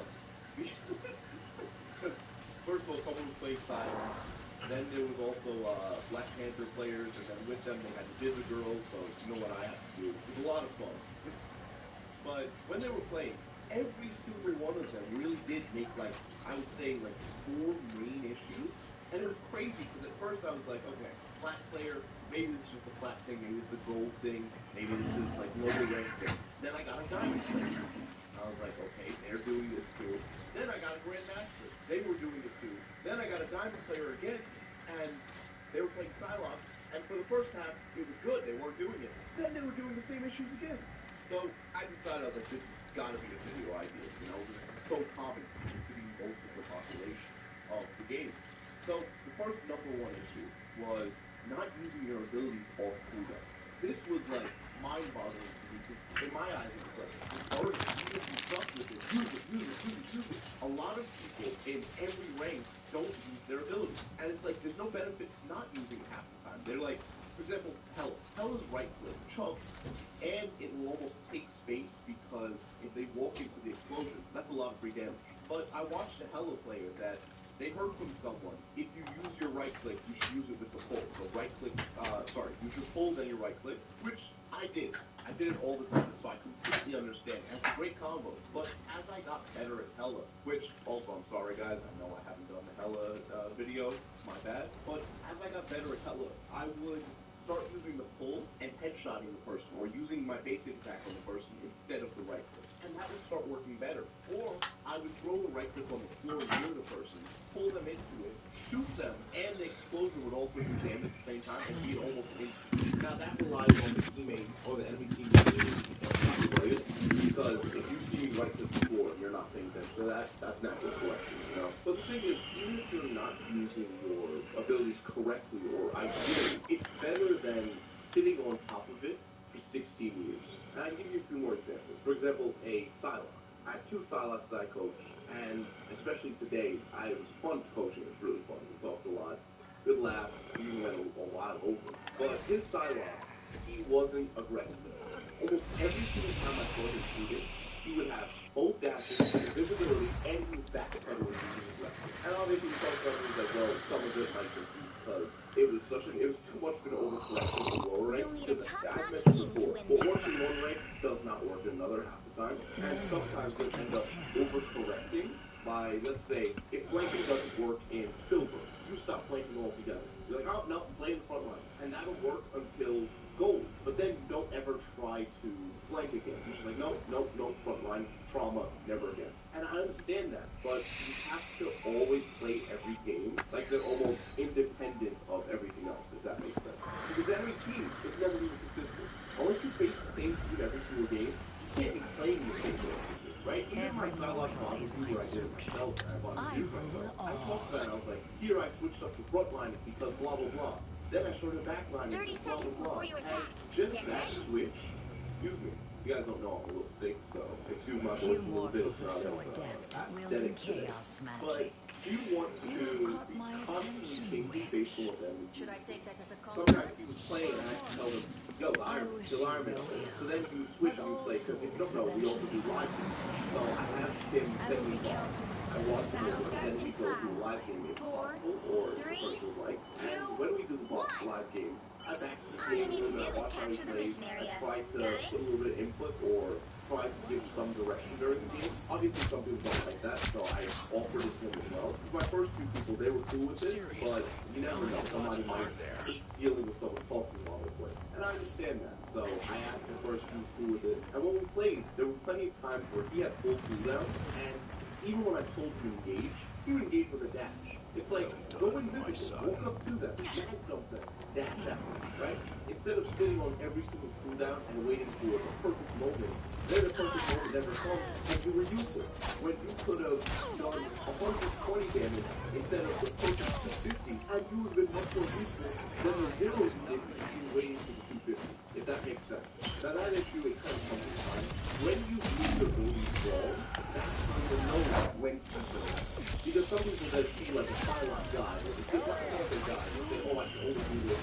Actually, a friend of mine, we were watching another friend of mine play Black Panther, and even when he was basically guaranteed a kill at pretty little risk to die, if the guy didn't have a mark, he wouldn't dash him. Even if it was a guaranteed kill and he could get away, he wouldn't dash because he was too caught up in need to get that reset, need to get that reset, need to get the reset. When not getting a reset is okay at the right time. Like, I'm not telling you, you have a spear up, you can easily get the reset and live, and you're in a team fight where you need to keep fighting, and you don't get the reset because you get a kill. Why not just spear the guy and kill like that, and still spear dash so you can still reduce the kill with rest of the time. And this is true for every character, right? There's too many systems for characters that people over-obsess about and worry about doing it. Because even Psylocke's dash, you tell allowing his guys out for survivability and escape. When realistically, he wants to loophole, and instead of trying to just dash through that backwards, he focused on getting shots. But imagine just dashing through and doing what? 50 damage to everybody instead of 100 to one person, right? This shooter right gets you in the dash, and the dash again basically guarantees you ability. I am returned to but claim we're what too is mine. worried about the ideal play, which I don't know what rank that ends at, because maybe I need to Vaughn review or Celestial player next. Now, another thing though, I mentioned it earlier, it's most players don't adapt actively. And what I mean is most players either start with no plan or start with a plan, and if anything goes off of that plan, they give up. Or they lose. And also, if you guys aren't Psylocke players, just don't stress. I'm going to use Psylocke as a big example because Psylocke gameplay is the most fresh in my head. It's the best. But if you're a healer, if you're anything, it's fine. So don't just get mad at me. Oh, I don't play Psylocke because it's useless. Okay, right? So, for Psylocke, it's a great example of not adapting. If you go to the back and they have to do more, and you constantly just say, nope, not going back line, you run back line, that's just, it could be the safe call. But there's plenty of times where maybe Namor isn't playing correctly, or maybe your teammates are keeping his squid dead the whole time. And you could backline, so it'll still be extremely useful. But because in your head that it's the wrong play, you don't even give it a shot. Or give it a shot, it goes bad one time, and instead of maybe thinking, if I did this just a little differently, I would do it. It turns into, Maximum pulse! When you should be figuring out ways around the way. One time, my dad actually, he was playing, and I was playing Destiny 1 back then. You don't know how Destiny enjoyed Destiny 1 played the first 1,000 hours, and Destiny 2, but unfortunately, the game sucks now. I was playing, and the more I played, I was getting really competitive. And I was talking to a friend, and we were losing the game. If you don't know what the game was called, Don't mess with the Amazing Spider-Man! We were losing, and we were about to finish the game. We were about to win, we were going back to a goal, which means no loss. Right before we were losing, I started saying, guys, that we need to think of a new strategy. This obviously isn't working, keep doing the same thing. And it was funny, because later on my dad said, I heard you, I was so proud. You talked about strategy and this and that. I guess it's because it was like, I was like 8. So I was like really cute to him, or I was like, I don't know, I was big brain to him. But it was adorable. But it's true, even that, it applies. Why on earth, if you guys have ever played Far Cry, you'll understand it. Why are we practicing the definition of insanity? Doing the same thing over and over and expecting a different outcome. Like, either people take that literally and they don't ever try anything again or try anything in different ways or adapt it, or they don't practice at all. How do you do the same thing the whole game in a row? There's always going to be a team that beats your normal playstyle. You have to always be changing your playstyle depending on what you're facing. Maybe I'd add this earlier on in the video, but speaking of cooldowns, I spoke about it earlier. This guy was the first guy who really coached a lot. So, like, first guy I coached that worked with someone previously. He was playing, and he was the hell I was talking about. I decided to watch Wolverine bot of it, because he was like, hey, I'm a good real Wolverine. He's pretty easy, though. Bro, he was spitting on them. Like, it was disrespectfully spitting on them. I was like, who is this guy? You let your big brother play? You could tell me, you know. So he was just destroying them, and I'm wondering, like, who is this guy? His cooldowns were never up. He used every single one, always, unless he was repositioning, waiting for them. And he was constantly pulling the tank, constantly using his roar, constantly using his dash. He was just destroying everybody. And what I really liked was I was narrating what I thought would happen, and it was beat for beat perfect. And I was like, why on earth are you so good at Wolverine? And you always hold every single one of your cooldowns on Helen. He was like, I don't know, Wolverine's easy. I was like, it's not this easy. It was like he was playing two different games. And just simple stuff like that. For example, if you play Punisher. Oh, good, perfect, Punisher. I had someone playing Punisher, and the way they played Punisher hurt my soul. I had 2 people play Punisher. I'm not It was hurting because they basically played Punisher like their shotgun ninjas. And if you guys don't know, the shotgun can one-shot their head pretty much. Almost one-shot most characters, and it's insane. By the way, there's a tech where you can shoot around walls with the shotgun. It's hard to explain, but long story short, if you're close to the left side of the wall, if you melee once, it shoots around the wall to the left. And if you melee twice, it shoots around the wall to the right, meaning you can shoot people fully around the corner. You guys can practice that in the range. You can stand behind a wall and try and shoot another wall. You'll see what I mean. It's very easy, but yeah, that's a thing. You should be utilizing that if you're dirty and more. Listen, I don't judge you. It's a feature, not a bug. But if you guys also know, Punisher's guns reload when they're still there. And there's tons of mechanics like that on every character. Nobody's learned what their kit does and utilize it correctly. They just take part of the thing that they like and just run with it. For example, even Psylocke. The guy was playing Psylocke and he was too scared to rush in enough, and because of that, I told him, like, just play Punisher. You're just poking. You're not doing anything useful. Any character in the game can poke. And do more damage than Psylocke does. So why are you poking if you're playing Psylocke? Why not actually go there? Why not go for kills? Why not do good damage? So while I understand, okay, different playstyles and all that, you gotta take advantage of a playstyle like the character has, right? And you also want to take that playstyle not as religion or gospel, that's what I was thinking. Because if you're, let's say, if you're a Psylocke and your whole team has terrible frontline damage, that's something I told you about Star-Lord. When I played Star-Lord, I would ask you to only frontline damage. Guys, I'm just playing their backside. If you need more frontline damage, tell me, I'll come to you help you out. If not, yeah, good luck. I would basically live in the backline unless the enemy team tanks weren't die. If the tanks weren't die, I would go into the frontline and Star-Lord. Is that my job? Sometimes, not really. But it doesn't matter. Not necessarily because it's what's your job. Your job is win. How the hell is it gotta happen? It gotta happen. Okay? Stop concerning, well, we do it on field. What does it matter what I feel? You're bronze. You're silver. You're gold. No matter what rank you're in. Even up to celestial. You can do really stupid stuff and win if you do it, first of all, as a team, and if you do it at the right time. Stop concerning what's perfect. These squids reek of desperation, Namor. We're not whatever. We're normal players. What's up?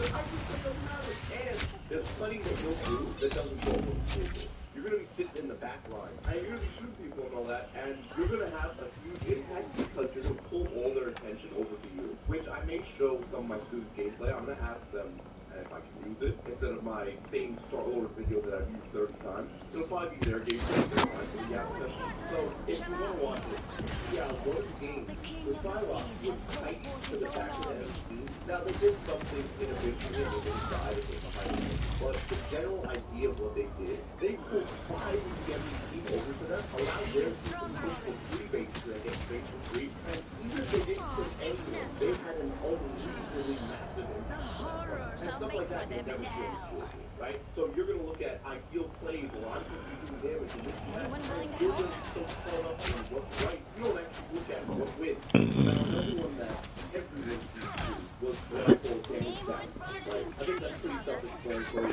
just to explain. It's a time in a game that you're not doing damage. In lower ranks, I thought that was when it ended. I thought maybe around like Diamond Plus. See Grandmaster players do it.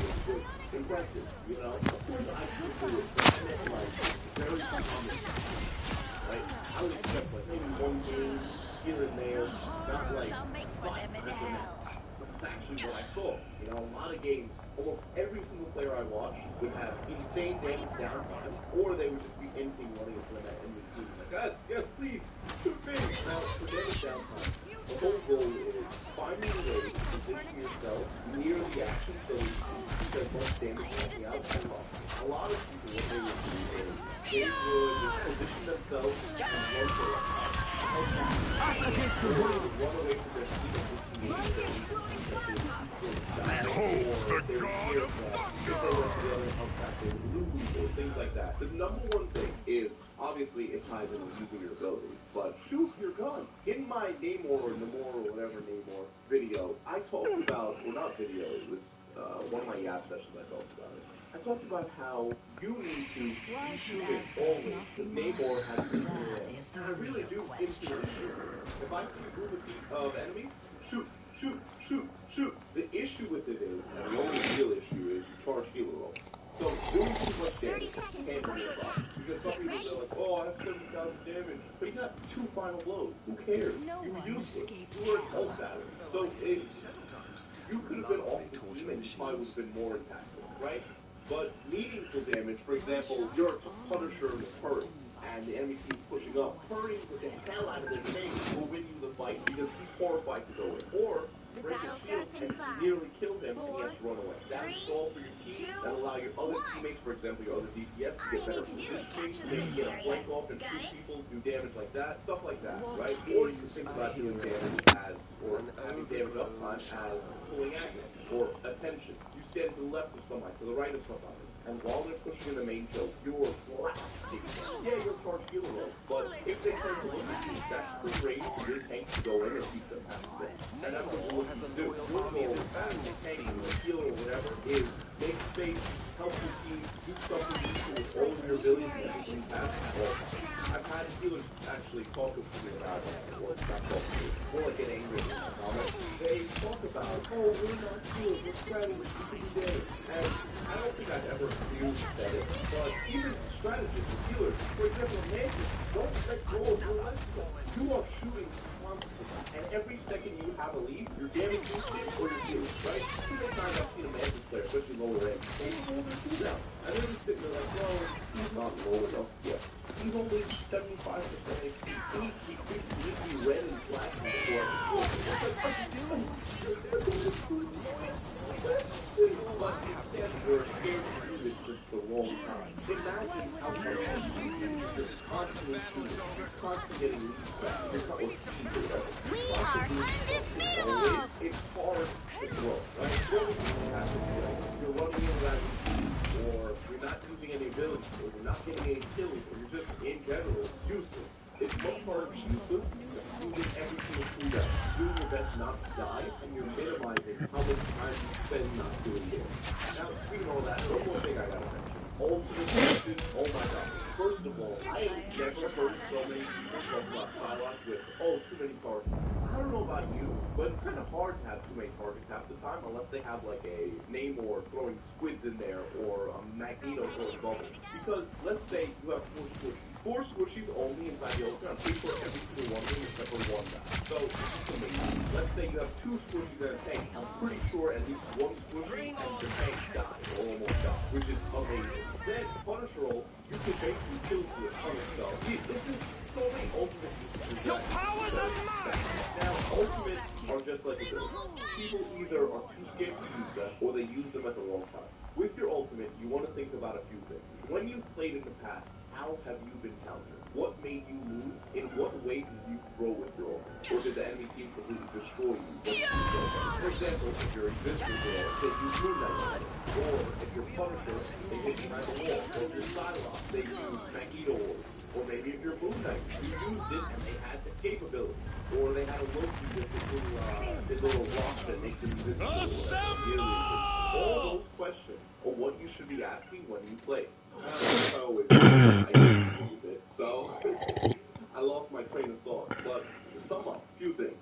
One, stop having to put down on your abilities and your positioning as a game. Long story short, that means using your abilities all the time and maybe saving like one or two, for example, the get out of jail free cards.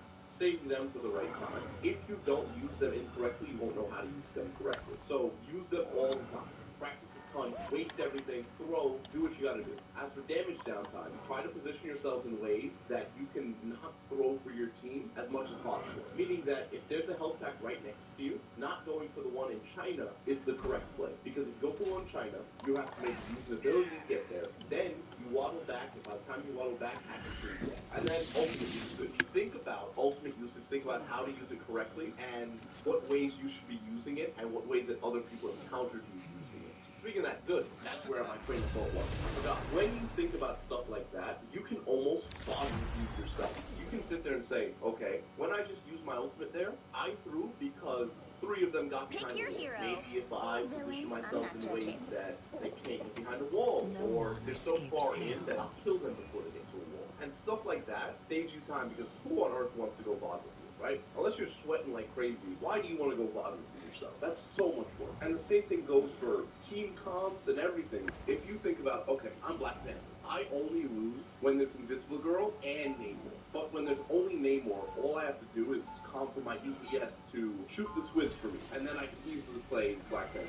Stuff like that is like amazing, you know? And you can adapt on the fly by just having experience with multiple games. So I encourage you guys to play a ton and play with understanding. Play with why did I lose, how did I lose, how can I play it better, and adapt. Because obviously, if you don't want to join coaching, if you don't want to coach for other people, and if you don't want to bother yourself, you have to sit there and think in some way, how could I do better, right? And at least thinking about each step as their own like instinct will help you get better without all the extra work. Like what I used to do, and I actually talked about this in like essentially accountability aspect, where I talked about if you just look at everything as your fault, you will get way better. And most of the best players look at that. Most of the best players when they die, they're not like, oh my god, my teammates are so garbage. And the ones who are usually clip farming on Twitch, right? Normally, they're just like, shouldn't have done that, or I shouldn't have done this, or I should have used this instead, or I should have played that better, or I messed up, right? It's always that important part, because that's how they got so good. They probably didn't even have to review themselves, because they were always live to you. Every guess, they go down, how is that my fault? What did I do wrong? How did I do that? Right? One time I was coaching someone, I was coaching my leaders today, and they got all the things on the head. And even then, I still said, nothing could have done, but you could have done this, maybe like this, and you still would have died anyway, but at least you got that quick and move over, right? And stuff like that is, the little micro stuff like that is, like that is exactly what separates you from one person to another. The guys who maximize the macro and the micro will completely beat out the guys who just, I'll play whatever. Now, I'm not saying everyone should like sweat like crazy if it's no like this game or try hard, but if you want to improve, like play like now, I know this is in the middle of the app, but we're still in the app or whatever. I'll call it AKKG for the middle of the app. But I want to talk to you guys about a few things and something I'm super excited about. I'm so happy. It's so crazy to finally experience. If you guys have been watching this show for any amount of time, you know that I always talk about real life and how doing stuff in real life can apply to video games. So I tell you guys, get enough sunlight, get enough vitamin, drink enough water, sleep enough, all these things. All these things have direct impact on the performance of the game. I also talk about supplements and tables, pancakes, and L-theanine, L-tyrosine, and all these other things that can help out with focus, energy, gameplay, real-life performance, health, everything. And that's why I'm so excited to announce that I took my first sponsorship as the Gamer Club. And if you guys didn't know, the reason why I have to take this any sponsorship for years already, so up to this point, is because I've never been, you know, I'm looking bad, or I'm not scared, or because it's that good. I'll get the product and I'm like, oh, this stuff, this stuff is good, or like, blah, blah, blah. This is the first one I tried. I loved it. I loved the part. I loved the fun. That's actually, you know, all the fun. You know, like, as a guy who enjoys getting fun, like, here's a girl, listen, I think, well, you know, so it's that one important. Use my limited description, focus on it, check out. Next week, I might give you guys a code for free shipping, so you can find any of the samples for completely free. But what if you don't like caffeine? If you don't like caffeine, they have a sleep support supplement, they have a caffeine-free supplement, just drink more water, and they have a caffeine supplement.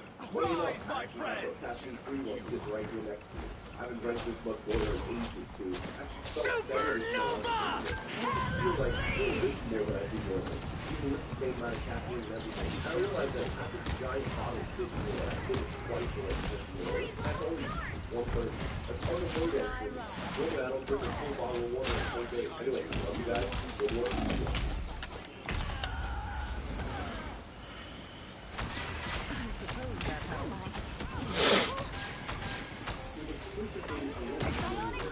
Their team's capture progress has passed the halfway point. Especially your forward for Raw. Fall back, my friends.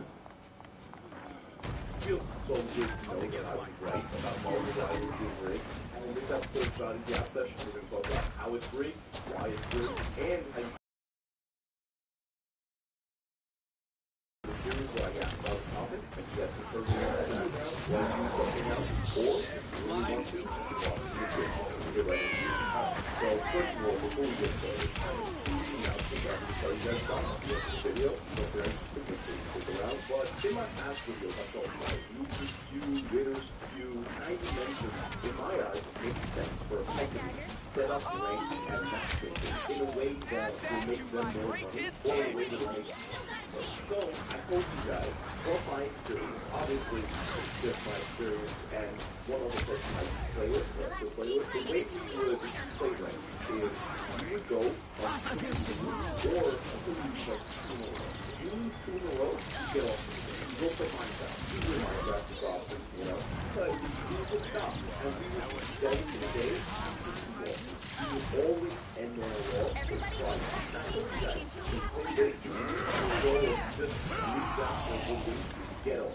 Do something else. And of course I got some people saying, no, that's stupid. What are you talking about? Oh, if I did that, I would never play. Blah, blah, blah, blah, blah. And a decent amount of the comments I agree with. You know, but you got the right to fuck with it. If you never played past like 2 losses, you never played the game. And I agree to a certain extent.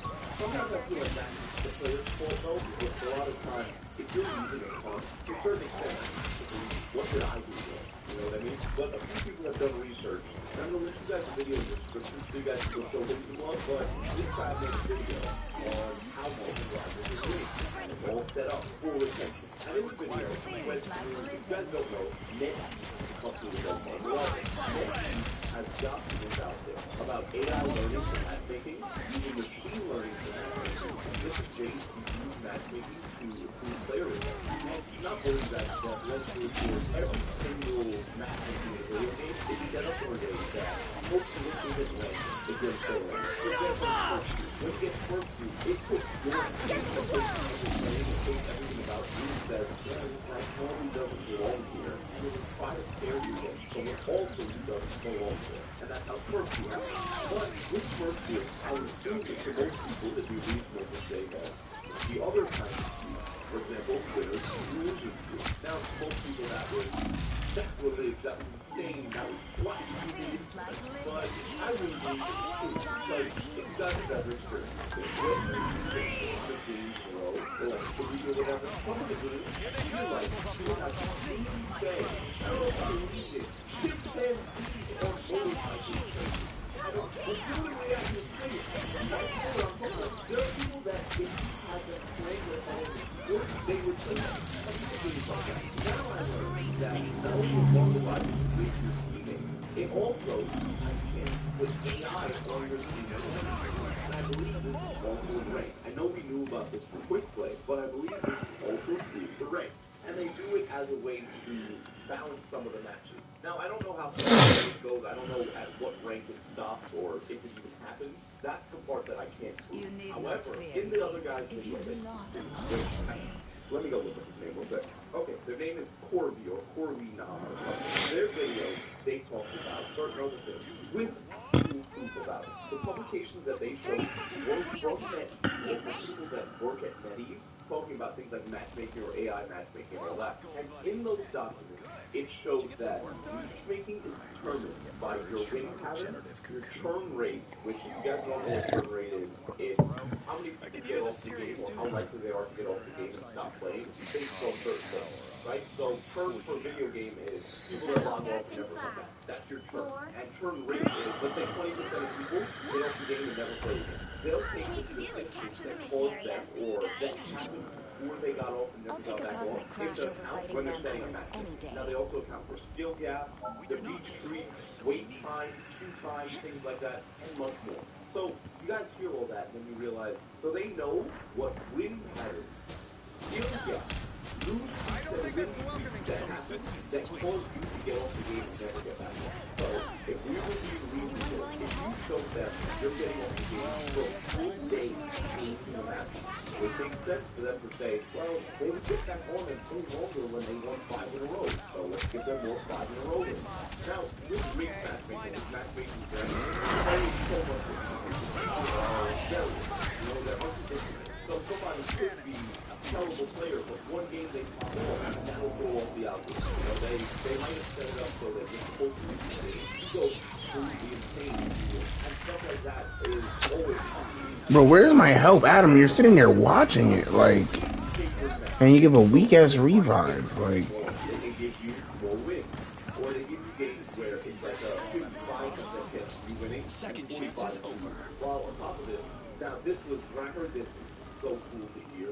And I thought about, like, I guess it kind of worked on me and my friends. I don't think it's a welcoming committee. Against people with skins and have you lose or have it favored for them to beat you just for the good surprises. Do you feel how that's... Bro, that is so cool, first of all, to set up the game so that it's rigged that you will lose against people with skins to make you say, ah, that skin was kind of clean. It looked really cool. Destroy it. Yeah, we buy that. And also, for example, the Venom Snow skin. I got completely destroyed by that skin. And so did my friend. And we both said, Supernova! That's how they do things. And it's actually out there for, again, statistics on how many people get off the game and stop playing based on what win rate, what win-loss patterns. For example, there's a decently high stun rate, player loss rate, if you win too many games in a row. Which is funny, and it kind of makes sense, but if you win too many in a row, you won't want to play because, like, oh, the game's too easy. Now, if you win hard-fought games or longer-lasting games, you might be more likely to stay because it'll feel like you're actually achieving something or you're actually earning that win. Now, another thing that Kobe mentioned was the fact that they compensate smurfing and boosting with hidden MMRs. Now, obviously, everyone knows about hidden MMR, and if you don't think MMR is the skill value or the rank value that you have that you can't see. Meaning, if I'm insane in this and I actually deserve to be top 500 or one above all, the game will give me more duos or whatever it's called, RR or rank points in the game than someone else because they're trying to push me to that rank. They're trying to push my actual number rank to the hidden rank as fast as possible. So, what this game does is they will assign hidden values to people that are getting boosted versus smurfing to even it out and make it balanced. So, for example, if you're getting boosted, you'll be assigned, let's say, a -5. If you're smurfing, you'll get assigned a +5. So, when you guys play together, it'll even out, so you guys won't get as much as you would have playing on your own. To compensate for what they call malicious behavior, which is smurfing and boosting. They also call cheating malicious, which is crazy to hear that both of those are in the same category, but that's like, you know. Which I'm curious about how they determine smurfing. Because, for example, when the game first started, technically everyone who ranked top 500 were smurfing because they all had prior experience in Overwatch and this and that. I'm curious how they handle that, because sometimes you're not a smurf because you haven't ranked up to the ranks. That's also why I think there should be placements. I think there's not placements just to keep retention as well. Obviously, you'll play more if you have to climb through every rank, and some people, or a lot of people, find achievement in climbing through the ranks. So that's probably why they did it, but I wish there was placements because I hate having to go through every rank, especially when a season resets. That's such a pain. It is what it is. Now, this Yap session isn't going to be as long as the rest just because, if you guys know from my other videos, I've got a lot going on, a lot of stuff in my life. So, just trying to put something out right now. So before I end out, the easiest way that I found to use it, and I mentioned earlier, I just didn't clearly state that that's my method, play until you lose 2 in a row. That's the best way to, Heroes could make all because the system wants to think you're going to quit, you're going to play. So make them want you to stay. Make them force you to stay. Make them give you good teammates. Have a good one, everyone. God bless you. With 12 grams of protein in every serving, Quaker Protein Instell is there to hack your beats. Friendly competition and big moves. I'm not the type who fades quietly into the background. Good. Round 1, After go! all these years, saving the world still hasn't gotten old. We'll be coming in 30 seconds. Stay strong. OMG, are you the cutest little thing ever? My Wait, quick question. You don't eat squirrel, do you? The battle starts in 5. Have you ever been playing playing and you went for a shot that you knew was on target, and then you look back at the game and you were nowhere near that. Well, in this episode of Shot Easy App Session, I'm going to teach you guys how to use your eyes properly so you can feel better, aim better, and play better. So let's get right into it. As you guys are new here, this is the series where I yap about a topic, and you guys turn me on to the background or do something else, or if you really want to, you can watch the video. Now, this is something I've talked about. Like, I find other people have heard about it. It's like, oh, well, Soldier versus Crosshair, where's the guy look? My Soldier, my Crosshair. I've always been given a general rules for it, which later in the video I'm going to show you. But even that generalization, it's not entirely. It kind of works, but it's a very situation-based thing. But before you can even decide where do I look, how do I look at that, you gotta have because most people, when they play video games, they just look at the center of their screen. They're not very good at focusing on the sides of their screen or different parts of their screen. Instead, they want to go straight on the front, straight around the crosshair, and that's about it, which that'll get you decently far. So if you guys have ever had the right spectrum, and they'll say, oh, what's right there? Is it blind? It's because we end up focusing only on the center, and when someone's watching us, it's taking a much more farther back, so that they're able to see everything instead of just in the moment going go. But that's our goal. We want to be able to train our eyes, train ourselves to be able to see everything. In the description, there's going to be a few videos. One of them is eye spectrum. The other one is little balls and targets. And when I first started training my eyes, I was just practicing by watching the video, watch the video, and I was just following targets only my eyes. So I'd sit up exactly like the video game. So whatever enjoyed my screen. Maximum! My eyes go up, down, left, right, wherever it goes. Then I got better. Thought you wouldn't see me again. So it would sync up my eyes and my hand. Now, this worked, this helped, but it took a while before I could fully translate that. But I guarantee if you've never done it before, it's going to make your aim feel way better. You're going to feel more alert, and you're going to feel more in control of what you're trying to aim at. Because most people, they're just, hey, I see the target, let me get close enough and try and go for a shot. They're never actually deliberately looking. They're not focusing on what they do, they're just trying to do it. And while that can work for finding or general stuff, there's certain points where you get more stuff. You feel healthy. It's not even like, oh, it's good well and good fine. You end up feeling healthy. You feel like, what's going on? What's wrong? I don't know what's happening. I get it. I was there. When I was playing, I was practicing. I was like, I don't know what more I can do. I feel like I'm not hard. I feel like I'm with the amazing Spider-Man. Like, it's just, it's so clearly a miss that I wonder, how did I not know it was a miss? But unfortunately, that's not. And it wasn't until I started training my eyes that I learned. Now, just training your eyes will get you started. You gotta learn how you should be using your eyes and why you should be using them in the way that I'm going to recommend. But before I can explain that, I like to use an analogy of a telescope. Have you guys ever used a telescope, or, you know, when you look through a paper towel pole, the part that you're looking through it, and someone really far on the end of it, it looks like it's small and slowly. But if you have a sibling or somebody walk right in front of it, it looks like they're moving at light speed. All you see is like a shoulder for a millisecond, and that's it. It's the same with looking at your crosshair. You can think about looking at your crosshair like tunnel visioning, or looking through a telescope. When you look through the telescope, whatever's on the end of the telescope, far from it, looks like it's moving really slowly. And whatever's really close to the end of the telescope looks like they're moving at light speed. So when you're watching video, I will use the generalization of if the target is far away or moving slowly, you'll look more at your crosshair. But if they're close to you and moving very quickly, you want to focus on the target. Because looking at the target, you'll be able to reach their movement better, see what they're doing better. And this works for parts of people. The average person will use it and it will be huge. But when you're at an upper level, it becomes looking at both. I think one will always be looking at both, but I think that's one of those This is real firepower! Most people don't understand what I mean by looking at both. So they think, you know, when you're running into it, it's hard to but when you're more advanced, most of the best people in terms of data, they look at both. And the way they look at both is, if their crosshair is far from the target, they look at their target. Then they look at flick over to the target, or some kind of movement over to the target. So and from there, some people who are really advanced, they can make the flick, and it'll be perfectly accurate, and they'll hit every time. Like, normal players will make the flick, and they'll get close.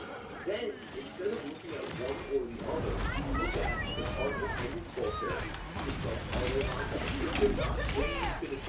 This all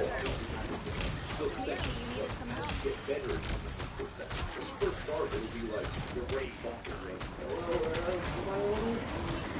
Maximum pulse!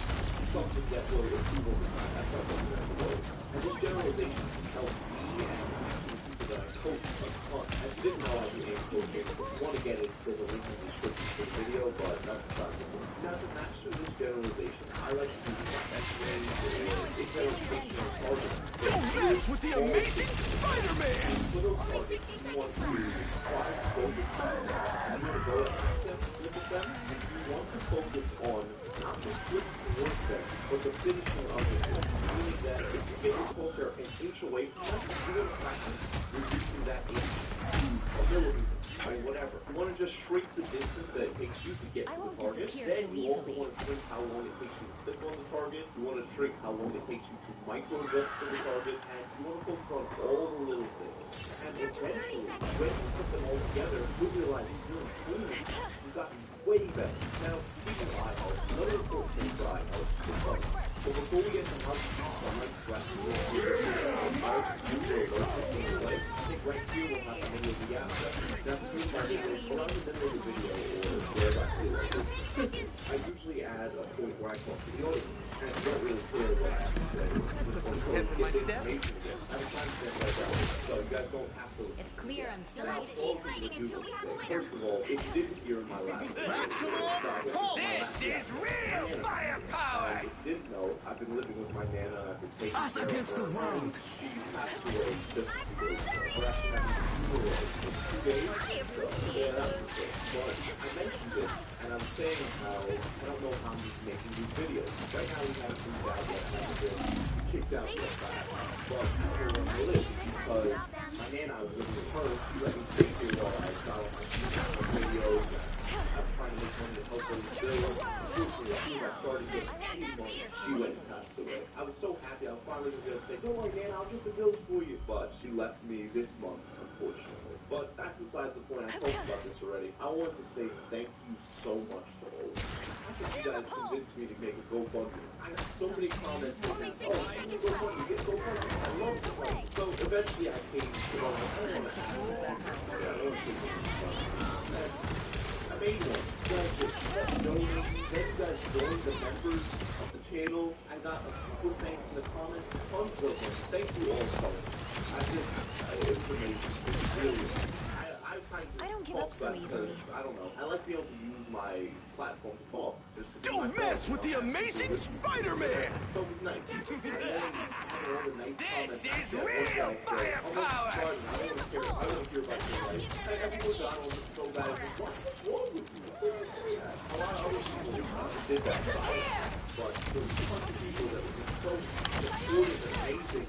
I wish I wrote down the names of the members. But if you're a member of my channel, thank you. Maximum pulse! Donated. If you like to make comments, just anything, thank you so much. We gotta handle it. You know, if people die, life is going, you gotta just get but I was just amazing. You know, the type messages alone were a huge boost. I woke up every morning, I'm like, if anyone else said something nice, just nice, amazing comments and all that, but I love you. Thank you so much. Also, another thing, if you're still here, I was thinking about making a recipe for what I do with healthy coaching and ankle. Right? My ankle can already do but the martial rival coaching as well. I was planning on doing the members of my channel get a spot raffle all. I'm thinking about doing that. I'm not sure if I will do it yet. Like doing feel free, but thank you all so much. Thank you for the GoFundMe. Thank you for everything. I love you guys so much. I'm gonna leave this GoFundMe again in the description because, but please listen to me. You do not go. Just watch my video. It helps plenty just doing that. Anyway, I love you guys so much.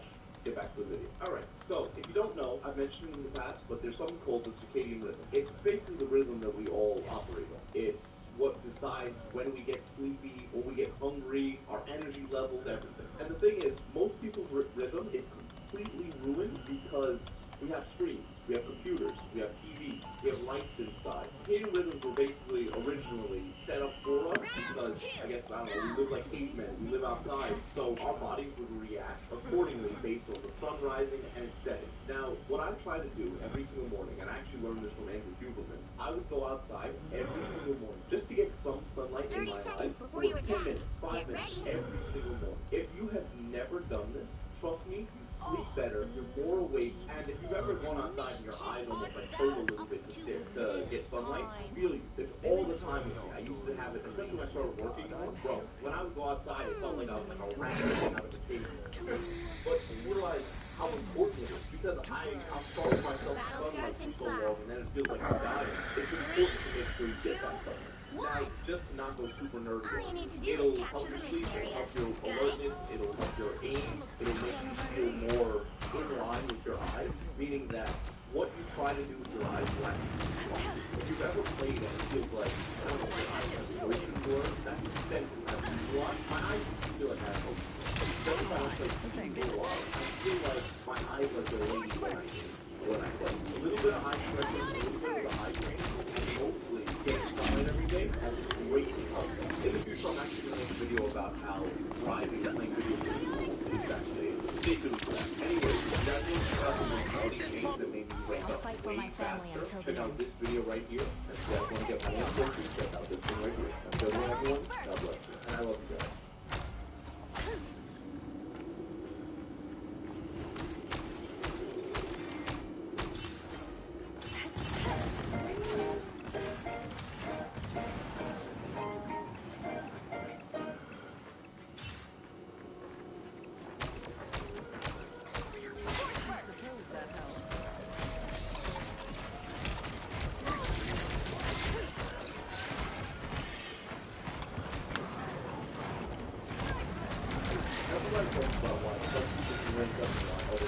And most people just talk about, well, they have some experience in other games, or they have gifted or this or that. But you see plenty of gifted players that don't have this one thing, and they're never actually able to use it. So, in this episode of Childish Gap Sessions, we're going to talk about the building and we'll take you about smaller pros. Now, you're here, this is the series where I yap about a topic, and you guys can turn me on in the background while I do something else, or if you really want to, you can watch the big gameplay. Let's get right into it. In professional sports, they talk about 40 stage sports shows, and we're going to go through all 4 of them, talk about how they apply to gaming, how they apply to you not ranking up. The first one is unconscious incompetence. And this one's as simple as just don't know what you need to do. It's like when you learn anything for the first time. You see old stuff and you just have no clue where to start, right? It's like when our parents used to get on our clock, or, or whatever console if you have it. Get on it, and you start touching stuff, and start flipping stuff. That's an example of unconscious incompetence. Then, maximum pulse! Don't really know how to do it yet, or the skills aren't there to do it yet. You can think about this, your powers are mine! You know you're supposed to take this key, that key, but you're just not good enough yet to do it, or to do it in the same order, and things like that. The next one is conscious competence. You're able to complete the goal you're trying to achieve, but you have to think about it. For example, when you're first learning crosshair placement, you can get great crosshair placement, but then you have to think, okay, I have to crosshair that here, or I have to fail here, and there. And then finally, there's one. Don't mess with the amazing Spider-Man! Do without thinking. All that plays is don't mess with the amazing Spider-Man! That's also why other people struggle to teach someone, because they've been doing it subconsciously so long that they don't really remember what they do, why they do it. They kind of just do it because it's ingrained. Now, for you to reach unconscious competence, you're not going to have to do something or run you guys through. The first thing, before you can even think about anything else, is you have to take steps that a lot of you are unconscious incompetence. A lot of you don't know what to do, but unfortunately, a lot of people don't accept what they can do. This is real firepower! I think they're already at unconscious competence. And the funny thing is, a lot of you guys have already seen it. I know you guys comment, or your team, or friends, a lot of people like to say, well, I have that. My teammates are going to do that. Well, I have this Spider-Man Insta-Locker that throws my name, blah, blah, blah, blah, blah. If I don't play through it, no one will, and they always talk about things like that. But it's always other people that it's their fault. And amount of time. You're right. But then why are there people in top 500 with 70% win rate of regular account? Or why was I able to instantly climb through the ranks? I'm in the same body. I'm in the same idiot, same pain in the butt. All the possible results are the same thing there. Hey, you know. So why are you the one that's stuck? And no one else is stuck. It's not nice truth is, Will's father is the father. Now, I'm going to get into say, well, actually, I'm not confident. This Spider-Man is 2,000 damage and blah, blah, blah. I have 43 healing. What are you talking about? It's crazy talk. Take a second. Take a second. Would it make you sense that someone who's just walk around this guy got straight grandmaster playing only walk around and got only 7% win? Heal pop. Zero damage. You're the fastest this way. So if you could do that, why can't you? What did you do differently? Literally just heal on it that you can. It has to be a difference in skill. That's all it can be. Now the thing is, this also ties into ego. Because everyone talks about, oh, we have a big ego or this or that. The thing is, with ego, all the best players pretty much have ego. A very large majority of people that are really, really good have some form of ego. Now, my form of ego is, I was like, there's definitely some teams that have really good fans. You know, I was like, I'm the best. I'm really good. Guess what? You know, I'm pretty important, things like that. Those are the events that happen. First time I played Marvel Rivals, the first time I played Overwatch with Brett, I didn't really have much of an ego because I was bad. I knew I was bad. But the thing is, we do not have the advantage. Ego in everything are the people that are actually the problem. But people generalize ego into one pattern. Ego bad shouldn't happen. If you ever watch better, don't mess with the amazing Spider-Man! After they die, they say, maybe I shouldn't use that tool that way. Maybe I should have done this. Don't mess with the amazing Spider-Man! They're almost live watching themselves saying, maybe if I played this differently, if I positioned here, I would have been able to do this, I would not do that, and then I would have won. But lower ranked players, or people that just don't ever really make it to five, are always, my teammate should have done it. My teammate should have done that. My teammate should have done that. Well, you're right. They should have, but they didn't. They didn't play it. And if you're a good player, us against the world! a better chance of winning than us. And you think about it, there's 6 people on that new team, and then there's 5 people on this team. Right? So if you're amazing, you're the best of the best. That means there's 5 chances of you getting a bad teammate. While the enemy team, there's 6 chances of getting a bad teammate. So statistically speaking, you have an advantage every single game. Now, of course, there's different games where it's like, well, it's unwinnable. But too many people, all they do is look at, well, that, this guy didn't do this, that guy didn't do that. Realistically, a Spider-Man doesn't do like this. He gets killed, finish it, or he gets somebody one shot if he doesn't have the Venom combo. Maximum pulse! He isn't going to have the same damage as Team Knight. Now, I went through about how fast he was per hour, but I think, actually, you know what, I'm going to let you about how fast he is. That Spider-Man, I would rather a Spider-Man with 5,000 damage and maybe that 50 final blows compared to a Spider-Man with 20,000 damage, but half the final blows. Because then, one might be doing their job, one is, one of the Spider-Man is just sitting there tank farming or punching and running in and getting no kills and doing nothing, but it's all damage so that other Spider-Man is playing the background and knocking up the threat to a picking killers over and over and over. Or,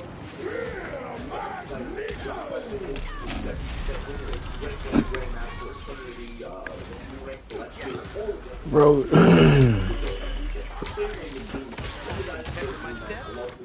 Don't mess with the amazing Spider-Man! I would sit there and do a ton of damage, but it wasn't damage, so I would never finish as many kills as I could. So, their enemy team healers both had their ults every single fight. And I didn't use the combo with the Root, for example. So, without the combo, my ult never got kills. It's always just strong other healer ults. And the healers had an ult every single team fight. But I was MVP or SVP or whatever, and I looked like I was carrying the game. My other DPS only had like 20k damage. I still had more final blows, more kills, more everything. But I was why we lost. And that's the thing people don't understand. It hurts to say, well, I did so much damage, I did so well, but I'm still not anymore. It's not. You have to have a fundamental understanding of what you're doing. Because that's the whole point. Just because you do damage doesn't mean you're helpful, doesn't mean you're good, doesn't mean you're useful. The same way that if you do 60,000 healing, you could have still thrown. Now, 60,000 kills is obviously an exaggerated example. I'd say maybe it's more like people talk about 30k kills. If you get 30k kills, you had a garbage tank player that you had to cover for over and over, and because the tank player was so bad, you didn't kill the squishies. Your DPS, both of them have 20 deaths. Your tank has 3. It looks like it was a DPS dip in your DPS move, but it wasn't. It was probably you and your tank's fault, because your tank had terrible positioning, so made you force heal him all the time, and you didn't turn enough to kill the squishies. Because realistically, if a tank has 3 deaths and your DPS have like 30 or 20 or whatever, there's probably a healing problem. But people say, oh, well, it's his positioning or this or that. Yeah, plenty of times it is, but same amount of times I've had where I'm sitting there in front of the healers, but they're not looking at me because the tank is one-shot constantly. And what am I supposed to do? I try to play around health packs, then I'm free kills with enemy team because sometimes they'll have a dive comp and then a Psylocke will be waiting on the health packs, and it doesn't matter. Too many people in this game just don't want it to be their fault. I get tons of comments on my videos. Oh, well, you're wrong about this, or this is nonsense, it's not my fault, it's my teammates. I always have 30k damage and blah blah blah. Then I don't,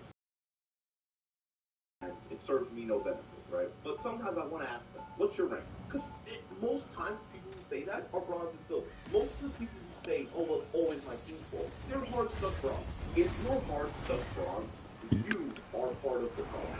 It's real. That's You need just not the truth. fear You me are if you part do of the not problem. You're hard stuck bronze and silver. Now, hard stuff is variable definition. You know, it could be 30 games, 50 games, 100 games. If you played 100 games in bronze, you're the problem. I don't even need to say might be. If you've played 100 games in bronze, you're probably the problem, and there's something you need to work on. And that's not me trying to be mean. That's not me trying to put you down. You have to sit there and have accountability, because most people are at unconscious incompetence. And the people that aren't are usually the ones that are trying to rank up and actually ranking up and getting better. But the people that are at unconscious incompetence, they just sit there and say, well, it's everyone else's fault. Even if they don't have fundamental understanding of the game. They may not know what the role of a tank is. They may not know what the role of a DPS is. They may not know what the role of a strategist is. So they just, well, it's someone else's fault. For example, they say strategist, my job is just heal. Don't strategy behind you and just heal. So then they get to the end of the game, it's 40,000 healing, and they're like, well, I did my job, it's my fault. But that's just a lack of understanding. It's also why do you think Rocket Raccoon is,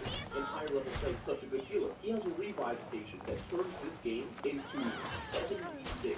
Just that revive station completely changes the game. And if you're playing a Death Ball sort of combat, you know what that is, one sort of like really bleached up team, and they don't have a Moon Knight person, you sit there and Rocket Raccoon, you're healing your whole team in one shot. Not many other healers can do that. So he sits there and he can make this game 76, have great healing, and the only real downfall he has is ultimate. His ultimate doesn't heal. Wait. Well, I don't know if he will. I don't think it's good. If it does, great. But it's not a healer. It's a damage. And that's the big question. If you saw that he had an ultimate, like Twisted Dagger or anything like that, he would be SSSS, he would ban everything. Because imagine if you could do what Luna Snow does, and give someone an extra revive, and shoot all your team and kill them all. That's insane. It's crazy. People don't think about that. They say, oh, well, why is garbage? How is he garbage? If you understand the game fundamentally, you realize that in a lot of cases, he's not garbage. He's extremely good, because he makes the game a 7v6 instead of a 6v6. Or there are people who say, and bro, I've actually gotten this comment. I've really gotten this comment. Someone has come from my video saying how, well, you're a strategist, you're not healer. You should have talked about how you also part of our job to run in the back line or get flanked off and do damage. What? What did you really say? I mean, we all make a fight for vengeance. I got a serious comment, and multiple, this isn't one person, that strategy for them in hell. Better stop that vehicle! There's still a chance to stop them! Resistance is futile.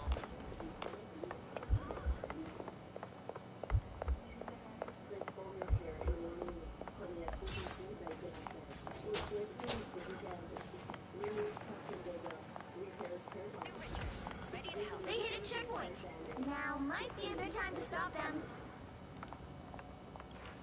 Healers, whatever you want to call them, should be prioritizing damage and ranking damage over healing at certain points in the game. Or not, they didn't say certain points. I'm interpreting it as certain points because at least that makes some sense. But are we serious? That's like saying, I don't know, I don't even know what to put that into. If you ever played Overwatch, that's like saying Soldier 76 his job is to heal up the team.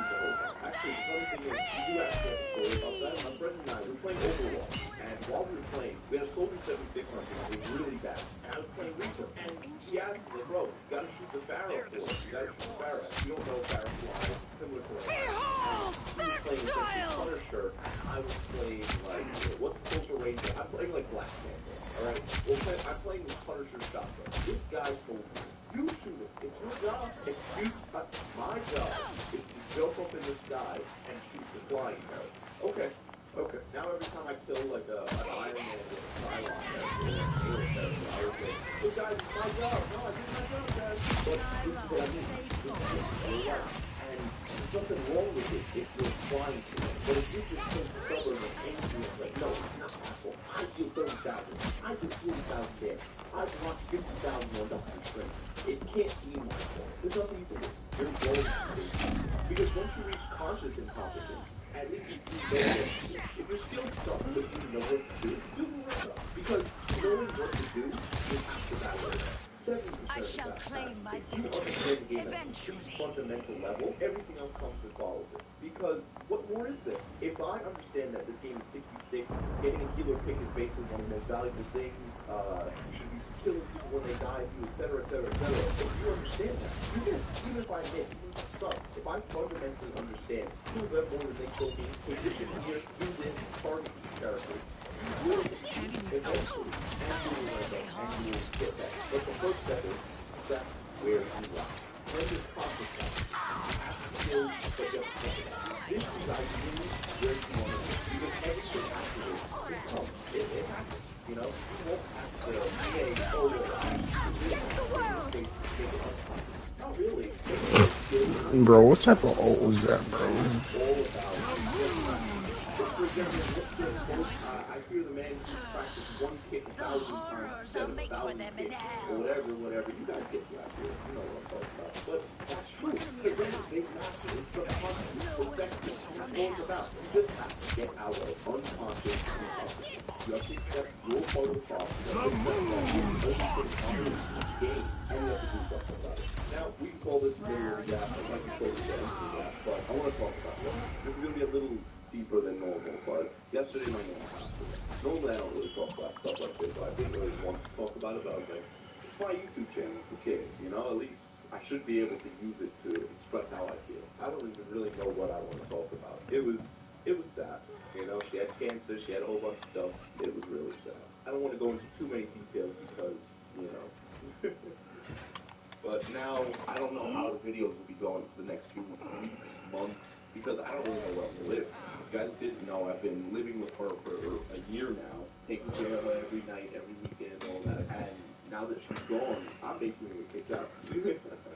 So it's more of a PSA about, I don't know where I'm going to be in the next few months, I don't know where I'm going to be living, I don't really have the money for a new place, I'm not making enough on here either, I don't really know, but just wanted to explain to you guys. Videos might be gone for a while, I don't know, I'm going to do my best to keep pumping out as much content as possible, but I love you guys so much. We just hit 22,000 subscribers, it's surreal, you know? I looked at it this morning, I looked at my channel, I was like, wait a second. 22,000. When did this get so normal for me to look at? It felt like yesterday I was at I'm not the type who fades quietly into the background. Praying I get 100 subscribers today. I've been getting like 400 a day, 500, 1,000 sometimes. Do you know how crazy that is? I can only thank her for this channel, you know? Maybe I'll make a video on another channel talking about her, because there's so much I'd like to say about her. But this channel only exists because of my mom. I dropped out of college to school, and she protected me basically. She let me stay here and let me work and take care of everything and make these videos and build multiple channels until this one finally blew up. And now it's really blowing up, but now I don't know, dude. I don't know what's gonna happen with it. I'm poor Nana. I miss that poor baby. She let me move in here. She let me work on my videos. She let me do everything. And then eventually, I told her, I was like, don't worry, I'm gonna get enough money. I'm gonna be able to pay for your bills. I'll take care of you. Because she was running out of money for living, basically. And I was like, don't worry, Nana. I promise. By the end of this year, I'll be making enough money to start giving you money to help with bills and all that. And I took care every weekend. Normally, we pay someone to take care of her, but Saturday and Sunday, my girlfriend and I would take care of her. All you need to do is capture the mission area. Help her, save her, everything. can't believe it.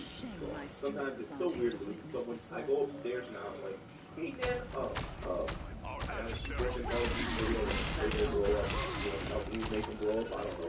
Share it with your friends and watch the whole video. And watch my other videos, the whole thing. I just need to figure out where I'm going to live first. And boom, both of these videos, maybe in a year, maybe in 2 years, just gotta watch this. Like, well, you figure value your family members when you die. Oh, we talk about video games, I know I was really rough when you got this video. I love all of you. Remember, at the end of the day, don't really care about I'll fight for my family until the end. Enjoy yourself. Enjoy your friends. One thing is, even with my friends, some of them suck, whatever. I suck. You know, so you just accept that you're human, you make mistakes, move on. The number one thing is sorry, you made this mess better. It was nice.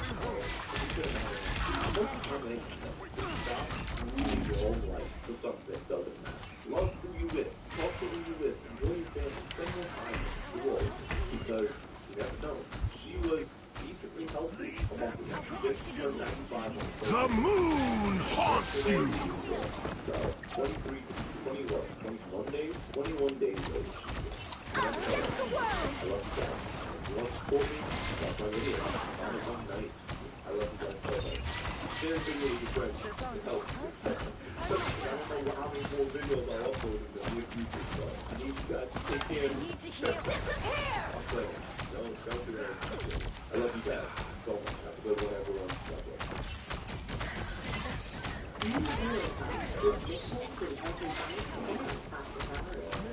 I am ready to put on a show!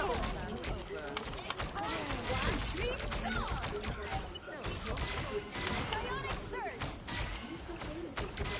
Sorry, you made this mess better. That's fine. Thank you. Now I see them. No worries. I've got your torch first.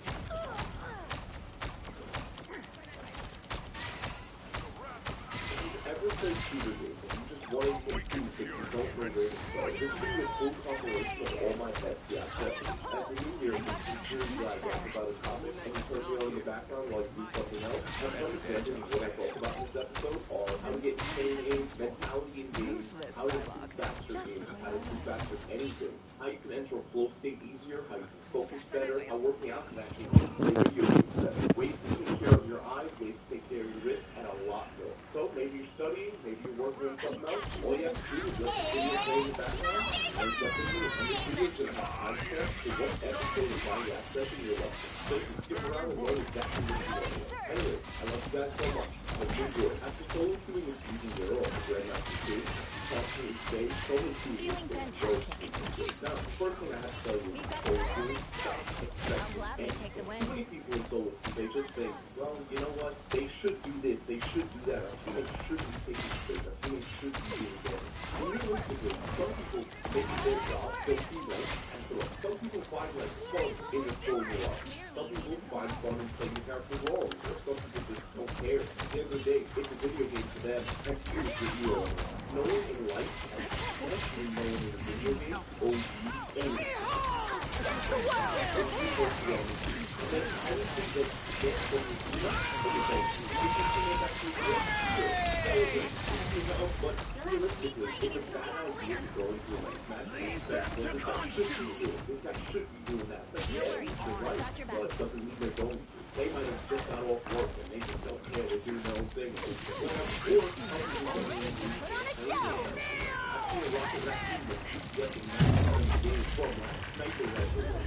You know anything about Rocket Raccoon's gun, you know you might as well with his lock spider and stuff like that. But what am I going to do?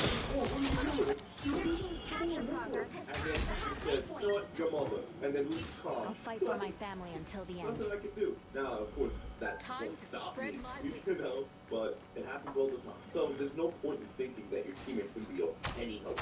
And if they are, shucks, you better team up with them. You better stop solo queuing as fast as possible.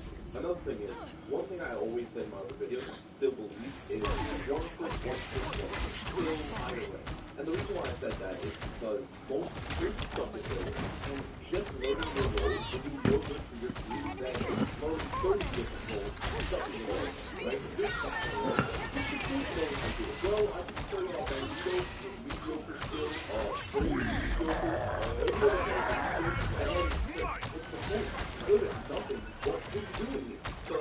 you needed some help. Then I got comments, oh, well, let's go. Knowing how to play multi-character. Then I said, this play is not great practice. Bad practice is better. Then some comments came in, well, actually, quick practice. No worries, I Quick got your play back. should be used, if anything, to learn the basic abilities. People were commenting and saying how, well, actually, quick play is great to learn the abilities. You shouldn't go into the game and not know how to use your kit at all. I agree, but I was talking about practice. If you call practice learning your abilities, listen, you need more help than this video can give you. Even when the multiverse is in No, danger, you should be family practicing your still abilities comes in calm. I first. agree with that. You should be practicing your character in a competitive setting. Quick play will never be a competitive setting. The Quick light play force is guys building. who are just working and have kids and they want to play for 5 seconds, 30 or seconds the before people you that attack. don't really Get care, ready. or people are just trying to have fun, or they have their low-ranked friends that they don't want to queue rank with, so People they think go they can through see quick right play. through Quick me. play is I not bet going to you've have heard that before too, coherent Emma. Yeah, sometimes you will, but realistically, quick play is a bunch of nonsense. Nobody, it's everyone running around killing each other. So instead of doing Well, quick play, from learn one your mother kit, to learn another, the basic let combos me of say your kit. For you example, are a Black Panther, true learn what gem. gives marks, learn how to reset marks, starts learn what in your 5, ultimate does, learn the ultimate gives you a dash 3, reset, and then go 2, through rank. Because knowing the basics of your all character you need to is do given. is capture When the I say mission play area. rank to Got practice, it? I don't mean play rank to learn every single in and out of your character. It's like you should know that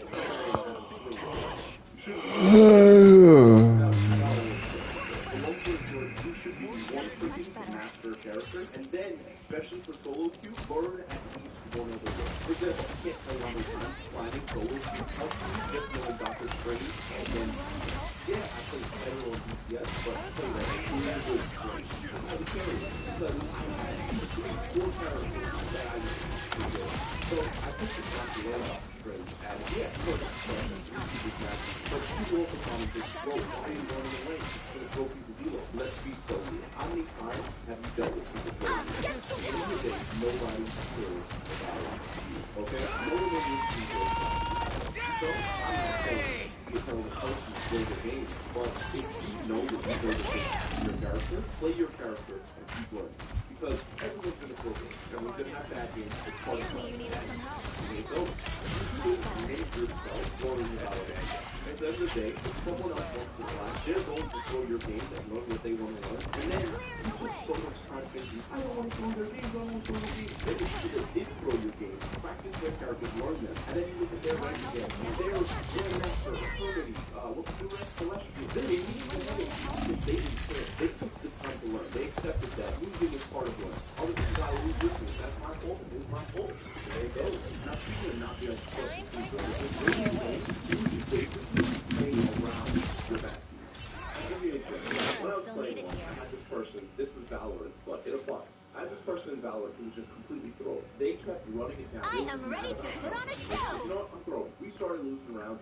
Then me and Team Con were like, you know what? Let's bait them. So we all got ready, waited for them to rush it, and we used them as an intel role, basically. Wherever they went, we would see that they were shooting the corner for us with their body. Wherever that was, they turned the ball around, and then every time they killed them, we would get the refresh. And it was way easy. And the thing is, we could have taken it 1 or 2 ways. We could have said, just throwing, this person, I can't believe this happened. And then I'm still putting that off and slow. Instead, we said, how can we use this throw? And all the while, listen, I had ability to throw. So, if you do throw, I locked the character that pulled back my feet, like Star-Lord or Psylocke. I would start playing around the enemy team's health set. I would be fighting, expecting no healing. Every time I got healing, it was like, so, but it was a bonus. It wasn't expected or anything. And you have to look at your team and say, okay, this guy sucks at this guy sucks at that. And play around. Every team, don't just say, everyone else doesn't have a good time. But it's always be great. I never really understood it. The only way their teammates are the base players. Everything their teammates do are the players. But then you watch games like that, and they're trying to play, why am I doing you? Why am I doing you? But there are actually 6 buildings in the team does and the team good. It's like, yeah, maybe your team is going to grow the wings and improve up. Look, how do you expect your teammates? But besides that, pretend your teammates are tight. Pretend that you are one people. That's what example of it is. The tank is pushing in too far. Make the tank and play background better. So if my tank is rushing in all the time and throwing, I will wait for them to start rushing in and throwing, and while they're rushing in, they're going to be pulling the attention of the enemy team, so then I'm going to switch to Black Panther and Psylocke. And I'm going to jump on top of the back line and try and get a healer pick or two, so that even if my teammate's throwing, he might get hit, or I might get healer picks. And then those you can easily snowball and win.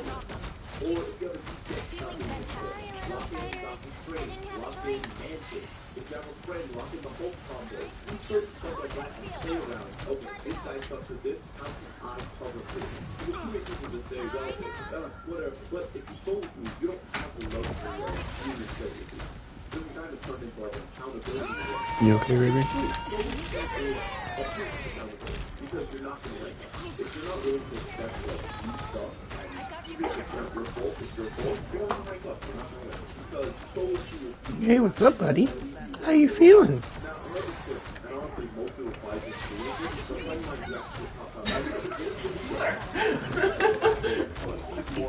What? Can you not? Can you not? I know you're playing Super Series, but can you not? Can you not? What's going on, buddy? I'm like immediately I turn my back. Hey, what's going on? Oh yeah, you're feeling so much better now. You're being a silly goof, right? The second I turn my back. Now you're being a silly goof because you're feeling so much better now. Yeah. Yeah.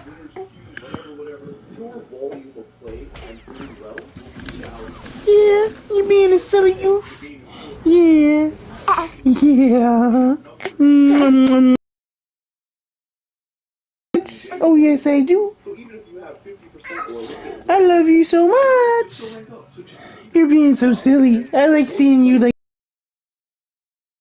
much better. Yes, it does. Yes, it does. Oh yes, it does. We'll put it here anyway.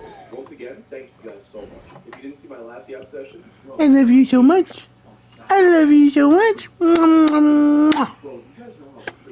Ow!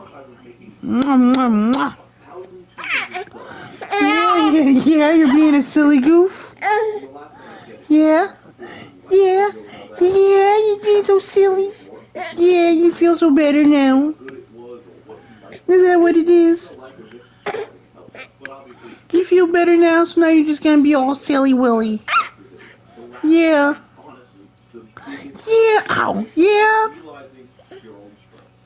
Is that what it is? You're just like, wow.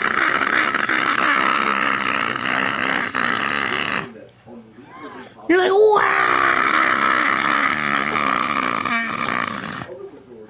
You're like, wow.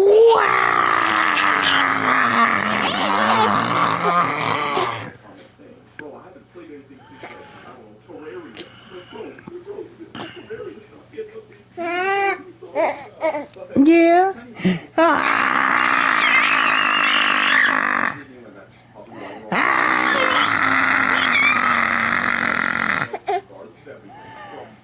One, 2, 3, 4, 5. 1, 2, 3, 4, 5. Oh, 1. 2. 3. 4. 5. 5. 4. 3. 2. 1.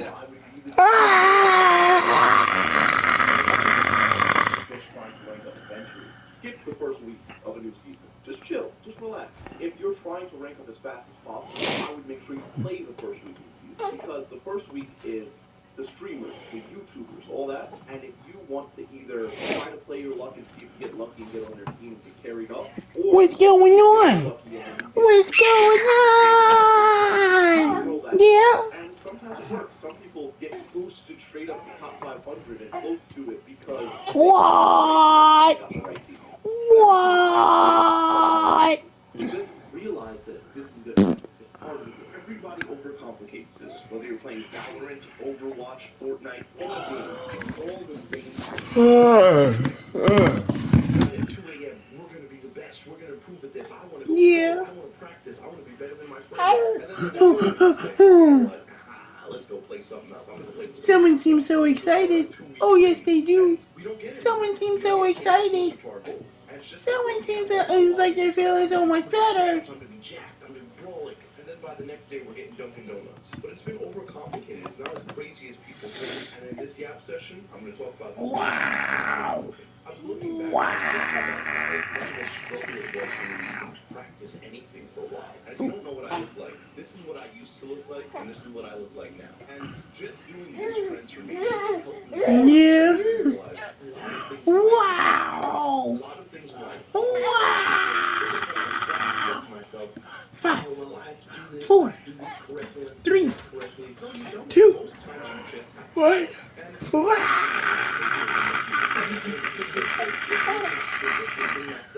We don't even think about it. We just say, it's too hard. We don't do it. But it's not. If you don't know who I am, I'm Shoddy. I've been playing it. Where do you think you're going? Where do you think you're going? Where do you think you're going? Now, even in my coaching, I started coaching people, and one question I always get is there anything else you want me to do? Anything special? And the answer's no, not really. You just have to practice. You just have to say to yourself, I'm going to do it.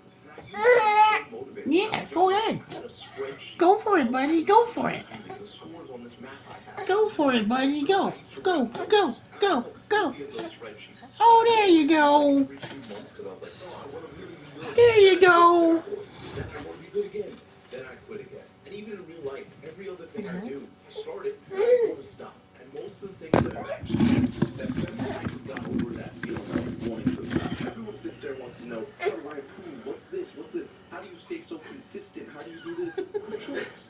Almost everything in life is a choice. You have to say to yourself, I'm going to be consistent. Not, I want to be consistent, I want to do this, but I just don't feel like it. I don't feel like practicing. I don't feel like making YouTube videos sometimes, but I have to. As I said I would. Just like when I lost all my weight.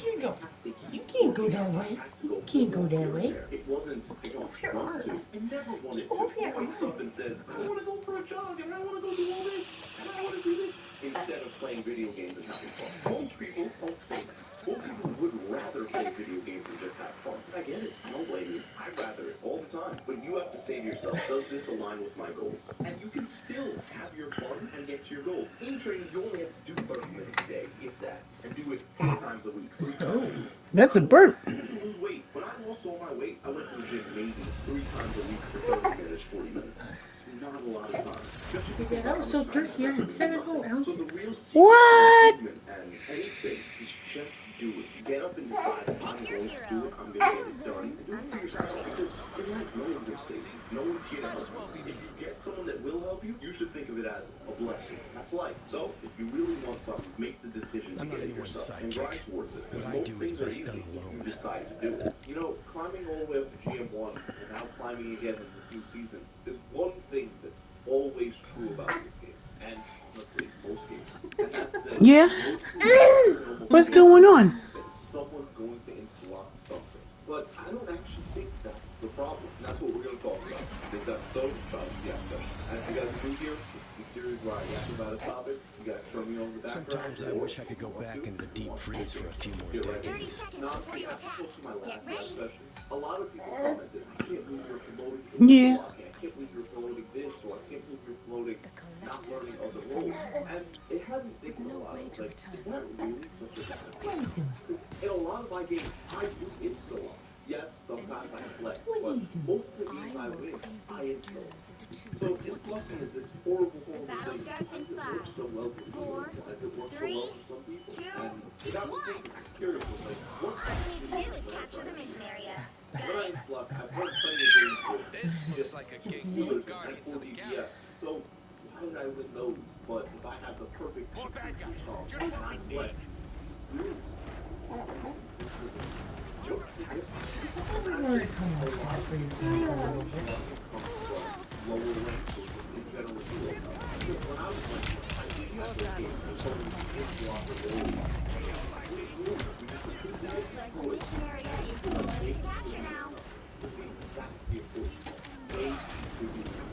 Everything always talks about Inslocking, but Inslocking, there's nothing wrong with it if you're doing your job. So on top of ranting about Inslocking, I'm going to give you guys how you should be playing your role, especially if you're an Inslocking. I'm going to start with what I know best. Duel, or DPS, or whatever you want to call it. Vanguard? I don't know. But DPS, a lot of people just think you're supposed to be getting killed, you're supposed to be doing damage, or whatever. To a certain extent, you should be getting a lot of kills. You should have top damage in the game. Now, some characters, yes, like Spider-Man will incoming. Most of the time, Spider-Man is playing him right, almost all of your damage is in. So Spider-Man isn't really a ton of damage character. For example, Moonlight has 30,000 kills. So that's just because you're sitting there spamming Fucking morning, wait, feeling great. Time to play,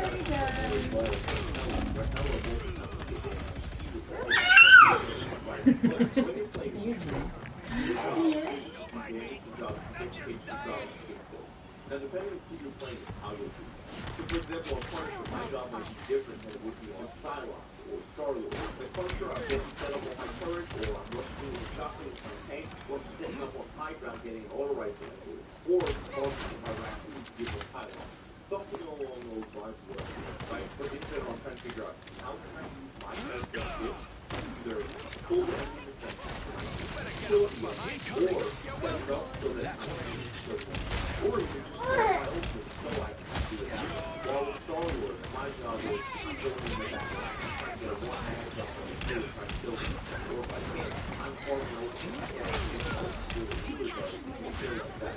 Or if I find their point, those are ones who want against them. Get the kill, and the vision of their team. Now, I've seen a lot of ultimates with Star-Lord, and definitely shooting. And I've noticed that a lot of people on flank characters don't realize that you don't have to always be flanking. You can play the front line and fight somebody. Supernova! Don't mess with the amazing Spider-Man! Don't give me the game. And that's something that a lot of people don't realize. Now, another thing about Inslocking is a lot of people, while they're Inslocking, they just say, well, I did my job. Well, I'm doing my job. It's not my job to do this. Unfortunately, it's no one else's job to help you. It's no one else's job to play good. You should have no expectations of people. And anything they do well should be a bonus. For example, when I talk about healers, in my last video, a lot of healers got upset about it. Or Stratus, or whatever. People got mad at me. What Stratus is? You'll have to keep fighting until we have a winner. The only person in the game that can heal. If you couldn't heal, you might as well just play the healer. Right? That might upset more people. But that's true. You guys are the only strategists as, oh, heal me, or do this, or do that, or push up with me. The thing is, unfortunately, there's sacrifices you have to make on every single role. Yeah, sometimes the healers are underappreciated. Unspeakable things. Every other I role hope it's not too late to set them right. So many times, and the things that you do don't always pop up on the scoreboard, right? For example, with the healer, too many healers, and I noticed it at lower ranks. Way too much at lower ranks. Healers have a secret. I met a lot of them that would not push up with the team because they said, we're supposed to be on point, guys. Stop walking away from point. And if we walked away from point, they would sit on point and let the whole team die rather than get off point kill us because they don't believe that it's a good idea. Trust me, you don't want to find out, lady. So I keep them to myself if I were you. Unfortunately, just like every role has a job, your job is to save us and we because we're going to play bad. We put us in bad position. Unfortunately, unless you want to win the game, it's your job to save us when we're stupid. And we are stupid. There's plenty of times where I have people on my team who are sitting there like, I'm just going to keep holding W, holding W. Then I see 17 people, and I see the line behind me. Oh, yeah, that would make sense. I didn't even know that was there. I didn't know they had a group, you know? Or I'm rushing the tank, and their tank is already bludgeoned my hero 7 times. I'm like, guys, where aren't you people? Oh, got it. But unfortunately, we all make mistakes. We're all stupid. At the end of the day, you want to put yourself in the best chance to win the video game. Judge, jury.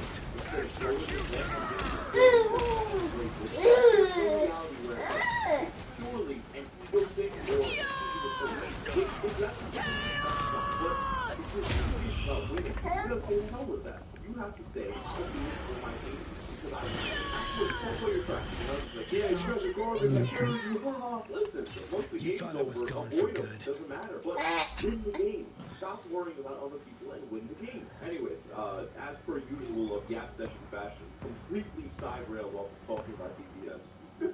This was supposed to be, oh yeah, the DPS part of it. But then I thought about it, I was like, yeah, I need to say this because not many people watch all the way to the end. And this is something that I think Your battle wage. let me get this. And by the way, before you type your angry comments, that's all for everything. Let me give you some examples.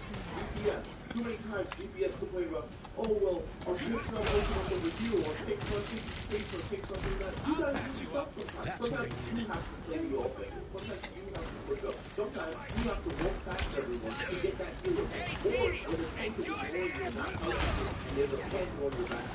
Your job is maybe to neighbor or something and save your healer. Because if you can't do it, you're going to leave the game or figure it out. And that's the same thing. I love tanks because for the most part, simply do it. I was playing Dr. Strange and I'm learning tanks. How do you see a DPS version? How do you walk up to them? Let's just say it. Let's just say it.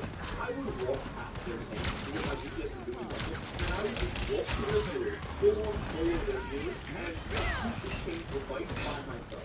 Now, I could say, well, you DPS is blah, blah, blah, blah, but that's not going to win me the game. I'm still going to lose your money. So what's the point of saying? I can say that afterwards. Yeah, guys, DPS suck, I hear you. But before that, there's people off, they're going to throw, there's no benefit. So save it. Use that same energy to winning the game. Now, anyway, like I said, Supernova! Target neutralized.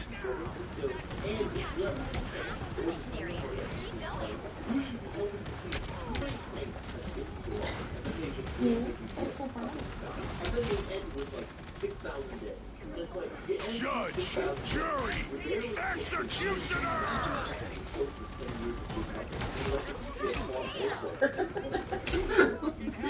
They always say, oh, nothing dying, but it's meant to be.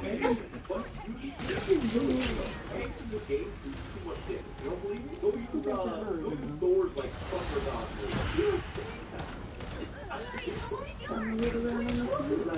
Armed and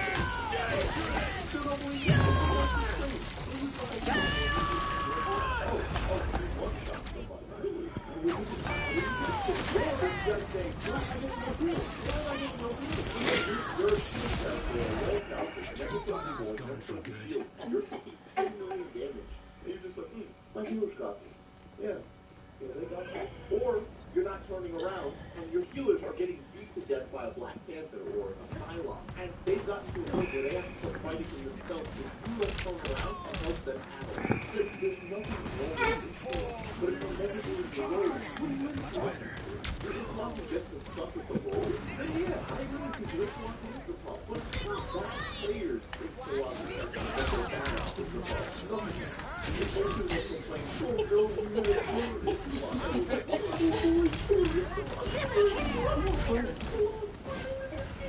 and then you have those games where Dugan has the healer squad. The game's not healers, but there are Mantis frontliners with damn because of it. That's another thing. A lot of people got mad about the healer squad.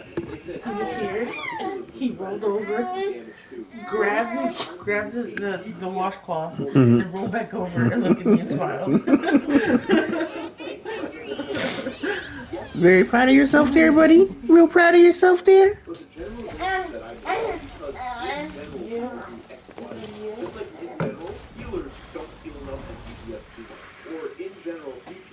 This washcloth includes cool and all, but I can't really smell myself with it. All of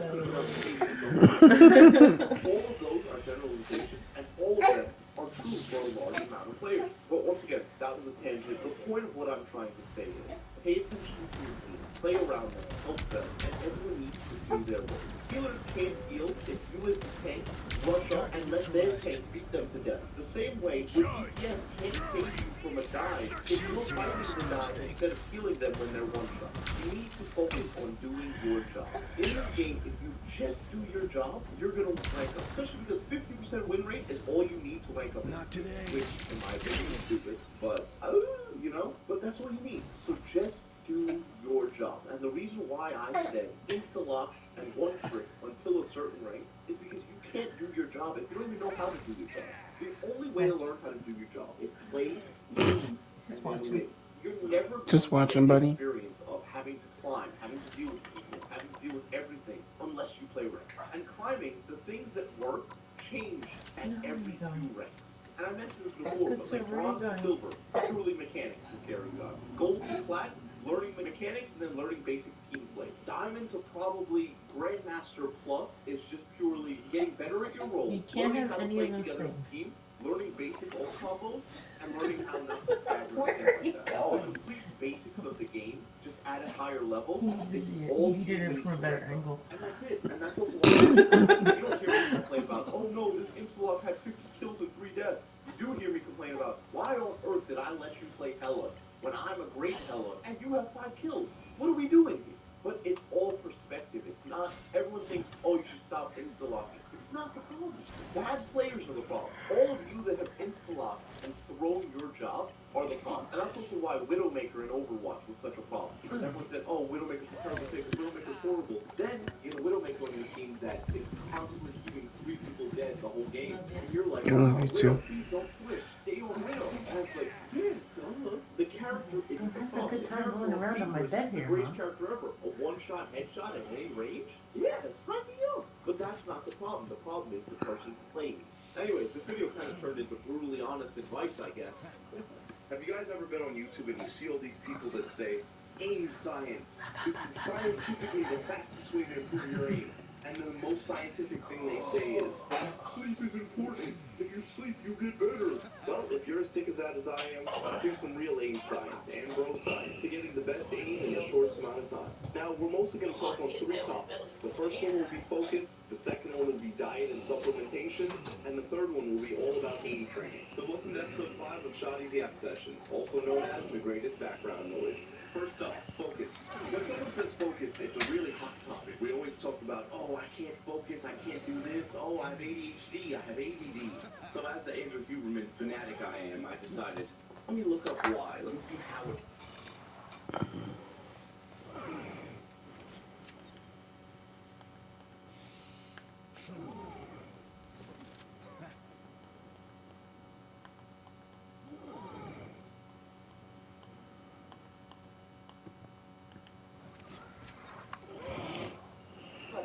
Once the foremost in that. Not like Jeff cannot heal, you can win games. Not support. You don't need triple support to make Jeff work. All you need to do is capture the missionary. Alright, let's move. Gotta get behind the ball with the team. Gotta get behind the ball. Might even throw it on that. See what happens. Hey, yeah. Alright, hey. Yeah, I'm not sure what this guy is going to do.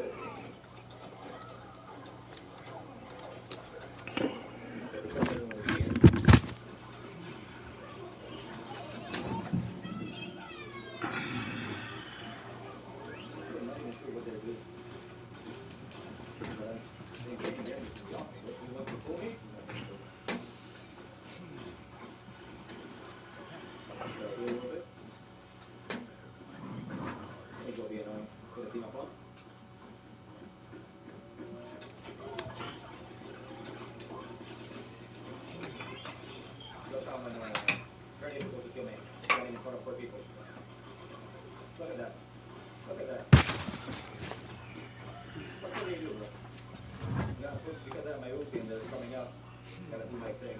That's it. Just here. Grab and go.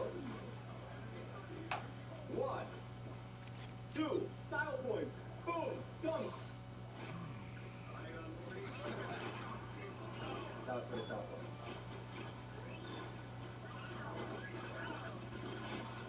the 2. Getting closer from the off angle. Line is good. Follow your heart. You want to go back to damage to team up. Every time I have my team up and throw engage, I'm going to push it over.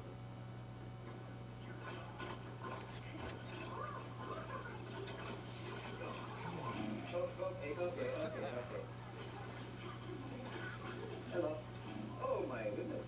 Hello. Okay. Oh my, you see, like, that character is ridiculously strong. Hello. Back to the damage. Back to the damage. From the off angle, of course, low distance because it's hard to take from far away. Let's keep with these guys. I almost have my ulti, so I might as well just put these two here. And yeah, move with the team up. You know how we do this here? I didn't get this somewhere. Yeah, this actually is position. But they don't know. Hello? Hello, Mantis. See, they're all slow. They're so strong. The fact that oh, yeah.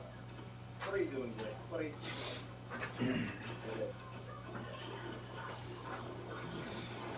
Grab my teammates, give them a big hug, and sit down.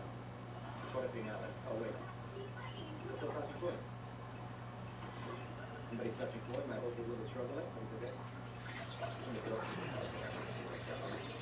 And back to the healing. Go to bubbles to make sure everybody's okay. That was pretty damn smooth, guys. Pretty damn smooth. MVP. MVP. Look at the damage. Look at this kills. Now I'm going to 7.6k damage, significantly high down to the game. Those kills can at least there. But hey, want to good enough? Can't believe the stream is actually happening. Yes, it is. We're going to the fourth back line. So the fourth back line, guys. Let's repeat. We engage the enemy. It means we go to damage. Number 2, we close the distance. We're not trying to shoot from far away because it's very difficult to hit shots far away. It's very not reliable. Does it mean we're going to be hugging the enemies in front of them? Of course not. We're going to keep relatively good distance so we can reliably hit our shots, but we don't die. Number 3, we do some out angle. Never in the front, always in the back and the sides. Why? Because Jeff is slow, flying groups, you can do whatever you want. Also, it's easier to get kills than people that are not looking at you, and if they're looking at you, you're distracted, your team can kill them, but you're not looking at them. Number 4, we need to have to place the bubble and we disengage. So we disengage back into our bubble because we're getting healed up anyway. That's gonna end the stream. That's a 5-hour stream, bro.